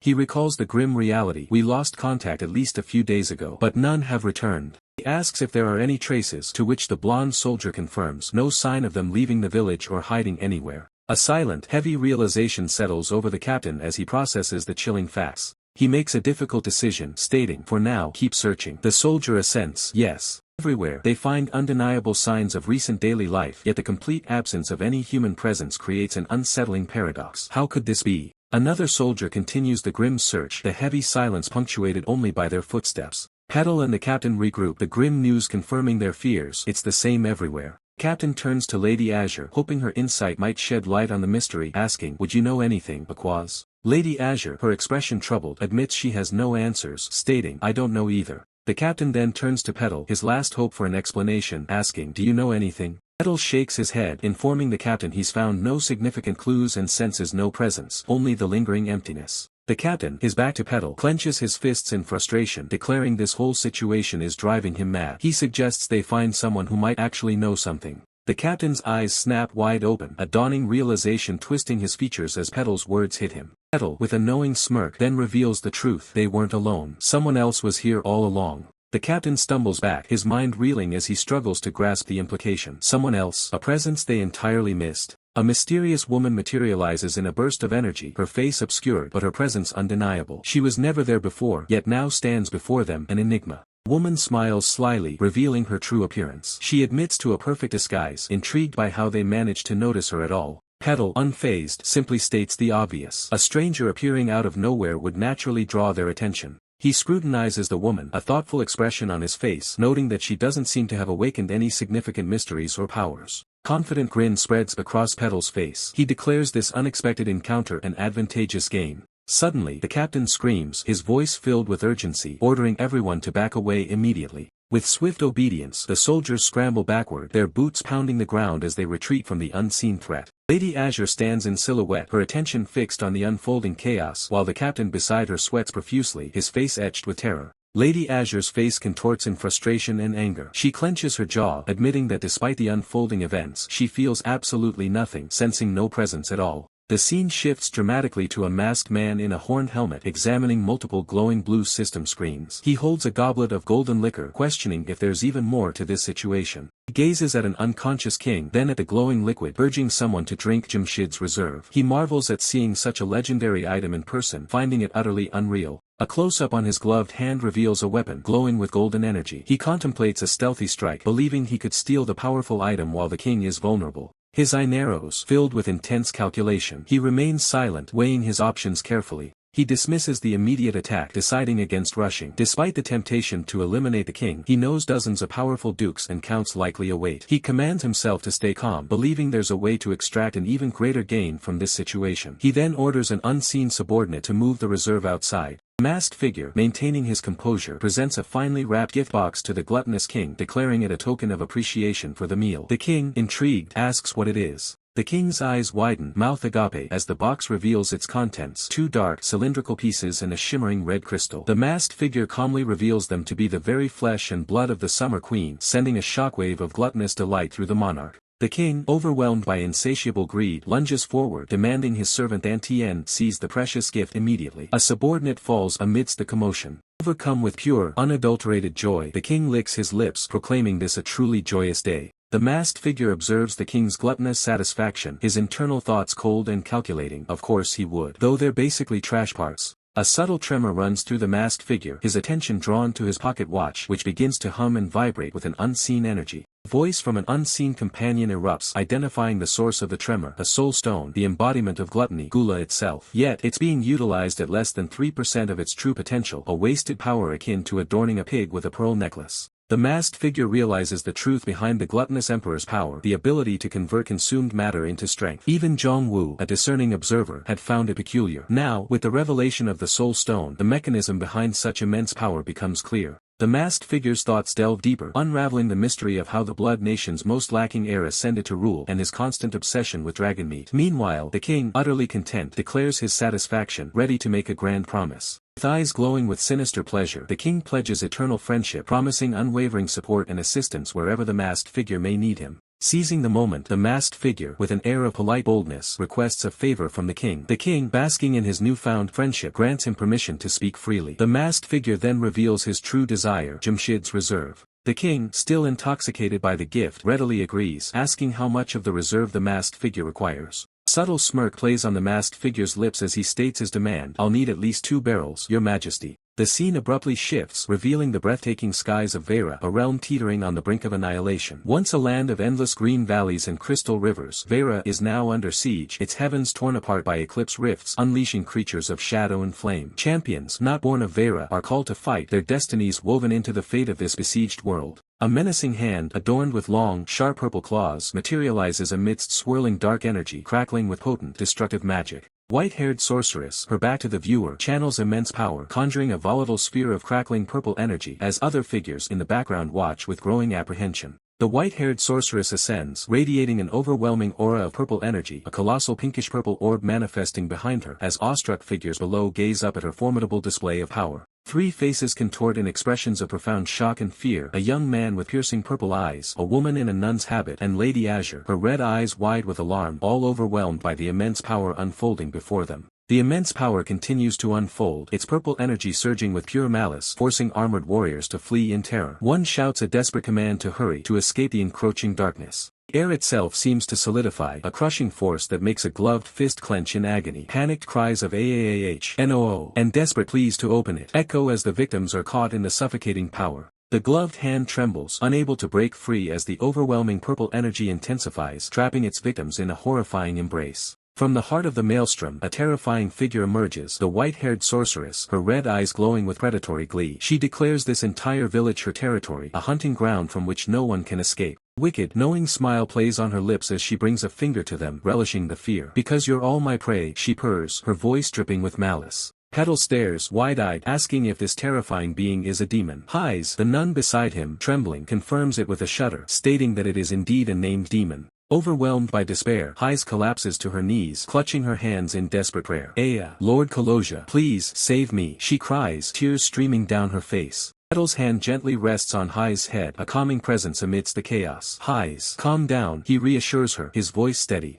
He stands over her, a silent guardian against the encroaching dread. "I'm right here with you," Petal promises, his gaze firm. High's tear-filled eyes slowly look up, a flicker of hope amidst her terror. "Ah," she whispers, recognizing his presence. Petal crosses his arms, his expression thoughtful. "But what does it mean for a demon to have a name?" He muses, the question hanging heavy in the air. High's gaze drops, a bead of sweat tracing her temple. "That's," she begins, hesitant to reveal the grim truth. The narration shifts, explaining that not all beings labeled demons are truly powerful. Most are mere fragments of evil and magic, given the name for convenience. Then there are the true horrors, beings born in the cradle of darkness, without a mother, who forge their own identities and name themselves by their own will. These are the true demons, and even the weakest among them possesses power enough to shake a kingdom to its very foundations. The white-haired sorceress, now seated on a dark throne under a blood-red moon, embodies this terrifying truth. Ise nods, her voice still trembling. Why yes. Exactly, she confirms, the weight of her words palpable. Petal's expression hardens, understanding the true threat. And judging by those horns, Ise continues, her voice filled with dread, that's a Shishir, a demon that appeared hundreds of years ago. The question remains, why would such an ancient, powerful entity manifest in a remote land like this? A chilling realization washes over them as the purple energy crackles around Petal and Ise. Ah! Petal murmurs, the name Ashishir resonating with a terrifying weight. Petal turns, his back to Ise, axe in hand. No, he states grimly, this place is already the demon's domain. Unless we defeat the demon, there's no way to lift the barrier. Is that so? Petal asks, a dangerous glint in his eyes as he taps his finger, the purple energy reflecting in his gaze. A sinister smile spreads across Petal's face, a dark energy beginning to emanate from him, distorting his features. Ha! He mutters, a primal intensity in his eyes. He takes a deep breath, the smile vanishing as quickly as it appeared. A single bead of sweat rolls down his temple, a silent acknowledgement of the formidable challenge ahead. Then, a wide, almost manic grin splits his face as he throws his arms out. Well, maybe I'll watch a bit longer, Petal declares, letting out a booming laugh much to Hi's apprehension. Ise looks at him, bewildered. Petal, what are you doing over there? She asks. He dismisses it as nothing, and she hesitantly replies, ah, I see, still clearly unnerved. Chilling, almost predatory smirk twists Petal's lips, revealing a sharp canine. A demon's prank, huh? He growls, seeing through the facade. The white-haired sorceress floats above the ravaged landscape, a mischievous glint in her eyes as she addresses Lady Azure. So, wasn't it fun? She taunts. Didn't it make you eager to investigate? The white-haired sorceress's taunt hangs heavy in the air, a chilling prelude to the coming storm. Even a distant observer, munching popcorn, is caught off guard by the sudden shift in atmosphere, eyes wide with stunned disbelief. The narration reveals the grim truth. Summoning a named demon requires an unimaginable sacrifice, far beyond a mere village's population. For an entire territory to be warped without detection, it defied all known possibilities. Beneath a blood-red moon, the white-haired sorceress reveals her true, terrifying form, a powerful demoness with crimson skin and bat-like wings. She challenges Lady Azure, asking how she believes such a being descended into their world but refuses to offer any answers. Lady Azure's face contorts with righteous fury. She condemns the demoness as a filthy evil, defiling the sacred land with its very presence. The demoness throws her head back, a mocking cackle echoing through the ravaged landscape. She finds Lady Azure's accusations of filthy and impure utterly laughable. Her eyes glowing with malevolent power, the demoness presses her attack, challenging Lady Azure's faith. She asks if Lady Azure truly believes her god can save her from this impending doom. The demoness declares that cracks are forming in the world, asserting that it no longer belongs solely to Lady Azure and her kind. Her words carry the weight of an ancient prophecy. The scene shifts to a historical vision, recounting a time long ago when gods and humans united, clashing against the forces of evil in a monumental struggle. The vision continues, depicting the glorious victory of gods and humans. The vanquished evil was decisively cast out, banished from the world they sought to corrupt. A sinister grin spreads across the demoness' face, her sharp teeth glinting. She reveals her long-held ambition, confessing that from the depths of wretched hell she has been patiently waiting for this very day. With a dramatic flourish, the demoness introduces herself as Ashishir, the demon of gravity. She vows to erase the shame of the past and unleash an era where evil consumes the entire world. Lady Azure remains unyielding, her eyes blazing with defiance. She denounces Ashishir as a disgusting creature, reaffirming that this world belongs only to the gods and their chosen protectors. Lady Azure extends her hand, a brilliant light igniting within her palm. She commands the demon to return to the abyss from which it spawned, invoking divine power to descend upon her. The golden light intensifies, pulsing with immense energy as it radiates from Lady Azure's outstretched hand. Her conviction is absolute, the demon must be repelled. In a blinding flash, Lady Azure activates a powerful transformation, her form enveloped in radiant golden light. She emerges, clad in divine armor, ready for battle. With a surge of power, Lady Azure launches herself forward, radiating golden energy. The demoness observes her charge, a single thought of how arrogant crossing her mind. The clash is instantaneous and devastating. Lady Azure, a golden blur of divine fury, collides with the white-haired sorceress, unleashing an explosion of light and dark energy that tears through the very fabric of the ravaged landscape. Cataclysmic collision between Lady Azure and the white-haired sorceress erupts into a blinding vortex of light and shadow, ripping apart the very ground beneath them. Structures crumble into dust as raw power obliterates everything in its path. The white-haired sorceress is violently thrown back, a scream tearing from her as she's engulfed in the explosive backlash. Lady Azure, however, remains resolute, already poised to press her advantage, her golden aura flaring with renewed intensity. But the white-haired sorceress is no easy opponent. Even as she reels, dark tendrils of pure arcane energy lash out from her hand, forming sharp defensive barriers to intercept Lady Azure's follow-up attack. She snarls, demanding dignity in battle, even as Lady Azure's golden boot smashes forward in a relentless assault. The white-haired sorceress's eyes blaze with furious defiance, refusing to yield an inch. Lady Azure's attack connects with brutal force, her golden boot cracking the very earth beneath her, sending shockwaves through the ravaged landscape. Lady Azure surges forward, her entire form radiating divine golden energy, a living weapon of light and fury, ready to unleash another devastating strike. With a burst of speed, the white-haired sorceress blurs, moving faster than the eye can track, a dark streak against the purple energy, seeking an opening. Suddenly, her eyes snap wide, a jolt of surprise crossing her face as she realizes something unexpected has occurred. Lady Azure, anticipating the maneuver, raises her golden shield just in time, blocking the white-haired sorceress's lightning-fast aerial assault, purple energy crashing against divine gold. Lady Azure's expression shifts to shock as the white-haired sorceress's attack proves more potent than expected, causing her shield to shudder. A sinister grin spreads across the white-haired sorceress's face, revealing her cunning. The battle rages on, an aerial ballet of destruction as both combatants unleash their full power, golden light and dark purple energy intertwining in a deadly dance. Lady Azure slams her golden foot down, channeling her divine energy into the ground, creating fissures of molten light that spread outwards. The white-haired sorceress retaliates, forcing Lady Azure to absorb a powerful magical blow with her shield, the impact rattling her to the core. The white-haired sorceress brings her hand down in a crushing strike, purple energy exploding on impact, shattering the ground beneath her in a display of raw destructive force. Lady Azure, unyielding, prepares a counter. She invokes a powerful scripture, channeling ancient words, Material Chapter 2, Verse 12. Her golden aura intensifies, signaling a potent ability activation. She unleashes a blinding beam of the light of brilliance, a sacred energy that cannot be touched. The golden torrent erupts from her, striking the white-haired sorceress directly. The white-haired sorceress is caught off guard, reeling from the impact of Lady Azure's divine light, her form momentarily destabilized by the pure energy. Lady Azure stands firm, her eyes closed in concentration, bathed in her radiant golden power, asserting her dominance in this brutal exchange. Lady Azure unleashes her full might, her golden aura flaring with renewed intensity, asserting her dominance in this brutal exchange. The white-haired sorceress, wielding a dark, arcane blade, observes Lady Azure's power. She finds it surprising that Lady Azure can read ancient scripture at such an age. A sinister smile graces the white-haired sorceress's lips as she expresses her genuine astonishment at Lady Azure's capabilities, finding it truly surprising. Her voice drips with dark amusement as she recites a specific scripture, Carmenine, Chapter 5, Verse 54, hinting at a deeper connection to the divine power Lady Azure wields. Lady Azure remains perfectly composed, her expression serene even as the white-haired sorceress's words echo around her.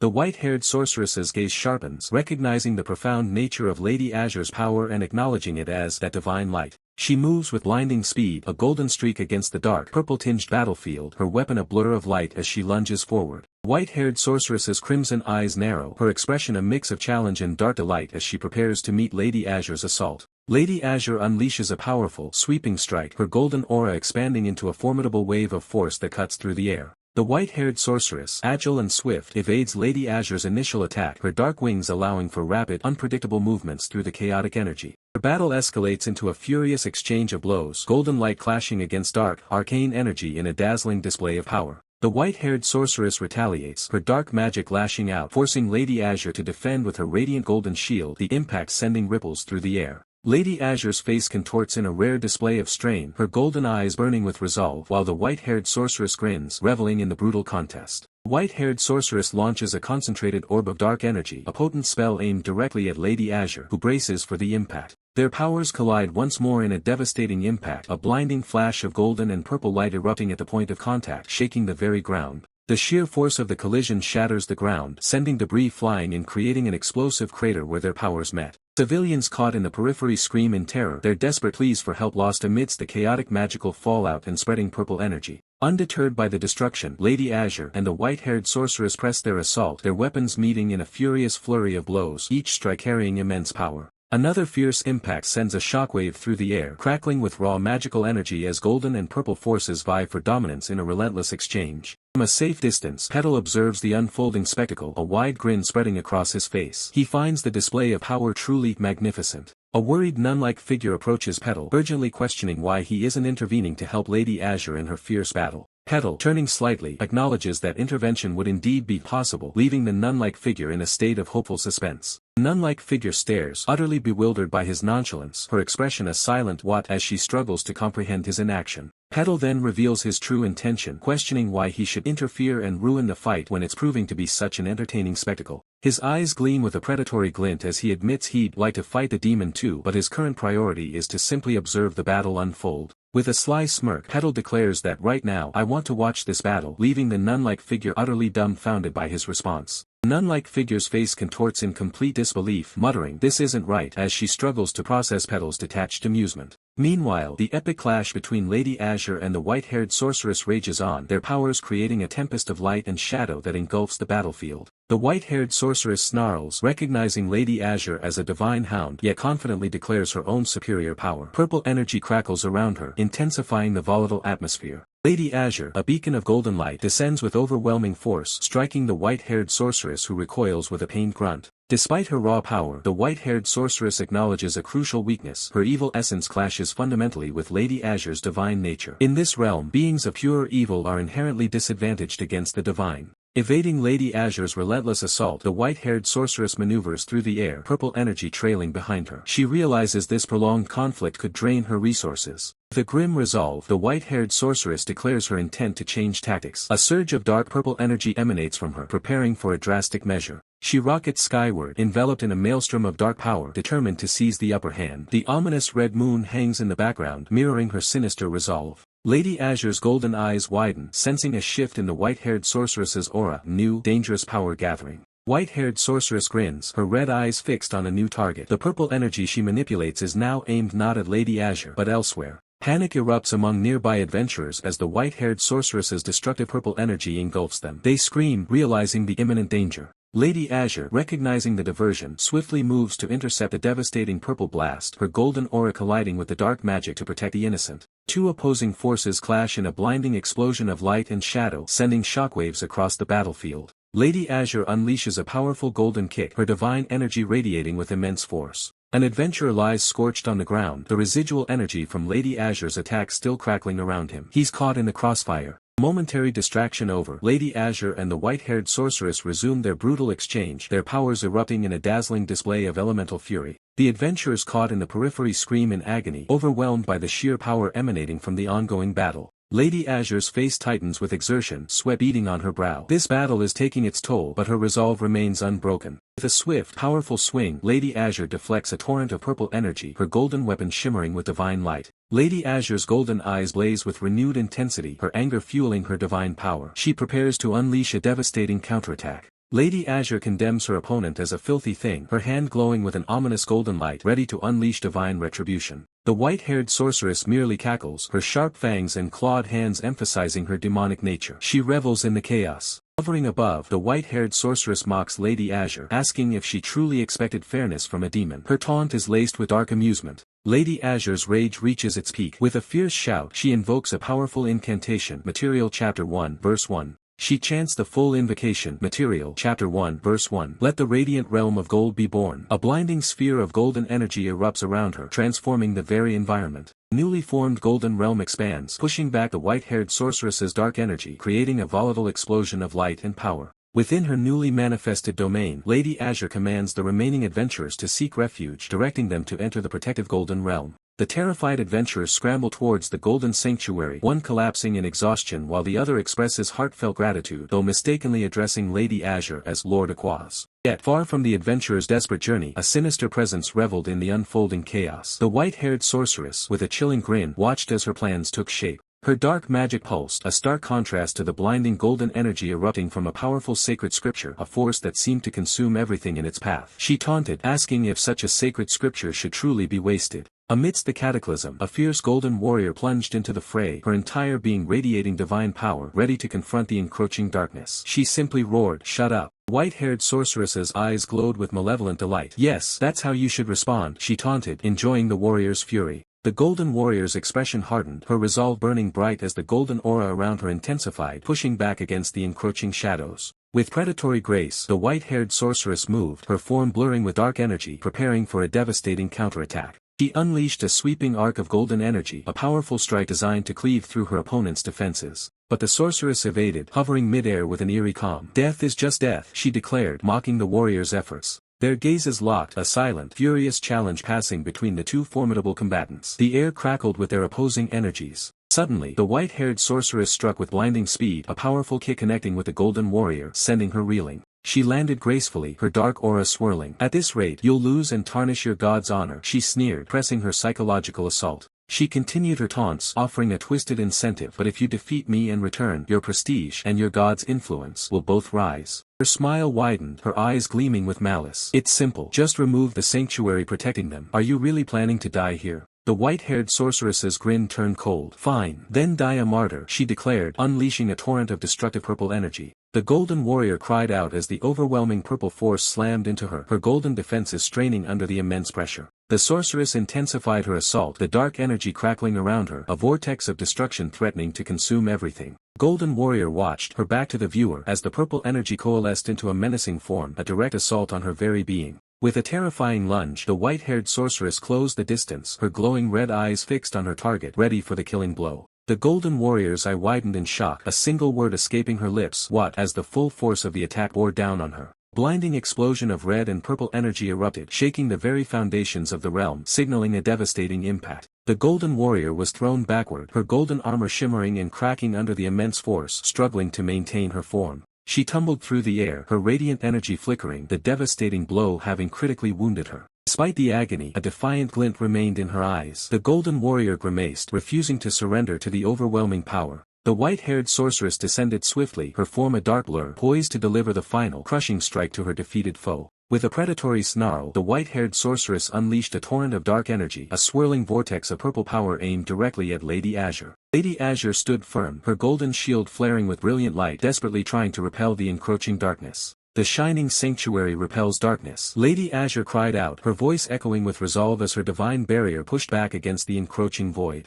But the white-haired sorceress's power was overwhelming. The purple vortex tightened, its core churning with destructive force, threatening to consume everything. The pressure became unbearable, forcing Lady Azure to her knees, her defenses visibly wavering under the relentless assault. "Enough!" A chilling command ripped through the air, momentarily halting the devastating exchange. The white-haired sorceress's crimson eye gleamed with an unsettling intensity, her patience worn thin. "I don't want to hear any more holy verses," she hissed, striking with renewed ferocity. Her dark magic surged, shattering Lady Azure's golden shield with a resounding impact. Lady Azure was flung backward, her sacred shield splintered into fragments as the white-haired sorceress, now revealing dark bat-like wings, loomed over her. Before Lady Azure could recover, the white-haired sorceress delivered a devastating kick imbued with dark power, further overwhelming her weakened defenses. The full force of the white-haired sorceress's attack exploded, engulfing Lady Azure in a blinding flash of purple and gold, a clash of light and shadow. Lady Azure's face contorted in agony, her golden aura flickering precariously as the dark magic tore through her last vestiges of protection. A chilling, triumphant grin spread across the white-haired sorceress's face, her sharp, predatory teeth glinting in the purple light. With a final, brutal strike, the white-haired sorceress slammed her palm down, unleashing a concentrated blast that sent Lady Azure crashing to the ground with a guttural scream. Her hand, now transformed into a grotesque claw, pulsed with raw, destructive power, ready to end the fight. The white-haired sorceress stood victorious amidst the swirling dark energy, her gaze fixed on the fallen Lady Azure. A dark energy spike erupted from the ground, impaling Lady Azure and eliciting a final, agonizing shriek as her life force was drained. In the distance, a golden energy barrier, the last defense of the surrounding area, violently shattered, sending shockwaves of light and sound. The town itself erupted in chaotic bursts of golden energy and dark purple magic, the battle's aftermath spreading devastation far and wide. A nearby adventurer watched in horror, exclaiming that at this rate they would all surely perish, while another cried out in despair. The white-haired sorceress, her form now fully demonic with horns and wings, cackled with dark glee, declaring her intent to enjoy them all as dessert. Her crimson eyes glinted with malicious anticipation, but first she had a special treat in mind. She seized Lady Azure from behind, dark chains materializing to bind her, and savored the moment. "I wonder what the noble god's hunting dog tastes like," she purred as Lady Azure struggled, letting out a pained gasp. Her mouth stretched impossibly wide, revealing a terrifying maw filled with razor-sharp fangs, ready to devour her prey. Just as her fangs were about to descend, a voice cut through the chaos. "Stop." Her arm was suddenly seized, her attack halted midair. Cain stood behind her, his grip like iron on her arm, his eyes cold. "That's far enough," he stated, his voice resonating with an undeniable authority. The white-haired sorceress's eyes, burning with malevolent purple energy, narrowed into slits. Her meal had been abruptly interrupted and her rage was palpable. A man, having appeared from nowhere, held the golden-armored warrior firmly. The sorceress reeled back, her dark wings flaring as she demanded to know when he had arrived, baffled by his undetectable presence. Her confusion quickly turned to fury as she realized she hadn't sensed his approach at all. The audacity of his intrusion was an affront. Without a word, the man unleashed a powerful counter, flinging the sorceress back through the air with force. A shriek of pain echoed through the domain. The impact ripped through the very fabric of the distorted reality, purple energy exploding outwards as the sorceress slammed into an unseen barrier. The man turned to the golden-armored warrior, offering a hand and asking if she was unharmed, his expression calm despite the chaos. The warrior, still dazed, recognized him with a jolt. This was a legendary warrior whose reputation preceded him. The man merely offered a slight, knowing smile, acknowledging her silent realization. From the shadows, the sorceress's eyes flared with renewed, sinister power, her gaze fixed on the man. She resurfaced, her voice dripping with venom, accusing the man of daring to interfere. Both the man and the warrior braced themselves for her next move. With her dark wings spread wide, the sorceress sneered, branding the man a barbarian for his insolence. Her face contorted with rage as she snarled, demanding to know how he dared to interrupt her as she consumed the warrior's essence. The man met her gaze unflinchingly, declaring that the warrior was a friend and he would not allow her to die. The sorceress's expression darkened. She had initially considered keeping him alive as a plaything, but his defiance changed everything. The man humorously rejected her offer, stating he had no intention of becoming her toy. A chilling, predatory grin stretched across the sorceress's face, a silent promise of violence. With a surge of dark energy, she responded to his defiance, her power manifesting around her as she prepared to strike. Sensing the escalating danger, the man commanded the warrior to step back, intent on facing the demon alone. But the warrior refused, her expression resolute. She insisted that he could not defeat the demon. She reiterated her own strength, but the man countered, explaining that this confrontation transcended mere physical power. The warrior explained that only true divinity possessed the power to banish a demon, emphasizing that no other force could accomplish such a feat. This was not a matter of skill or might, but a fundamental law established since the dawn of time, when gods and demons first came into being. She stressed that they were in the demon's own domain, a place where luck held no sway against such ancient, dark power. The man listened, contemplating her words, yet his resolve remained unshaken. He would still face this threat. Despite her weakened state, the warrior, trembling but determined, insisted that she had to fight to serve her duty to the divine. Her face contorted in pain and fierce resolve, the warrior prepared to stand against the overwhelming evil, even if it meant her end. The man, with a profound gaze, declared his own unwavering purpose, to stand against evil and embody a divine will. Petal, with a confident smirk, acknowledged the formidable presence before him, declaring the situation to be impressive. Lady Azure, however, seemed less certain, her gaze filled with apprehension. A quick, decisive step marked Petal's movement, a purple energy ripple emanating from his foot as he prepared to engage. Turning his back slightly to Lady Azure, Petal stated his intention to take the lead, a declaration that left Lady Azure with a visible question mark hanging over her head, utterly bewildered by his audacity. His grin widened, a dangerous glint in his eyes as he confessed his long-held desire to finally clash with a true demon. The white-haired sorceress, her form wreathed in dark magic, scoffed, her voice dripping with disdain as she reiterated her absolute superiority, confident that her opponent couldn't possibly defeat her. Petal's smirk remained, a silent challenge in his gaze as he dared her to test it, inviting the inevitable confrontation. White-haired sorceress responded with a predatory lick of her lips, a flash of her sharp fangs hinting at the brutality she was about to unleash. Lady Azure's eyes widened in horror, a desperate cry escaping her lips as the white-haired sorceress's menacing smirk deepened, and Petal's fist clenched, ready to meet the attack. The white-haired sorceress descended, a vortex of dark purple energy swirling around her, claws extended for a lethal strike. In a blur of motion, Petal unleashed a devastating punch, connecting with explosive force and sending a shockwave of white energy through the air.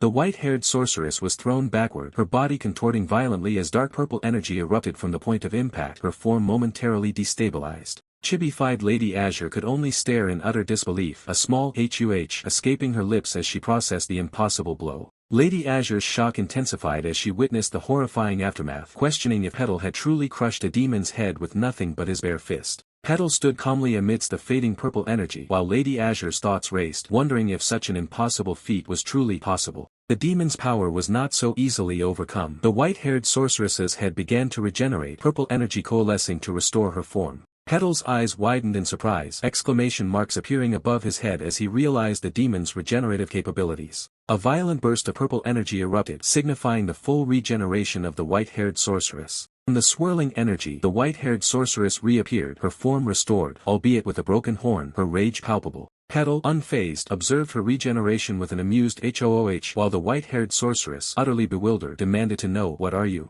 He reiterated his observation with a slight chuckle, still seemingly unconcerned by her power to regenerate even after a fatal blow. Petal's expression turned serious as he began to answer the demon's question, preparing to reveal his identity. With an innocent smile and a scratch of his head, Petal casually introduced himself as just a regular barbarian, a statement that only deepened the demon's confusion. The white-haired sorceress's face contorted in fury, her glowing purple eyes blazing as she dismissed his claim as ridiculous. She pondered the overwhelming strangeness of Petal, unable to detect any mystical energy, aura, or magic from him, a mystery that defied all her understanding of power. Unbeknownst to Lady Azure, Petal was far from powerless. A swirling vortex of dark purple energy ripped open before him, crackling with raw, untamed power. Petal regarded the anomaly with a predatory grin, his eyes gleaming with a dangerous resolve. He declared, "I'll just have to check for myself." His gaze hardened, focusing intently on the unpredictable portal, ready for whatever might emerge. From the swirling depths, the white-haired sorceress, adorned with demonic wings and horns, was violently pulled into existence. She snarled, "Die." Petal seemed slightly taken aback by her sudden appearance, a bead of sweat forming. He noted, "You're in a human form, which makes this awkward, but it can't be helped." Without warning, Petal launched a devastating strike. The white-haired sorceress reeled, enveloped in a burst of purple energy, unable to react.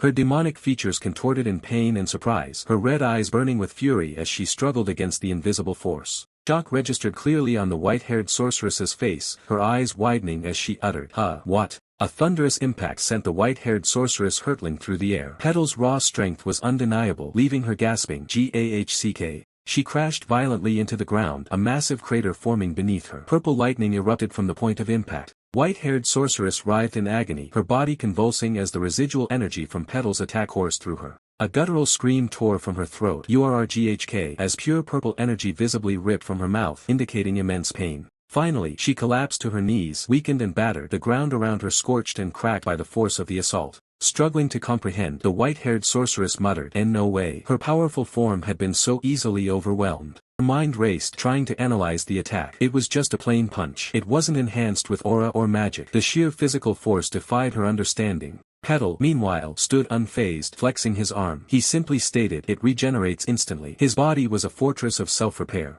The white-haired sorceress stared, sweat dripping from her brow, while Petal remained calm, pondering. Petal looked at his clenched fist, a hint of curiosity in his expression. He wondered, how the hell does that work? Without waiting for an answer, Petal stomped his foot, shattering the ground beneath him with explosive force, demonstrating his raw physical prowess. He launched himself into the air, executing a devastating downward kick that sent shockwaves through the very foundation of the area. White-haired sorceress saw the incoming attack, her eyes widening in alarm, bracing for another brutal impact. Petal's foot connected with the white-haired sorceress, a crackling burst of purple energy erupting from the point of contact. He followed up with a lightning-fast punch, slamming his fist into her face. The white-haired sorceress's red eyes burned with rage and pain. Her face contorted into a snarl, teeth gritted, as she endured Petal's relentless assault, her demonic power struggling against his raw might. Petal's fist glowed with an intensified white light, preparing to deliver yet another devastating blow, focusing pure physical force. He unleashed a blazing punch, striking the white-haired sorceress with unbridled power, her body arching in excruciating pain from the impact. The sheer force of Petal's blazing punch sent the white-haired sorceress careening into the crumbling ground, her form momentarily distorted by the raw power, a cloud of dark energy erupting around her. Her body still arched, the white-haired sorceress struggled to regain composure, dark smoke billowing from her back as if her very essence was being scorched by the barbarian's strike. Petal watched, his expression alert, as waves of purple energy pulsed around him, a silent testament to the devastating power he had just unleashed. Yet, from the dust, the white-haired sorceress rose, her silhouette crackling with renewed dark energy, a testament to her demonic resilience. She stood fully restored, a formidable figure radiating an oppressive aura within a swirling vortex of purple magic, her massive, ornate hammer now resting beside her. Petal, with a wry smirk, mused aloud, realizing the white-haired sorceress could regenerate even if her head was destroyed. He found her resilience exciting, a true challenge for a demon. The white-haired sorceress, still recovering, questioned if her core lay within her head, a hint of vulnerability flashing in her eyes as her body trembled. A surge of dark chains erupted around the white-haired sorceress, binding her, as she expressed disbelief at being challenged by mere brute force. Her voice dripping with disdain, the white-haired sorceress questioned if Petal believed he could defeat her with just raw power, or if he wasn't even taking her seriously. Her eyes narrowed, the white-haired sorceress's anger intensified as she finished her thought, her full power beginning to stir. From behind, the white-haired sorceress's powerful form was silhouetted against the glowing purple energy, her wings spread, her rage building to a crescendo. Petal blinked, a question mark hovering above his head, seemingly perplexed by her outburst yet still holding his ground. With a chilling, predatory grin, the white-haired sorceress revealed her true identity, Ashishar, demon of gravity, her sharp teeth glinting menacingly. Ashishar, now fully embracing her demonic power, scoffed, challenging Petal's audacity to face her with mere raw strength, her form radiating dark chains and overwhelming magic. Petal remained silent, his gaze fixed, contemplating the demon of gravity's words and power, a strategy forming in his mind. Suddenly, a devastating blow struck Ashishar, shattering the very space around her, sending her flying backward. A system notification declared, "The demon's pride has been shattered." Petal looked on, utterly bewildered, surrounded by question marks, unsure of what had just transpired or who delivered the unexpected attack. Ashishar was launched into the air, her red eyes burning with fury and confusion as she plummeted through the purple-tinged environment. She crashed towards the ground, Petal barely dodging the impact, the air crackling with residual magical energy. Ashishar recovered mid-fall, her face contorted in a snarl of pure rage, her white hair whipping around her as she prepared for a counterattack. With astonishing speed, Petal reached out, his hand closing around a glowing purple crystal that had seemingly dislodged from Ashishar during her fall. Ashishar's enraged red eye glared, demanding to know why Petal felt so heavy, a subtle hint at her gravity manipulation at play. Petal, holding the shimmering purple crystal, stood resolute, his grip firm, ready to face the enraged demon with newfound resolve. Channeling power, Petal launched himself forward, unleashing another devastating, orange-glowing punch directly at Ashishar, the impact sending shockwaves across the battlefield. Ashishar reeled back, a torrent of purple energy twisting violently around her as Petal's impact continued to drive her across the ground. She struggled against the sheer force, her form momentarily distorted by the overwhelming power of Petal's assault. Her eyes blazed with fury as the self-proclaimed demon of gravity declared her identity, a raw challenge in her voice. Ashishar boasted of her full power, claiming she could imbue a single strike with the crushing weight of a castle wall. Petal watched, a flicker of surprise in his gaze, as Ashishar refused to yield, her defiance palpable. A wave of disbelief washed over Ashishar, her body trembling with suppressed rage at the barbarian's unexpected strength. With a guttural roar of impossible, Ashishar erupted, purple energy swirling violently around her, pushing back against Petal's assault. Ashishar unleashed a devastating gravity blast, a crushing wave of dark energy descending upon Petal with a furious cry of "Die, barbarian!" Petal's fist tightened, knuckles gleaming as he channeled more power, preparing to meet the overwhelming onslaught head-on. He activated a powerful counterattack, a blinding beam of golden energy erupting from his fist, piercing directly through Ashishar's gravity blast. The two immense forces collided, purple and gold energies exploding outwards, tearing through the very fabric of the battlefield with intense shockwaves. A massive, deafening explosion of orange and purple energy erupted, engulfing the area in a blinding flash. A distant, golden-armored warrior cried out in shock, overwhelmed by the destructive spectacle, questioning the impossible power unfolding before her. The narrator revealed Ashishar's true nature, a tremendously powerful demon from centuries past, renowned for toppling an entire kingdom alone.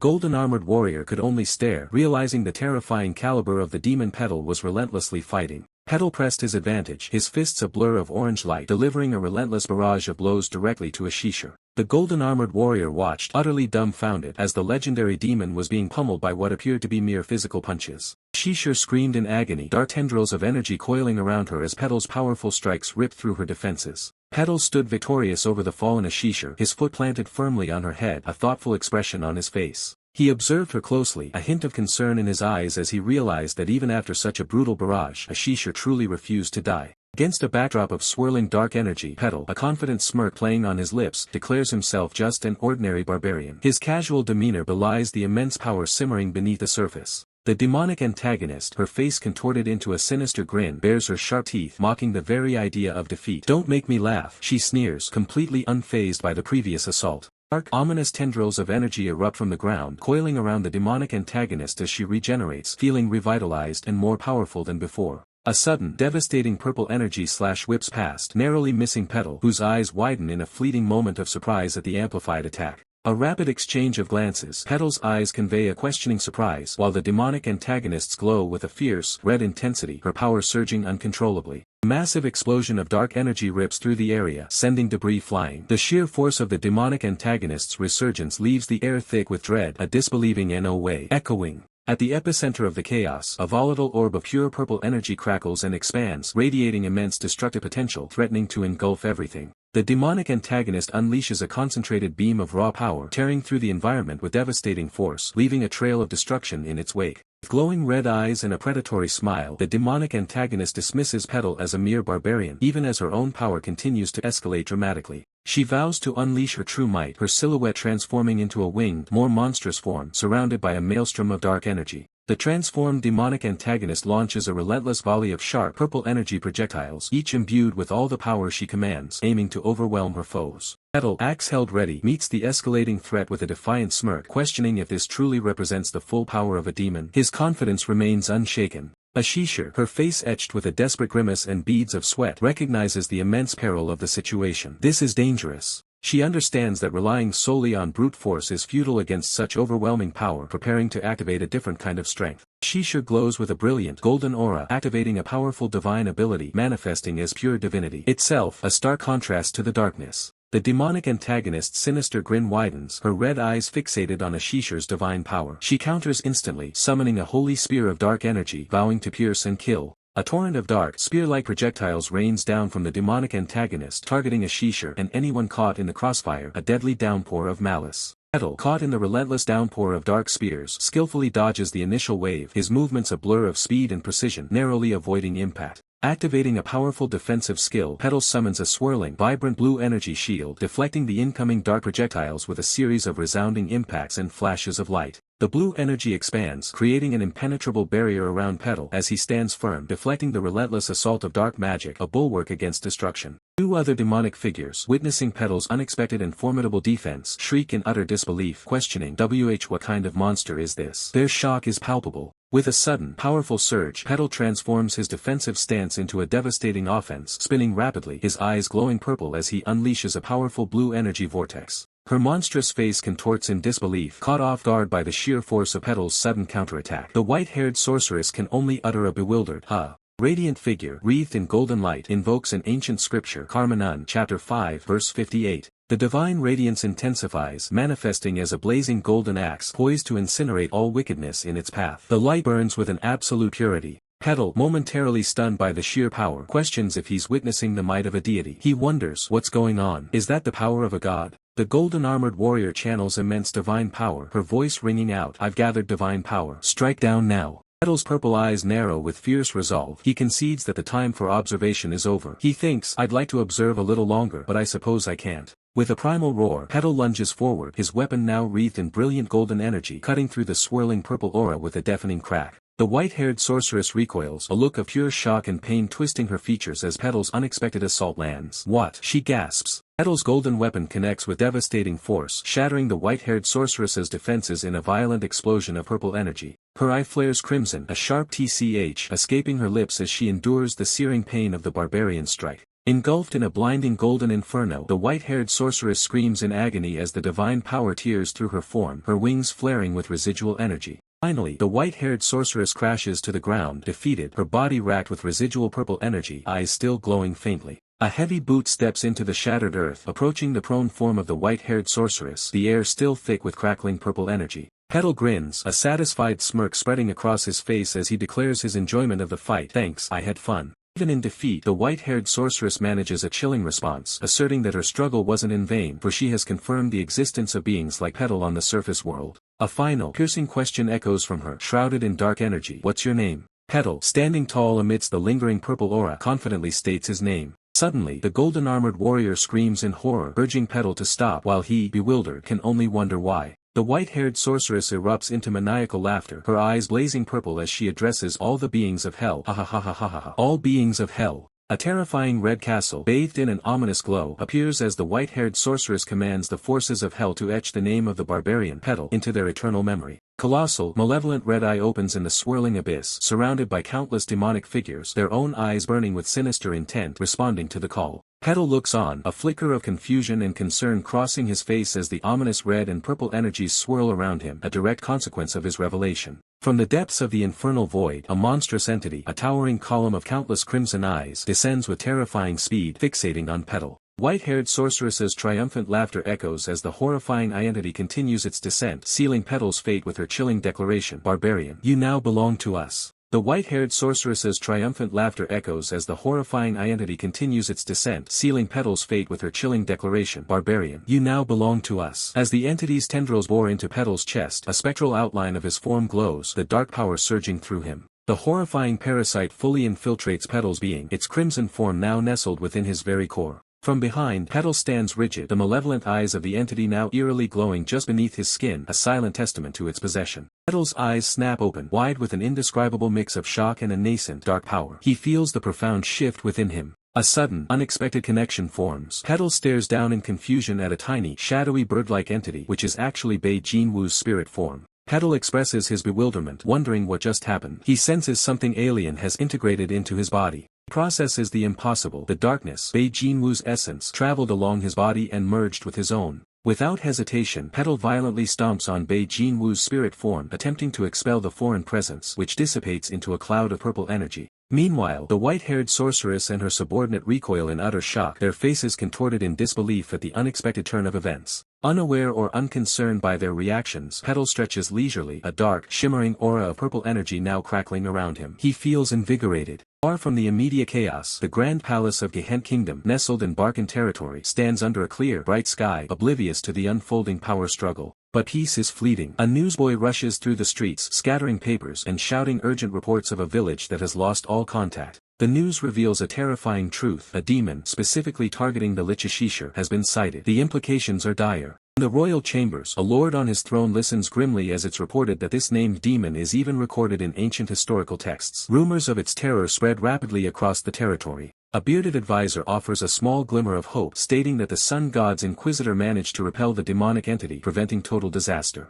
The advisor stresses the need for careful deliberation on their next course of action. Nearby, Lady Azure, resting, acknowledges the widespread unease and the immense burden this places on the territory's lord. Amidst the lingering unease that burdened the territory's lord, a more personal interaction unfolded. The man turned to the elegant white-haired Inquisitor, urging her to reconsider her hasty departure and stay to rest for a while. Her crimson eyes held a steely resolve. The white-haired Inquisitor, a servant of the divine, declared that she could not afford any delays, as the Holy Land needed to be informed of the recent events as swiftly as possible. Respecting her conviction, he conceded that he would not stop her if that was her will. A moment of hesitation flickered across her face. A bead of sweat traced her temple as she softly called out to him. He turned back as the Inquisitor bowed deeply, her voice filled with earnest gratitude. She thanked him for saving her life, acknowledging that she would have been lost without his help. A puzzled expression crossed the man's face, his brow furrowed in confusion. The Inquisitor looked up, her red eyes wide with surprise at his reaction. The man offered a slight smile and stated that thanks were not necessary, explaining that he was simply helping a friend.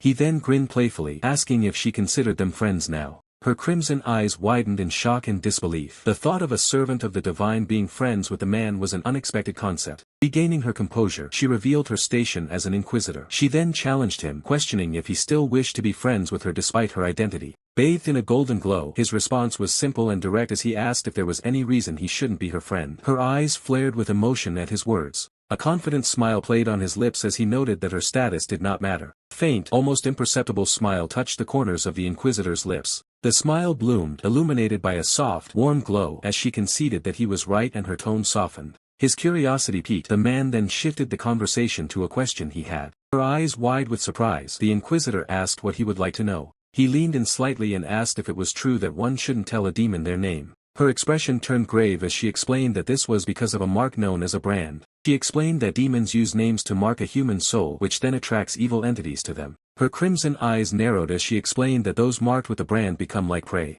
She illustrated the dire consequences, showing how the marked must receive salvation or face being hunted and killed by evil forces. A small, bewildered version of the man looked utterly confused, wondering if he had also been branded. The Inquisitor turned and calmly assured him that he had not been branded. However, her gaze hardened as she warned him that his name had likely been revealed to the beings of hell. She quickly offered reassurance that they could not track his location without a brand, even though he was now a known target. The image shifted to show the man on a path, surrounded by watchful demonic eyes that he could not see. Her eyes closed as she explained that there should be no issue as long as he does not encounter them directly. He nodded slowly, reflecting on the encounter and the fact that the entity could not be defeated by physical force alone. Lady Azure gazes out the window, her voice heavy with the weight of ancient truths as she explains that this is the true, malevolent nature of demons. She recounts the dawn of time, an era when the great gods reached down into the void to breathe life into the first humans. In those early days, humanity was primitive, driven by nothing but raw instinct, yet the gods chose to remain distant observers of the mortal realm. That peace was shattered when the beings beyond turned their predatory gaze toward Earth, crossing dimensions to initiate a brutal, systematic slaughter.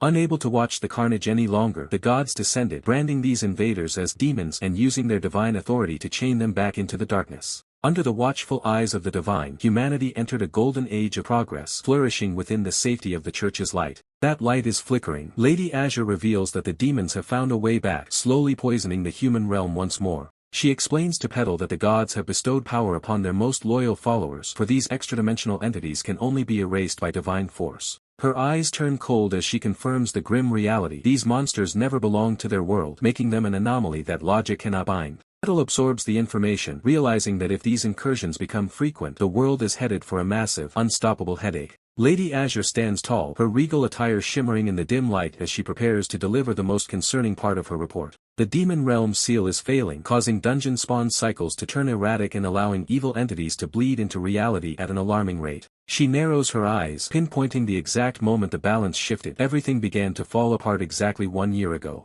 Mention of 1 year ago hits Petal like a physical blow, his mind racing to connect the dots to his own past. He recalls his final quest in the snowfield, the system notification for werewolf hunt flashing as he reached 290 kills out of 1,000,000. The timing is too perfect to be a coincidence. Shaking off the long explanation, Lady Azure offers a rare word of gratitude, thanking Petal for his patience and his presence. He prepares to depart, extending an open invitation for him to visit her order whenever he finds himself in need of a sanctuary. With a confident smirk, Petal agrees, finding the prospect of visiting her holy order surprisingly appealing. The carriage jolts into motion, the sound of wheels on stone signaling the end of their meeting as Lady Azure is whisked away. Though her body is far from recovered, she pushes through the fatigue, knowing she must report these findings to the Saintess immediately. As she sits in the carriage, she finds herself brooding over Petal's cheerful demeanor, wondering why he haunts her thoughts even now. Elsewhere, in the opulent halls of power, a grand, sunlit corridor stretches endlessly, its ornate golden arches reflecting the light. The elder sage walks with a weary gait, his steps echoing in the vast silence. His face etched with exhaustion, the elder sage lets out a deep sigh. He laments that meeting His Majesty the Emperor always leaves him utterly drained.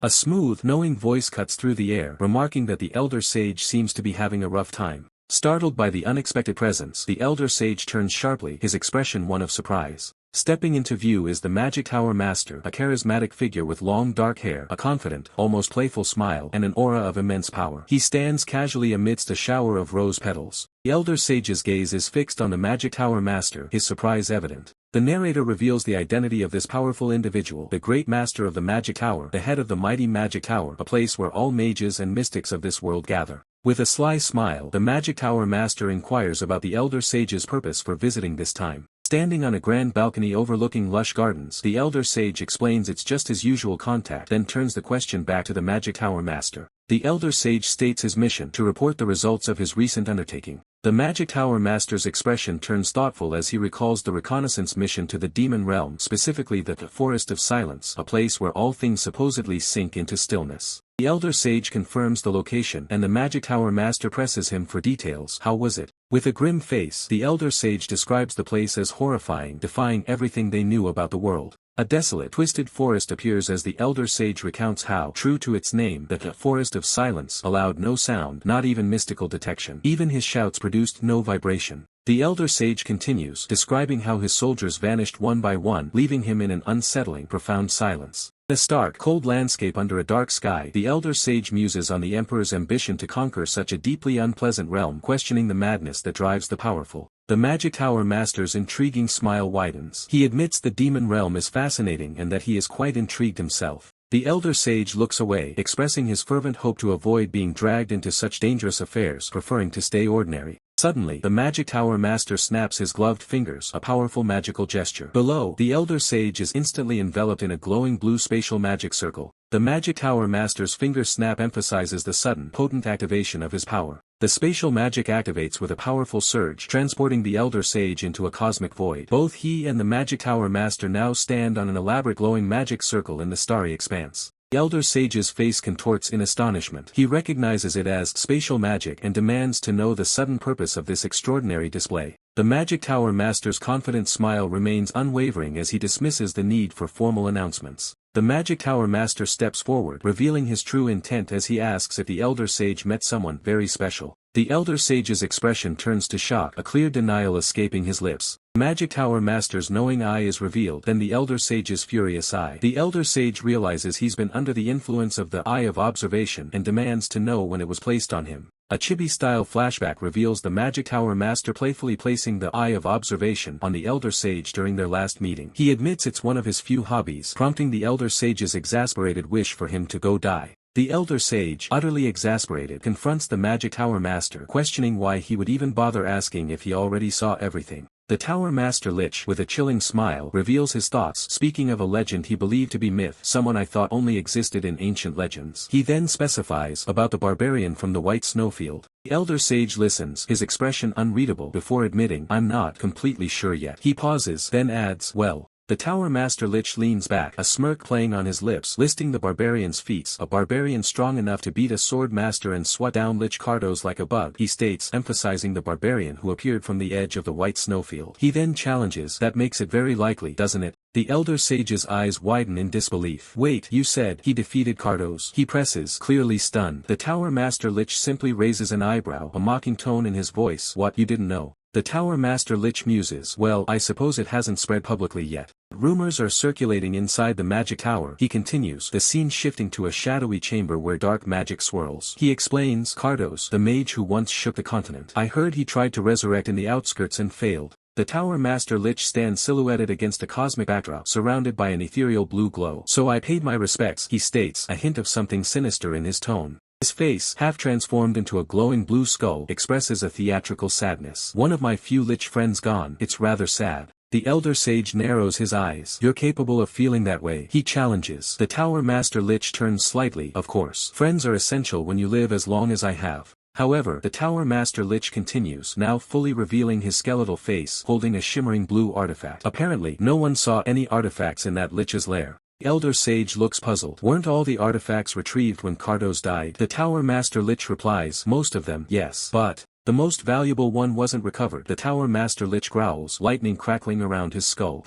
Where could it have gone?" "Well, setting that aside," the Tower Master Lich declares, his red eyes burning intensely, "I want to hear what you think." Tower Master Lich directly confronts the Elder Sage. "Do you really think that barbarian defeated Cardos?" The Elder Sage's gaze is distant, lost in thought. "If it's that barbarian," he muses, then firmly concludes, "I think it's possible." A sudden realization dawns on the Tower Master Lich. "Come to think of it, you haven't informed the Emperor, have you?" he probes, noticing the Elder Sage's startled reaction. The Elder Sage's expression hardens, a subtle blue aura emanating from him. "Why should I?" he retorts. He condemns the Emperor's recklessness. He's already throwing valuable personnel into the demon realm like garbage. If that mad Emperor learns of the barbarian's existence, if that happens, the Elder Sage warns gravely, the shadowy figures of a warrior and an emperor looming behind him amidst bloodstains, the kingdom will inevitably be dragged into it. The Tower Master Lich takes a slow step, his boots touching the intricate magic circle beneath him. "Really? That's an interesting take," he says, his tone ambiguous. "Are you saying that barbarian could take on the Empire alone?" The Tower Master Lich challenges. The Elder Sage hesitates. "I'm not sure, but..." The Elder Sage's eyes gleam with a profound intensity. "I felt something similar to what I felt when I first saw you."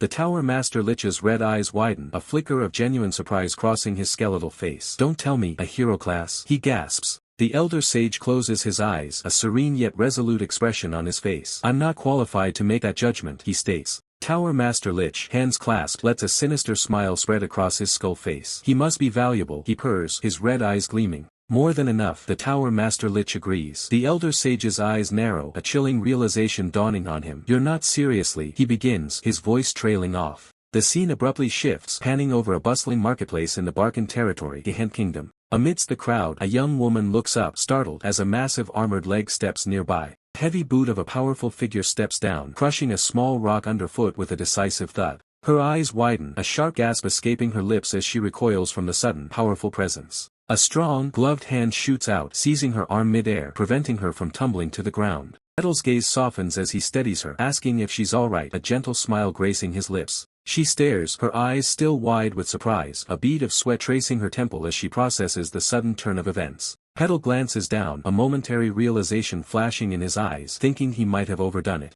As Petal internally muses about her likely fear, she bows deeply, expressing her sincere gratitude. She turns and walks away, her basket swaying gently, leaving Petal to ponder the encounter. Petal's brow furrows in confusion, a sense of unease settling over him. He scans his surroundings, a strange, unsettling feeling creeping over him as he tries to understand what just happened. A nearby market vendor, witnessing the scene, looks on with a bewildered expression. Suddenly, Petal's perception shifts, his mind seemingly loading new information, the world around him fading to black. His eyes glow with an ethereal blue light, a torrent of data cascading through his mind. The scene shifts to a lavish chamber where the Lord, seated regally, inquires about Petal's well-being, mentioning a close call with a demon's brand. Petal, now composed, dismisses the concern, stating he feels fine and even admits ignorance about what a brand entails. The Lord observes Petal, acknowledging his strength but noting a palpable shift in the atmosphere around him. Petal, reclining casually, asks if the Lord is referring to the people. The Lord clarifies, indicating the change is evident among the people within the territory, to which Petal responds with a sound of understanding.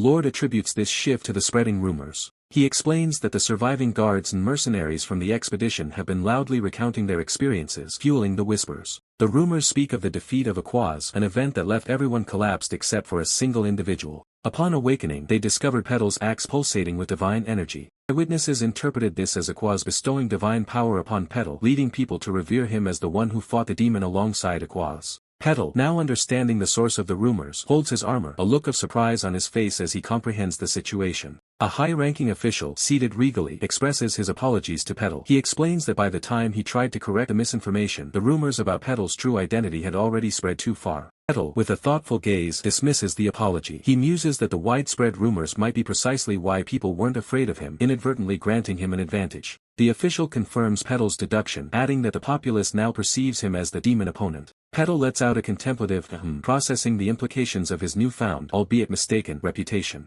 From behind, Petal reflects on the demon opponent title, finally understanding the source of his unique reputation. Cheerful guild receptionist excitedly announces Petal's rank upgrade. He has officially achieved C rank. Petal reacts with surprise, questioning the sudden jump to C rank. He realizes this means a 3-rank jump, a monumental achievement. The receptionist confirms his success, stating he accomplished something truly worthwhile. A satisfied smirk spreads across Petal's face. The rapid progression clearly pleases him. The receptionist explains that a custom mercenary badge will be reissued, signifying his elevated status, though it might take some time. She elaborates that C-rank status means he's now recognized as a real mercenary by the guild, deserving of proper treatment. Receptionist informs Petal that his C-rank allows him access to most locations, including capitals and churches, with the sole exception of the imperial capital, which she notes is quite strict. A close-up on the receptionist's eye as she stresses that only nobles recognized by the empire can enter its territory. She reveals the imperial capital is shrouded in mystery, with disturbing rumors and even less known about it than the demon realm itself. Clearing her throat, the receptionist enthusiastically explains that Petal, as a C-rank, can now take on almost all available requests and even enter A-rank dungeons, provided he has a party. The receptionist pauses for a moment, gathering her thoughts. Petal smiles confidently, contemplating the vast new opportunities that A-rank dungeons and a wider array of missions now present. Close up on Petal's satisfied smile, his ambitions clearly growing with his new rank. Later, at a tavern, Petal confirms to another adventurer that the demon was successfully defeated and the Inquisitor had settled the matter. Petal expresses his relief to his companions, sharing a drink at their table. One adventurer praises the sun god's Inquisitor for his incredible feat of defeating a demon, but a nun at the table vehemently denies the claim, her face etched with disbelief. A close-up on the nun's eye reveals her intense memory. She hadn't passed out during the battle. She recounts internally how she witnessed Petal, the barbarian, completely overpower a named demon, a feat that had been falsely attributed to another. Even as Lady Azure grapples with the truth of Petal's overwhelming power, the barbarian himself remains utterly unfazed by his own strength. He internally muses that nothing truly changes. He will simply continue his duties as a C-rank mercenary, his humility unwavering. Bei Jin-woo, witnessing Petal's demeanor, is struck by his humility even after battling a demon, finding it undeniably badass. Meanwhile, the nun-like figure, who had previously misattributed Petal's feat, is consumed by terror, her internal thoughts screaming a warning. Don't be fooled. That thing's not human. Bei Jin-woo continues to observe Petal, his respect deepening. He acknowledges Petal's incredible humility, especially after such a brutal encounter with a demon. Petal, ever the pragmatist, turns to his companions, breaking the silence. He asks them directly about their future plans, seeking to understand their next moves. Bei Jin-woo responds with a hint of self-deprecation, reminding Petal that as F-rank adventurers, their options are currently limited, implying they lack the power or resources for significant undertakings. Internally, Bei Jin-woo reflects on his past, admitting a cynical desire to live like a parasite until his death. His gaze hardens with the memory of his former, aimless existence. But a newfound determination ignites within Bei Jin-woo. He declares his desire to live his best, just like Petal, inspired by the barbarian's example. A nearby mercenary, however, scoffs internally, dismissing Bei Jin-woo as a bottom feeder for only now realizing this ambition. As tension crackles between Bei Jin-woo and the cynical mercenary, Petal calmly observes their squabble. With a slight smile, he reiterates his question, "Is that so? Then what's your plan from now on?" Nun-like figure, regaining her composure, states her unwavering allegiance, declaring that she simply follows the will of Lady Kaloja. Petal acknowledges this, recalling a conversation where he heard something similar from Aquaz. Suddenly, the nun-like figure's eyes widen in surprise, a flicker of alarm crossing her face as she seems to recall something significant. Petal reveals a critical piece of information. Those serving Kaloja are currently on a break, with only the high-ranking members still active. The nun-like figure reacts with profound shock, her expression betraying deep concern. Flustered, the nun-like figure attempts to deny Petal's implication, insisting that Aquaz must have been mistaken and that she is merely an ordinary priest. Petal, with a knowing look, feigns acceptance, stating he'll take her word for it. Internally, the nun-like figure's true, sinister nature emerges. A chilling, maniacal laugh echoes in her mind as she realizes Petal sees right through her facade, acknowledging that he totally knows. Panic sets in for the nun-like figure. Surrounded by crackling purple energy, she questions if Petal is waiting for her confession or simply toying with her, her mind racing with fear and uncertainty. Her eye, wide with terror, reflects the sheer dread she feels. The realization of Petal's perception is truly scary, pushing her to the brink of a breakdown. The scene shifts dramatically to the quiet solitude of night, a grand building standing under a starlit sky. The narration establishes the new setting, late at night, at the Mercenary Guild. Inside the guild, receptionist Rosa, a young woman with blonde hair, happily clutches her papers. Her internal thoughts betray her excitement, yay off work time.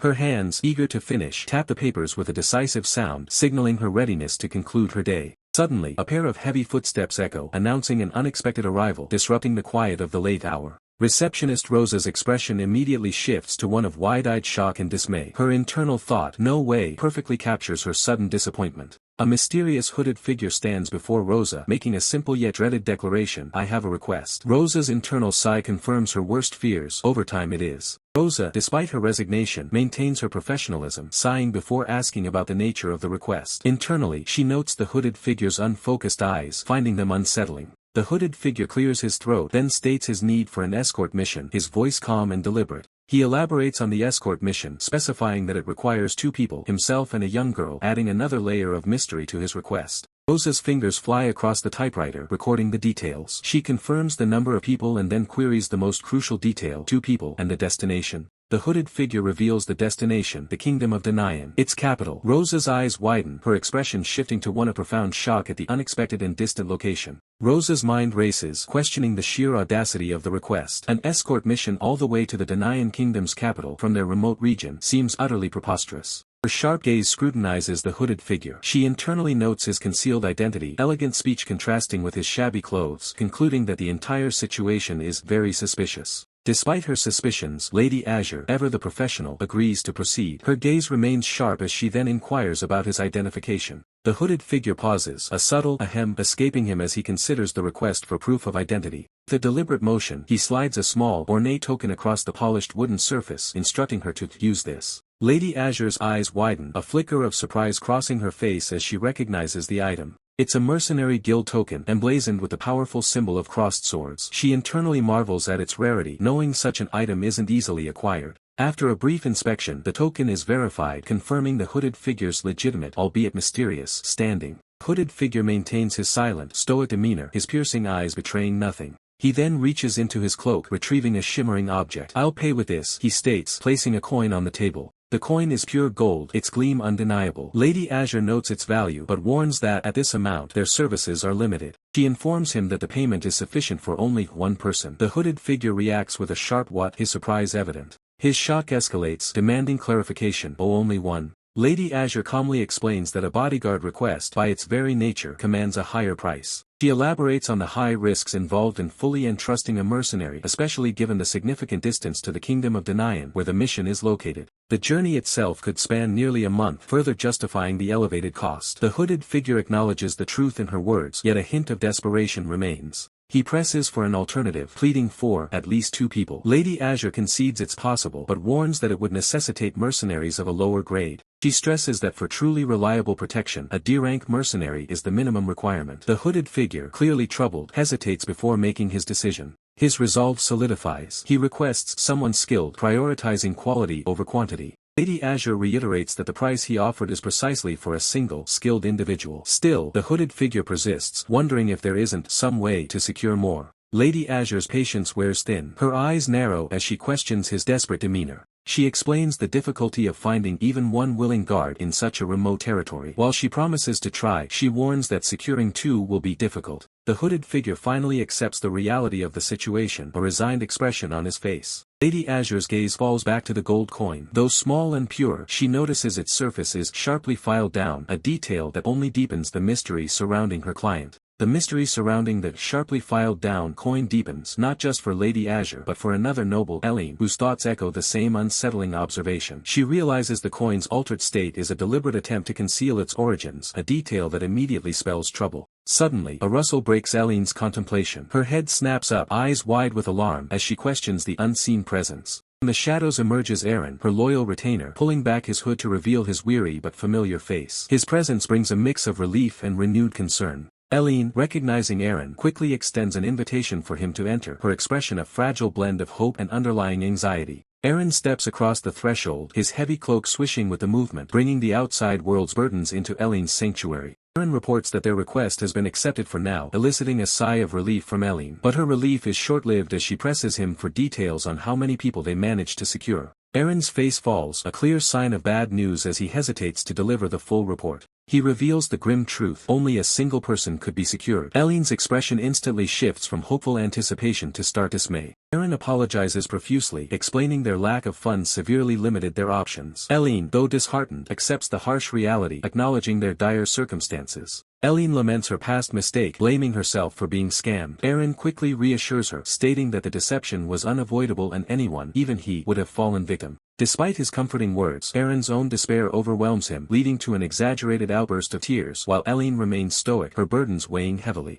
Eileen then inquires about the expected duration of their wait. Aaron can only offer uncertainty, explaining that finding a truly trustworthy individual requires considerable time. With a heavy sigh, Eileen resigns herself to the prolonged wait. She suggests they try to get some sleep, her exhaustion evident as the day's worries take their toll. The day fades into a star-dusted night, a silent, vast expanse that mirrors the growing anxieties within Eileen's heart. As Eileen gazes up, the familiar pattern of sleepless nights and persistent worries resurfaces. She acknowledges the recurring nature of her troubles. The thought echoes, a haunting refrain that underscores her deep-seated anxieties and the relentless pressure she faces. Aaron, consumed by guilt, expresses his profound shame over their predicament, his head bowed in sorrow. He voices his frustration at the difficulty of finding reliable help, a sentiment Eileen quickly echoes, acknowledging the troubling situation they're trapped in. The situation escalates as Aaron reveals their food supplies are dwindling. Eileen accepts the grim reality, stating they must endure starvation, while Aaron continues to blame his own perceived incompetence. Aaron considers a desperate measure, revealing their plight to the local lord, but he quickly dismisses the idea, his resolve hardening against such a risky move. His jaw clenches, a flicker of anger and determination in his eyes as he reaffirms his stance, unwilling to compromise their secrecy.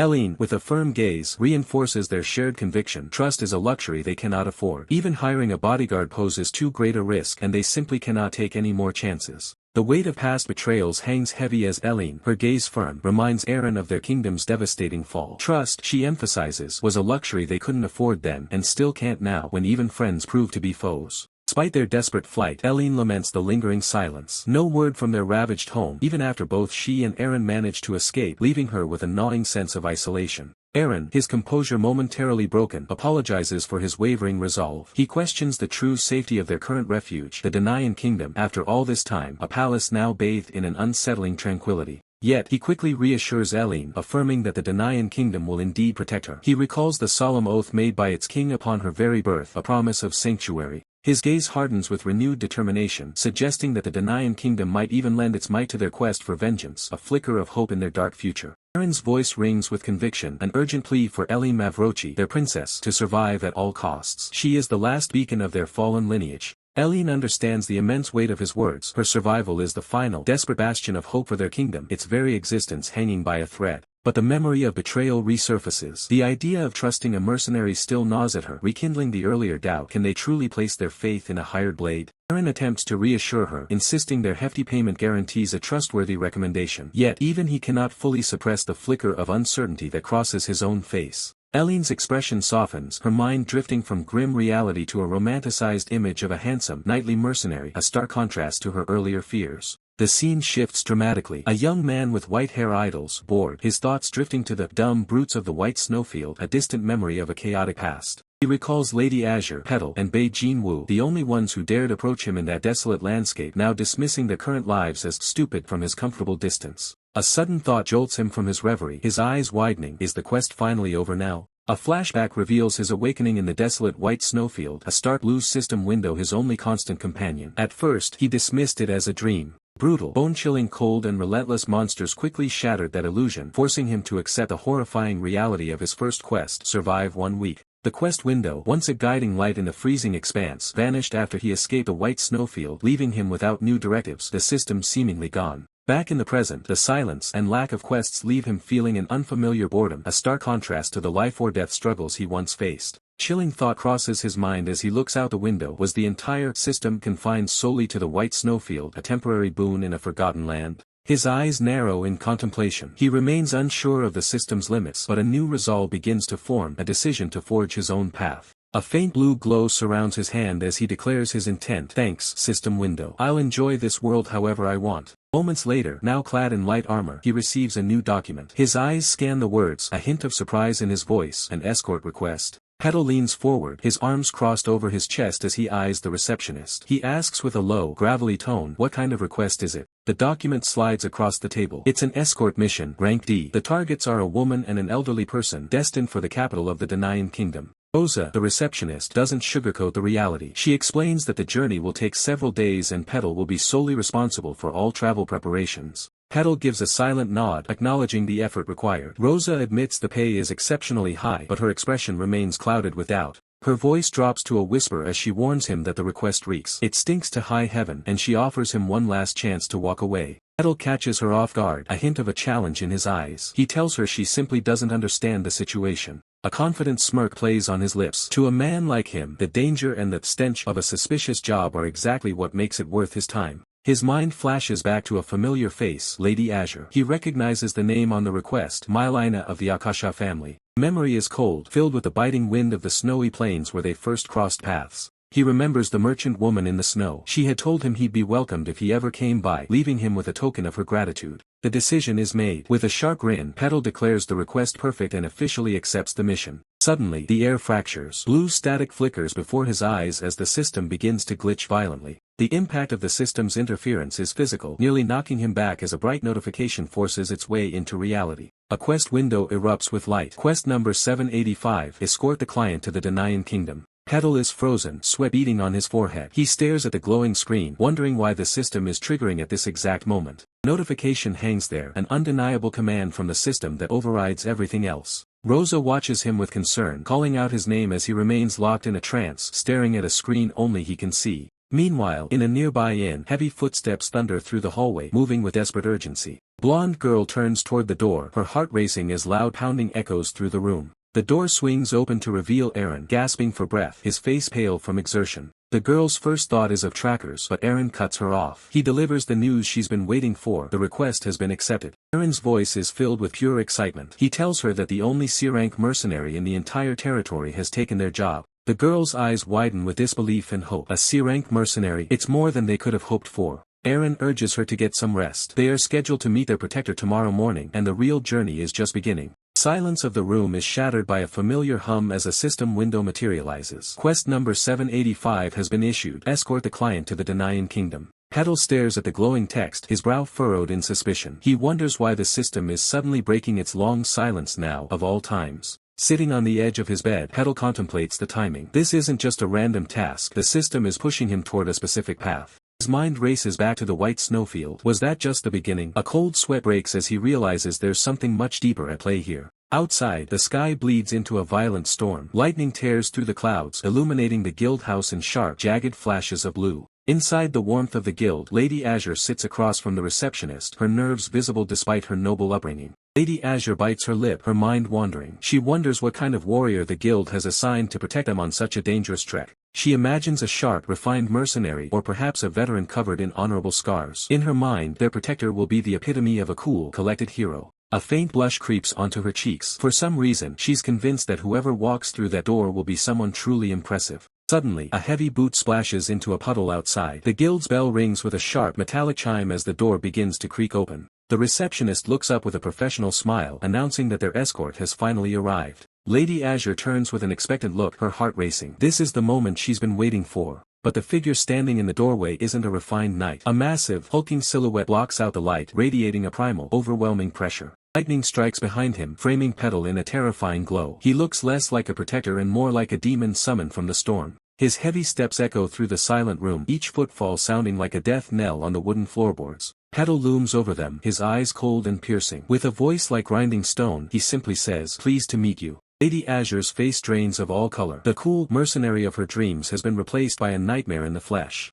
The shock is too much. Lady Azure's knees buckle and she faints dead away as her companion shouts in terror, demanding to know who this monster is. Petal blinks, genuinely confused by the reaction. It's been a long time since anyone looked at him with such pure, unadulterated caution. Rosa, the receptionist, remains unfazed. She calmly begins the introductions, confirming that this is indeed the man they hired. She points toward the giant, formally introducing him as the barbarian Petal. The older man's eyes nearly pop out of his head in disbelief. The elder man explodes in rage, calling the assignment absolute nonsense. He demands they be given a different mercenary immediately. Rosa's gaze turns ice cold. She leans forward, her voice dropping to a threatening whisper as she asks if he is truly daring to question the mercenary guild's authority. The old man cowers, his voice trembling as he tries to backtrack. The air in the room has already turned frigid. He realizes too late that questioning the guild's judgment was a mistake that might cost him everything. The receptionist's patience has evaporated. With a sharp flick of her wrist, she declares the contract void, tearing the parchment as an aura of fury erupts behind her. Payment is returned, and protection is revoked. Watching the fallout, the warrior remains stoic, though his internal monologue is far from calm. He can feel a volatile power surging within his veins, a sensation so unstable he describes himself as a walking time bomb. Despite the danger humming under his skin, he locks eyes with his new reality. He gives a firm nod, accepting the terms and the burden of the task ahead. The noblewoman hesitates, her hand hovering near the old man's shoulder. She knows they are desperate, but the sheer intensity radiating from the silver-haired warrior gives her pause. The warrior looks at her, his expression unreadable. The noblewoman swallows her fear and extends a hand, formally stating her desire to work together despite the looming shadows. The gesture is simple, yet it carries the weight of their combined survival. In this world, a handshake isn't just a greeting, it's a bloodbound pact. The noblewoman maintains her poise, her golden hair catching the dim light as she offers her cooperation. She is a noble in distress, and the warrior is the only shield left to her. As they move out, the warrior glances over his shoulder, noting the distance they're keeping. He bluntly asks if they aren't trailing too far behind for effective protection. He suggests they close the gap. In the wild, the space between a guardian and his charge is where death likes to hide. The old man and the noblewoman break into a nervous sweat, waving their hands dismissively. They insist they are perfectly fine where they are, their faces twisted into awkward, terrified grins. They claim there hasn't been a single sign of trouble so far, trying to convince themselves more than him. The forest, however, seems to grow darker with every step they take. Warrior sighs, his gaze sharp. He doesn't understand their logic, but if keeping their distance is what makes them feel safe, he won't waste his breath arguing. He turns back to the path, his fur-trimmed cloak rustling. His instincts are screaming that they aren't alone, but he remains the silent vanguard. With a heavy axe strapped to his back, the warrior marches forward. Behind him, his clients watch his every move with a mix of awe and sheer, unadulterated panic. Trio winds through the dense foliage, a strange parade of a barbarian warrior and two terrified nobles. The silence of the woods is heavy, pregnant with the threat of an ambush. The noblewoman's mind drifts back to the previous night at the mercenary assembly. It was there, amidst the smoke and the smell of cheap ale, that this unlikely alliance was forged. The memory of the warrior's gloved hand gripping hers resurfaces. It was a cold, professional contact that signaled the start of their desperate gamble. The warrior had introduced himself with a chillingly calm demeanor, promising to be the shield they so desperately needed. His confidence was the only thing they could afford to buy. At the time, she could only wonder if she was making the right choice. Her hand shook as she sealed the deal, her heart hammering against her ribs. He told her to trust him. He guaranteed her safety as long as he was standing, his words carrying the weight of a man who had survived 1,000 battles. She had given a faint, trembling response. Even then, the doubt was clear in her eyes. Could one man truly hold back the tide of darkness following them? Now, standing in the middle of a dark forest, that question haunts her. Is this really the best option, or have they simply walked into a different kind of trap? The sun has set, and the reality of their situation sets in. The noblewoman's eyes widen as she realizes they have no choice but to spend the night in this territory, at the mercy of their volatile guardian. Petal breaks the suffocating silence, his voice low as he asks if they're alright. Lady Azure and the elder sage flinch, their bodies tense with a fear they can't quite hide. He points toward the encroaching shadows, noting that visibility is dropping fast. Since they departed in the evening as requested, they are now at the mercy of the dark. Lady Azure hesitates, her hands trembling slightly as she agrees to the arrangement. The reality of their vulnerability is starting to sink in. Petal watches them closely, realizing that the prejudice against barbarians runs deeper than any physical wound. To them, he is still a monster in human skin. He turns his gaze toward the tree-line, wondering if this fragile piece will last any longer than the light of the setting sun. Without another word, Petal reaches for his belt, his hand closing around a small, weathered leather pouch. He activates a high-tier spatial artifact. In a violent burst of golden mana, a structure begins to materialize out of thin air, leaving the nobles paralyzed with shock. An artifact of that level, Lady Azure can barely process the sight of a fully reinforced survival tent appearing in the middle of the wilderness. Petal blinks, genuinely confused by their exaggerated reactions. To him, this is just standard gear for a seasoned traveler. He casually explains that the artifact was a simple reward for grinding through a long list of dangerous requests. The duo remains in a state of total disbelief. A barbarian possessing such high-level magical utility defies everything they know about power scaling. Petal explains the logistics. There's only one tent, so the nobles will have to share it. He doesn't see the problem, but their faces tell a different story. He dismisses their concern for his own rest, explaining that he's used to sleeping in the open. Compared to digging into frozen snowfields, this forest is a paradise. He vows to stand watch the entire night. He recalls a time in the frozen wastes when he didn't sleep for a full month while being hunted by apex monsters. With a calm, reassuring smile, he tells them to sleep peacefully. He'll handle any threats that emerge from the darkness. Lady Azure bites her lip, her suspicion warring with her exhaustion. She doesn't want to be indebted to him any further. She suggests taking turns standing watch, insisting that he shouldn't overexert himself on their behalf. Petal stands firm, repeating that he truly doesn't mind. The nobles exchange a look of pure, unadulterated dread. They can't help but wonder what he might do while they are vulnerable and asleep. The trust gap is an abyss they aren't ready to cross. Petal sighs, realizing his attempt to gain their trust has backfired. Their fear is a barrier that logic cannot break. Morning arrives, but Lady Azure looks like she's been through a war. She didn't get a single wink of sleep, her eyes sunken and weary. The elder sage is in no better condition, slumped against the interior of the tent, completely drained by a night of paranoid vigilance. Suddenly, a loud growl erupts from Lady Azure's stomach. The noblewoman freezes, her face flushing with embarrassment in the morning light. Sensing their hunger, Petal immediately gets to work. He pours oil into a pan, ready to provide the sustenance they desperately need after their sleepless night. Without hesitation, Petal drops the diced ingredients into the pan. The oil sizzles, promising a hearty meal. He skillfully stirs the contents over the crackling fire, the aroma beginning to waft through the air. Lady Azure and the elder sage exchange looks of utter disbelief. A barbarian cooking? The thought is almost absurd. The elder sage, mouth agape, can barely process the sight, questioning if Petal had ever learned such a refined skill. Petal, unperturbed, simply states that cooking is merely a hobby of his. A grim flashback reveals a different time, his companions, savage and hungry, tearing into raw monster flesh, too busy surviving to care for proper meals.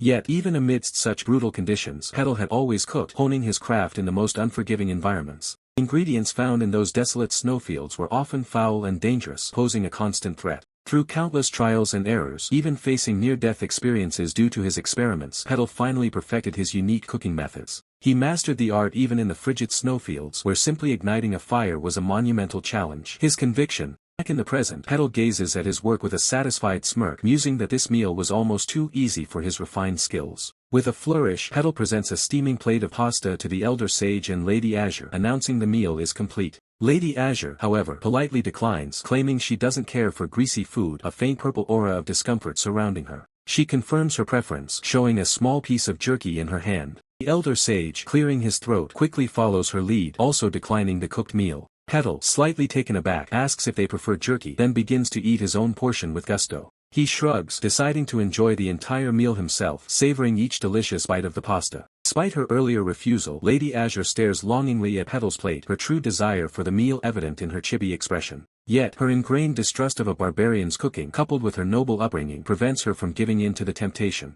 As night descends, painting the sky with deep blues and purples, the journey continues, marking the third night of their expedition. Inside the tent, Lady Azure tosses and turns restlessly, unable to find comfort or proper sleep. The weary old man reflects on the arduous journey, noting it's already the third day without proper sustenance. He gazes at the young lady, his thoughts heavy with concern, knowing that someone raised with such care must find this harsh journey almost unbearable. The old man sits by her side, a deep regret etched on his face, wishing he had been more attentive. The young lady stirs awake, offering a faint, reassuring smile to the old man and apologizing for causing him worry. The old man's gaze is intense, a bead of sweat betraying his true concern as he dismisses her apology. With a gentle smile, the young lady asks if the old man is all right, acknowledging his tireless watch over them both. The old man's hand gently covers hers, a silent reassurance as he states he is fine. He adds with a soft chuckle that old men don't need much sleep anyway, trying to lighten the mood. The young lady drifts back to sleep, her thoughts on the man who tirelessly watches over her. As the young lady sleeps, she mentally vows to protect the old man, even if it means sacrificing her own life.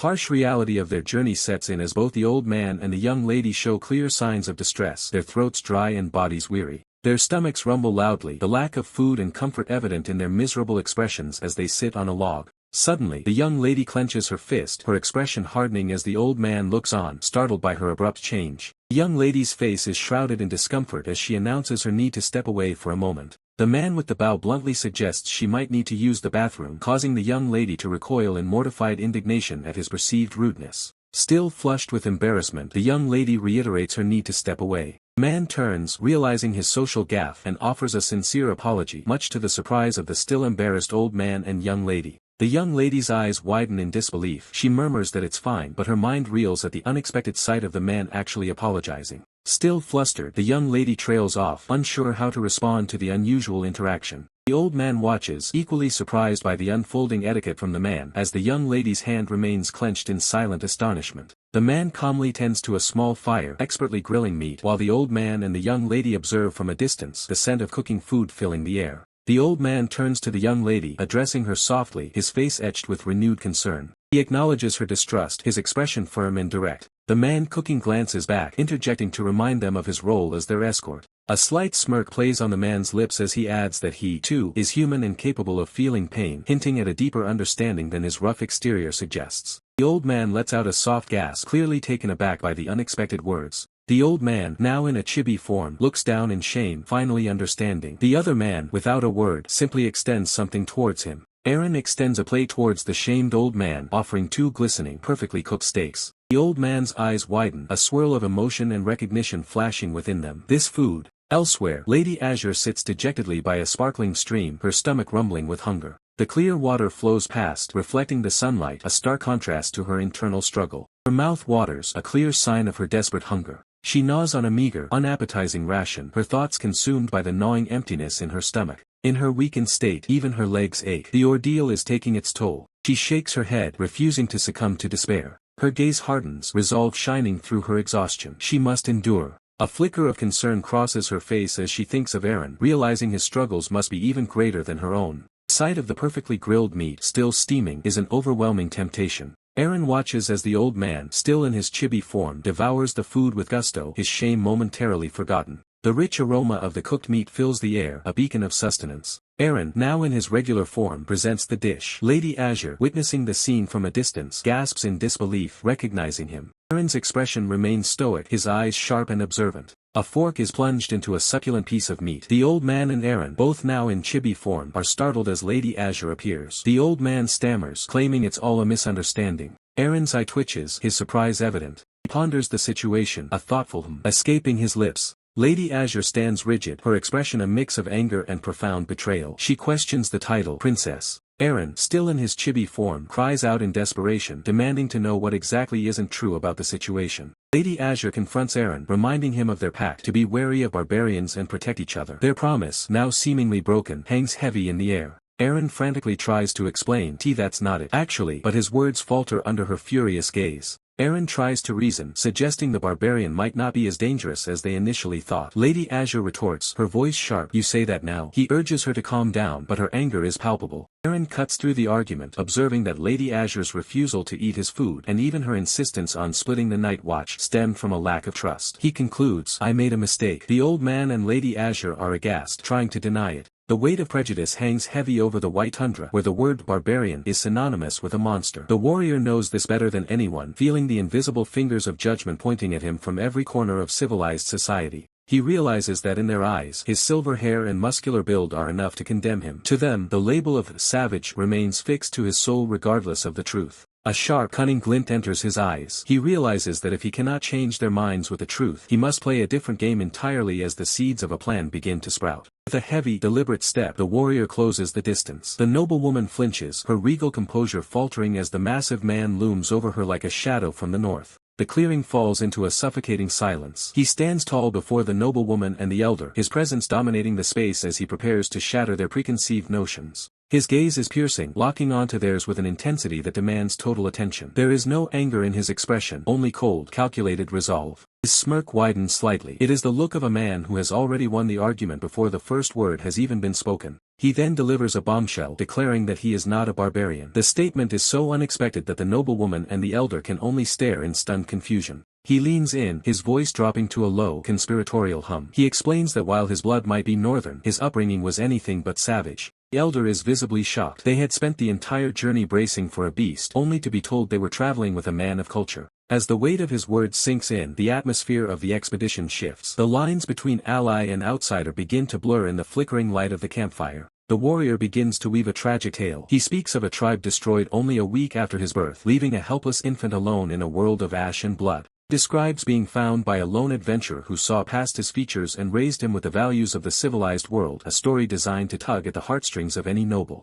Suddenly, the mask slips. With a casual shrug, he admits he made the entire thing up. The tragic orphan story was pure fiction, and the shock on their faces is almost comical. He laughs it off, noting that sometimes a well-placed lie is the best medicine for a poisoned mind. He is a barbarian, but one who understands the nuances of manipulation. The noblewoman is speechless. She had been prepared for a fight, a betrayal, or a heartfelt confession, but not for this level of psychological honesty. His tone softens, becoming sincere. He simply wants them to realize that beneath the fur and the scars, he is no different from them, sharing their goals, fears, and humanity. He points out the change in their eyes. The suspicion is gone, replaced by something far more useful, pity. He has successfully turned their prejudice into a bridge of empathy. The noblewoman looks away, the memories of her own coldness flashing before her eyes. She remembers every rejected meal and whispered doubt, finally feeling the sting of shame. Lowering her head, her pride finally cracks. She whispers a sincere apology, admitting that she had been unable to trust him until this moment. The man dismisses her guilt with a calm smile, assuring the woman that he fully understands her hesitation and holds no grudge. Behind that mask of kindness, a subtle smirk creeps across his face. Everything is falling into place exactly as he intended. Overwhelmed by shame for her earlier doubt, the woman watches as the man extends a hand, offering a partnership she no longer questions. She accepts with a bright smile, her resolve hardening as she commits herself fully to their shared path. They aren't alone. Their pact is being watched through a crimson-tinted veil of magical observation. Glowing red eyes narrow in the dark, frustrated that the distance keeps the details of their conversation out of reach. An observer watches from the brush, acknowledging that the man is far more unusual and dangerous than anyone he's ever encountered. He notes the man's refined movements, wondering how someone from such a background could appear so civilized. Determined to uncover the truth, the observer prepares to close the gap, needing just a bit more proximity to hear their plans. He creeps forward, his boots barely disturbing the grass as he stalks his targets. Suddenly, the man's instincts flare. His eyes ignite with a sharp, predatory light that pierces through the foliage. The observer's heart skips a beat. He realizes with horror that the man is looking directly at his hidden position. Without breaking eye contact with the shadows, the man coldly announces that an uninvited guest has arrived. He commands the woman to stay back, his fist clenching as his aura shifts from ally to executioner. With a final, chilling promise to return shortly, he turns his back on the woman and faces the intruder. The man lunges. His foot crushes the earth with enough force to shatter the ground beneath him. A sonic boom erupts as he tears through the tree line, moving like a guided missile toward the observer's location. The forest itself seems to buckle under the sheer pressure of his violent acceleration. The observer looks up just in time to see a shadow blotting out the sun. The man is descending with overwhelming force. Panic sets in. The observer realizes his cover wasn't just blown, it was utterly obliterated. He desperately triggers a defensive flare, but the man's momentum is unstoppable, cutting through the air with lethal intent. Impact. A massive explosion rocks the woods, signaling a collision that will leave nothing but craters behind. As the dust settles from the impact, Bei Jinwu stares in disbelief, struggling to understand how his absolute defense was bypassed so effortlessly. He was certain his barrier skill would hold, calculated to buy him at least a few critical seconds of safety. But Petal is a force of nature. The barbarian looms over him, his presence so overwhelming it seems to drive the air from the thief's lungs. The ward was designed to withstand a direct hit from a ballista, yet it did nothing to slow the juggernaut before him. In the center of a fresh crater, Jinwu finds any thought of resistance vanishing under the barbarian's raw power. With a murderous gaze, Petal warns that any movement will result in a snapped neck. Desperate, Jinwu pivots, claiming he is actually a devoted admirer of the great warrior. Petal doesn't buy the act. He repeats his threat, his eyes burning with an intensity that demands absolute submission. Tension breaks into a moment of confusion as Petal tries to process this sudden, frantic declaration of fandom. Crushed by the weight of the interrogation, the thief offers a name, Patrick. It's a blatant lie, but he hopes it's enough to save his life. Petal lifts the man he knows as Patrick by the collar, dangling him like a caught rabbit before Lady Azure and the Elder Sage. As he hangs helplessly, Jinwoo wonders if Kane had to deal with this kind of terrifying strength during his own journey. Lady Azure approaches, her curiosity piqued by the pathetic sight of the intruder suspended in Petal's iron grip. Petal dismissively explains that the man was tailing them, only to claim he's a fan the moment he was caught. Seizing the opening, Jinwoo doubles down on the praise, calling Petal a legendary hero who fought alongside the Inquisitors. The scene remains absurdly comedic as the massive barbarian continues to hold the fanboy aloft while the party debates his fate. Internally, Jinwoo smirks. It's a massive bluff, but it's working. He's managed to get close to the group, which was his goal all along. He maintains the facade of a terrified commoner, carefully hiding his calculating mind behind a mask of fear. He plays the overeager admirer to perfection, scratching his head and laughing nervously to lower the group's guard. However, Petal remains unconvinced. His warrior instincts are screaming that something about this man is wrong. Suddenly, a menacing realization crosses Petal's face. He's found a way to test the intruder's loyalty, one that may not leave him in one piece. Sensing the lethal shift in the atmosphere, Jinwoo's blood runs cold. He realizes he may have just walked into a much deadlier trap. The truth is far more sinister than any of them imagined. The figure before them isn't just a man but a formidable mage inhabiting a stolen body. To keep his eyes on the target, he assumed a new identity, weaving himself into the group's fabric under a veil of total deception. With a smirk, the man tightens the bindings. He knows exactly who he's dealing with and isn't about to let this guest slip away easily. With the prisoner secured, the man signals the start of their journey. It's time to depart, though the atmosphere remains thick with unspoken threats.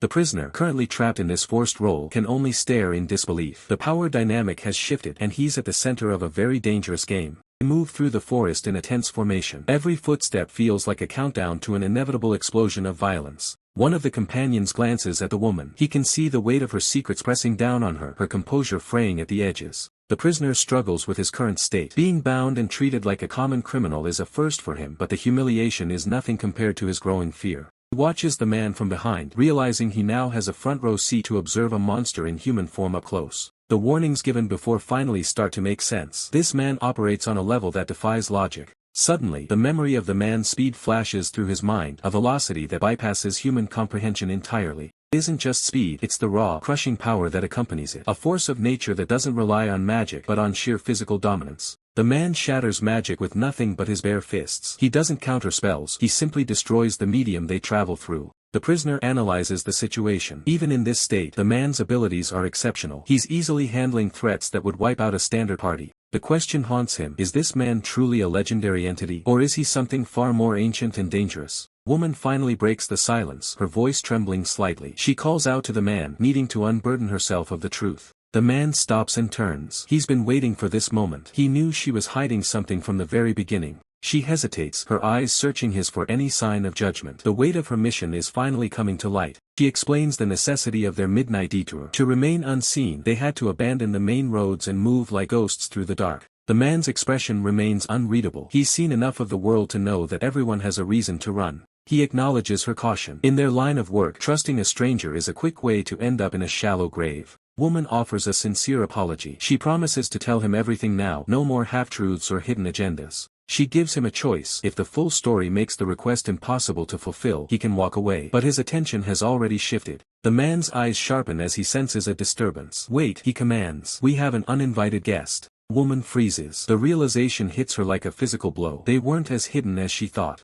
The sound of rustling leaves echoes through the clearing. Something, or someone, is closing in on their position. Heavy, rhythmic footsteps approach. The sound of steel clanking against steel tells them exactly what kind of guests have arrived. Knights emerge from the foliage, their armor gleaming in the dappled sunlight. They aren't here for a friendly chat. The man looks back at the group, his voice cold. It seems these men didn't come for him, they came looking for the woman. Captain Lucento Edenheimer of the Blue-Green Knights drops to one knee. He formally greets Lady Azure, revealing her true identity as Princess Ellie Mavrochi Ludian, the first princess of the Ludian Kingdom. Kane watches from the shadows, his mind racing as he processes the mention of the Ludian Kingdom. The stakes of this encounter have reached a royal level. Lucento steps forward, his voice heavy with duty and relief. He explains that they have been searching for the princess for a long time and implores her to return with them immediately. Lady Azure remains frozen, her eyes wide with a shock that borders on terror. The mention of His Majesty being worried strikes a chord of deep-seated fear rather than comfort. Turning his gaze toward Petal, Lucento dismisses him as a mere mercenary. He reasserts that the woman Petal is guarding is none other than their kingdom's royalty. Petal is left reeling, questioning why a princess would be out here in the first place. Lucento clarifies that she fled the palace recently, raising more questions than answers. The captain notes she was accompanied by a loyal retainer, but the realization of Lady Azure's true status hits Petal like a physical blow. Regardless of the circumstances, Lucento declares that the knights will take over from here. Before he can move, a sharp cold no cuts through the air. The atmosphere shifts instantly. The silence following Lady Azure's refusal is suffocating, charged with a sudden, violent tension. Lady Azure stands with her head bowed, her face in shadow. Her voice is a low, dangerous whisper as she asks, "Who are you?" Lucento falters, confused as to why the princess would fail to recognize the very men sworn to protect her. Lady Azure looks up and her eyes burn with a supernatural light. She demands to know who they truly are. A bead of sweat rolls down Lucento's face. The pressure radiating from the princess is unlike anything he has ever felt, making him instinctively swallow hard. She erupts in fury, screaming that she doesn't know them. Her denial is absolute, a jagged edge of rage that slices through Lucento's formal posturing. Cain narrows his eyes as he watches the outburst. He senses a deeper truth behind the princess's selective memory. As Cain remains bound, a sinister red aura begins to swirl around him. The air crackles as a hidden power responds to the chaos. Suddenly, a spike of crimson energy strikes Lucento. Cain watches in stunned silence, realizing that Lady Azure's power is far from human. Lady Azure trembles, her body shaking with uncontrollable rage. The betrayal she feels is palpable, radiating from her in waves of dark intent. She accuses them of wanting to devour her and seize control of the kingdom. To her, these knights aren't saviors, they are monsters in disguise. Tears stream down her face as she vows never to let them have their way, her scream a declaration of war against the forces trying to reclaim her. Elder Sage and Petal look on as the weight of the tragedy sinks in. The vow to avenge those who disappeared becomes a shared burden among the group. Lucento remains silent, the princess's words hanging over him like a death sentence. The gap between his duty and her reality has become an unbridgeable chasm. With a heavy sigh, the captain stands amidst the wreckage of the encounter. The mission to bring the princess home has turned into a nightmare. He scoffs, his voice dripping with disdain as he stares at the woman he was sworn to protect. He tells her plainly that she's lost her mind and that the stories she's telling are nothing more than delusions. The woman snaps back, her eyes wide with fury as she tells him to stop talking nonsense. But the man doesn't flinch, urging her to think rationally for once. A cold shiver runs down her spine as the weight of his words sinks in. He asks her if she truly believes the impossible reality she's describing. The man steps closer, his shadow looming over her. He insists that she needs immediate medical attention, treating her words like the symptoms of a fever. He extends a gauntlet hand, a gesture that feels more like a command than an offer of help. He tells her to stop this charade and come with them quietly. The metal of his glove glints in the sunlight, a silent reminder of the force he's willing to use to bring her back. The woman recoils, her heart hammering against her ribs. She can't let it end like this. In a desperate whisper, she prays for someone, anyone, to intervene. Suddenly, the air pressure shifts. A massive figure appears behind her, his presence as solid as a mountain. He looks down at the situation with bored indifference. The woman looks up, her breath catching in her throat. She didn't even hear him approach, yet here he stands, a wall of muscle between her and the group. The leader's expression hardens, his hand moving toward the hilt of his blade. He growls a single, low-voiced command for the newcomer to step aside. The newcomer doesn't budge. A faint, mocking smile plays on his lips as he tells the commander that he won't comply. The tension in the clearing reaches a breaking point. The woman watches, her eyes wide, as the two men lock gazes in a silent battle of wills. The commander repeats his demand, his voice rising with authority. He is not used to being defied by anyone.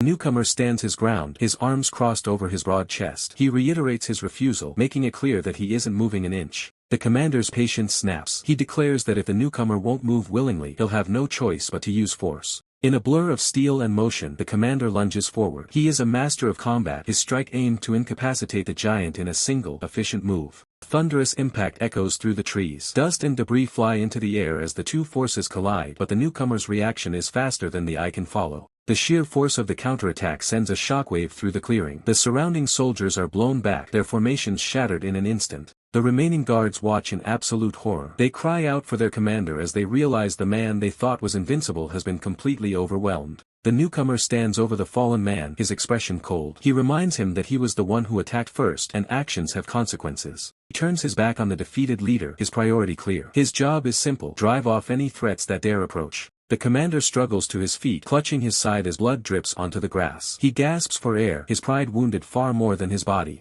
With a ragged breath, the commander asks the newcomer if he truly believes the woman's delusions are real. He can't fathom why someone with such power would follow her. The newcomer doesn't even look back. He simply states that for a mercenary, believing in an employer isn't a matter of faith, it's just part of the job. The commander spits out that they're all insane, but the newcomer just smirks. He tells the commander that his opinion doesn't matter anymore. The newcomer turns to the woman. The sudden shift in his tone catches her off guard, his gaze sharpening with a new intensity. His eyes narrow as he delivers a chilling observation. These enemies didn't just find them, they appeared out of nowhere without a single trace of presence. Lady Azure's eyes widen, her breath catching as she reacts to Petal's unsettling observation. With a grim face, Petal explains the strange truth. These formidable knights appeared out of thin air without warning. A fresh wave of shock passes through Lady Azure and she raises her hands to her chest in disbelief. Kane's eyes glow with an ominous red light as he begins to realize the truth behind the situation. Petal demands an explanation for the knight's sudden and impossible arrival. The armored figures stand silent and unmoving, their expressions hidden behind their visors. Lead Knight sneers with impatience, dismissing Petal's questions as insignificant. The knight declares that their sole purpose is to retrieve the princess, ignoring any questions about their appearance.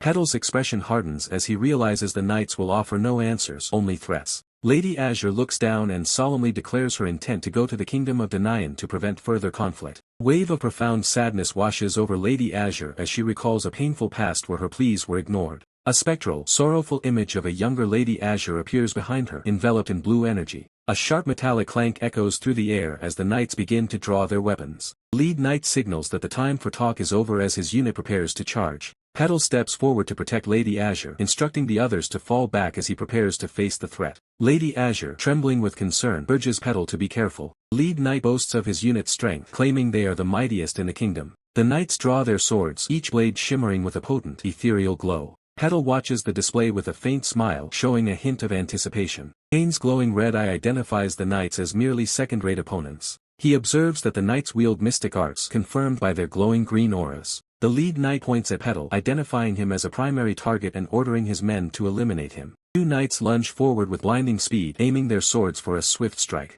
Petal stands his ground as the charging knights surround and converge on him from every direction. A surge of raw power radiates from Petal as a shimmering aura signals the activation of his strength. Petal effortlessly blocks a sword with his arm, the impact sending the attacking knight flying through the air. He delivers a devastating punch that sends another knight reeling backward with immense force. Petal channels his power into his fist, which glows with intense blue energy as he prepares a wider attack. A powerful shockwave explodes from Petal, sending the surrounding knights crashing through the forest. Petal stands amidst the fallen knights, the initial assault successfully repelled. He looks up with an intense expression, his overwhelming power having been clearly demonstrated. The knights quickly realize that individual efforts are futile and shift their strategy to a coordinated group assault. Their leader bellows for them to strike simultaneously, hoping to overwhelm their target through sheer numbers. From all sides, the armored warriors leap into the air, converging on Petal like a closing iron trap. They aim to crush him under the weight of their collective momentum. But Petal is as perceptive as he is fast. Before the first blade can descend, he intercepts a knight mid-flight, seizing him with a grip as immovable as stone.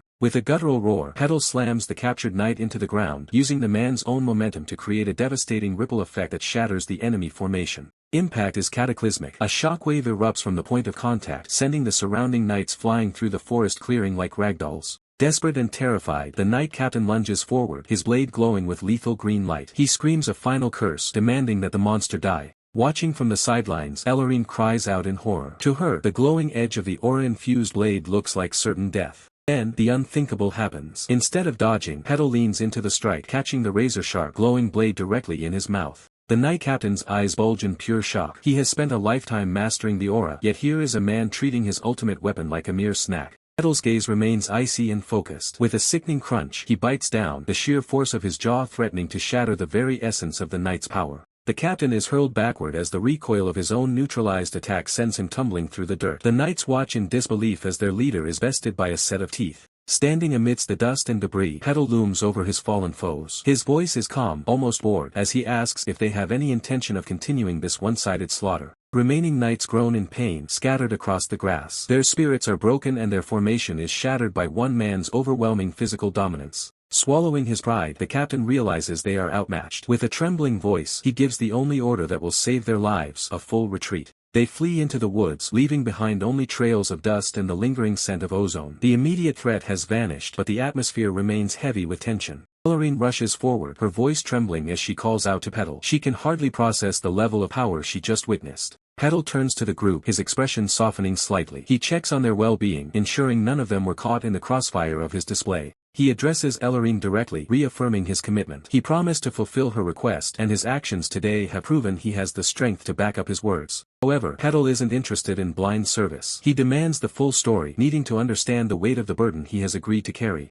Ellery nods solemnly, her gaze meeting his. She agrees to reveal everything, knowing that Petal is likely their only hope for survival in this unforgiving world. To understand the gravity of Petal's feat, one must understand aura, the mysterious crystallization of power that can tear through steel and negate the strongest magic. In this world, nothing is supposed to be able to neutralize a direct aura strike. It is the pinnacle of martial prowess, an absolute force of nature. And yet, Petal bit down on that very essence. He faced the absolute and came away without a single scratch, defying the fundamental laws of power scaling. From the shadows, a pair of glowing red eyes watches intently. Someone, or something, has taken notice of this anomaly, and Petal's existence is now a variable that cannot be ignored. A body can withstand a mystery like aura. Does that mean the body itself is a mystery? Petal stands as a living enigma, a warrior whose very flesh defies the world's logic. As night falls, the group gathers around a crackling campfire. The silence of the forest is broken only by Petal's simple, direct question. So, what exactly happened? The crackling fire illuminates the faces of the companions. The elder, his gaze distant, prepares to answer the young woman's direct question.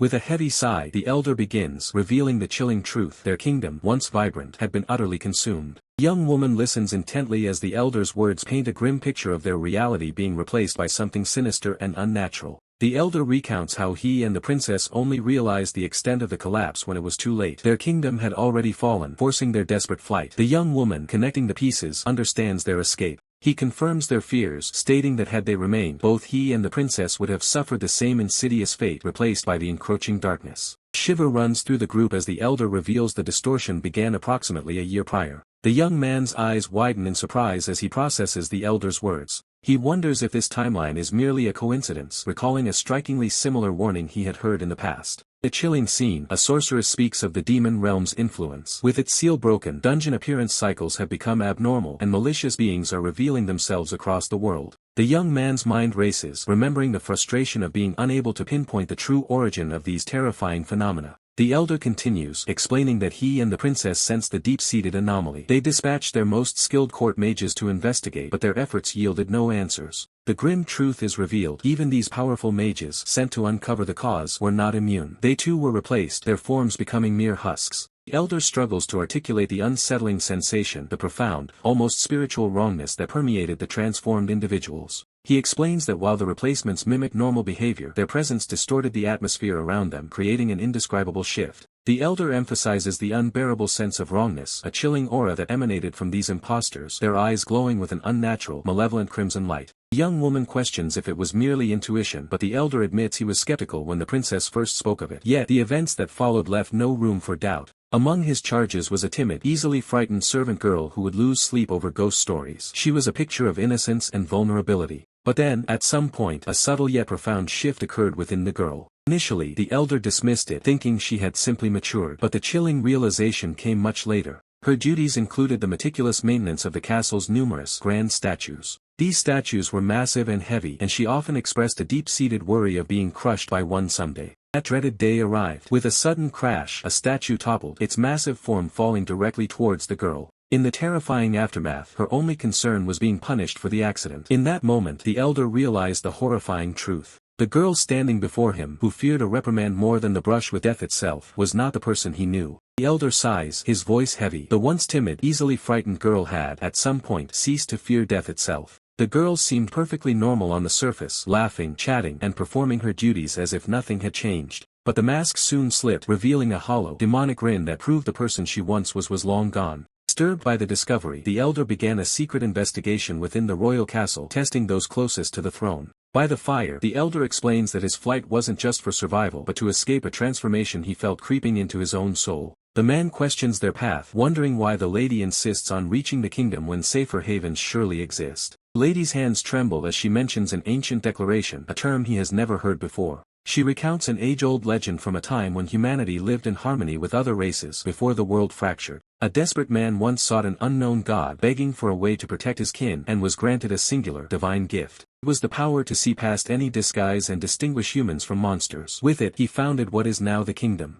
The lady reveals that only those of the royal bloodline possess the authority to invoke that ancient declaration. The man smirks, finding it hard to believe such a convenient legend actually exists in this strange world. Despite his skepticism, he admits that using such a power to find proof of the infiltration is a solid plan. The lady looks at him with genuine concern, asking if he is truly prepared for the dangers this path entails. The man brushes her worries aside. To him, the stakes haven't changed, he has a job to do. He reaffirms his commitment to the escort, prompting a wave of relief and gratitude from the lady. The lady promises that once the mission is complete she will grant him anything his heart desires. The man accepts the offer with a grin, while the elder reacts in shock as her true status is finally confirmed. Later, his companion pulls the man aside, his eyes sharp with doubt as he questions if he actually trusts her story. His companion remains silent, waiting for a real answer that goes beyond simple contracts. The man admits he isn't certain, but the possibility that she's telling the truth is enough for him to keep moving. His companion reminds him that the knights they fought were undeniably human, making the situation even more complex. He narrows his eyes, acknowledging that the lines between friend and foe are blurring by the second.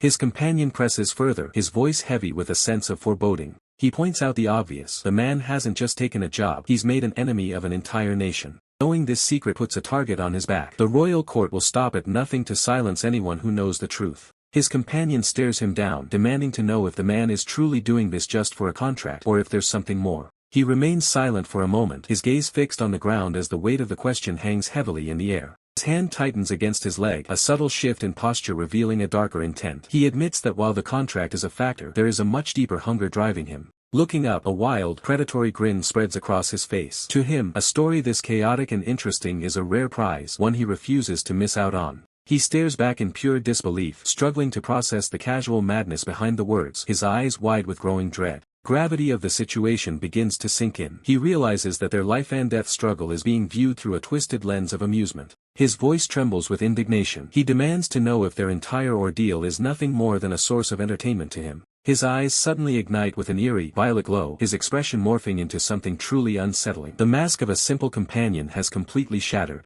With a chilling finality, he scoffs at the need for any higher purpose. In his world, the thrill of the game is the only justification required.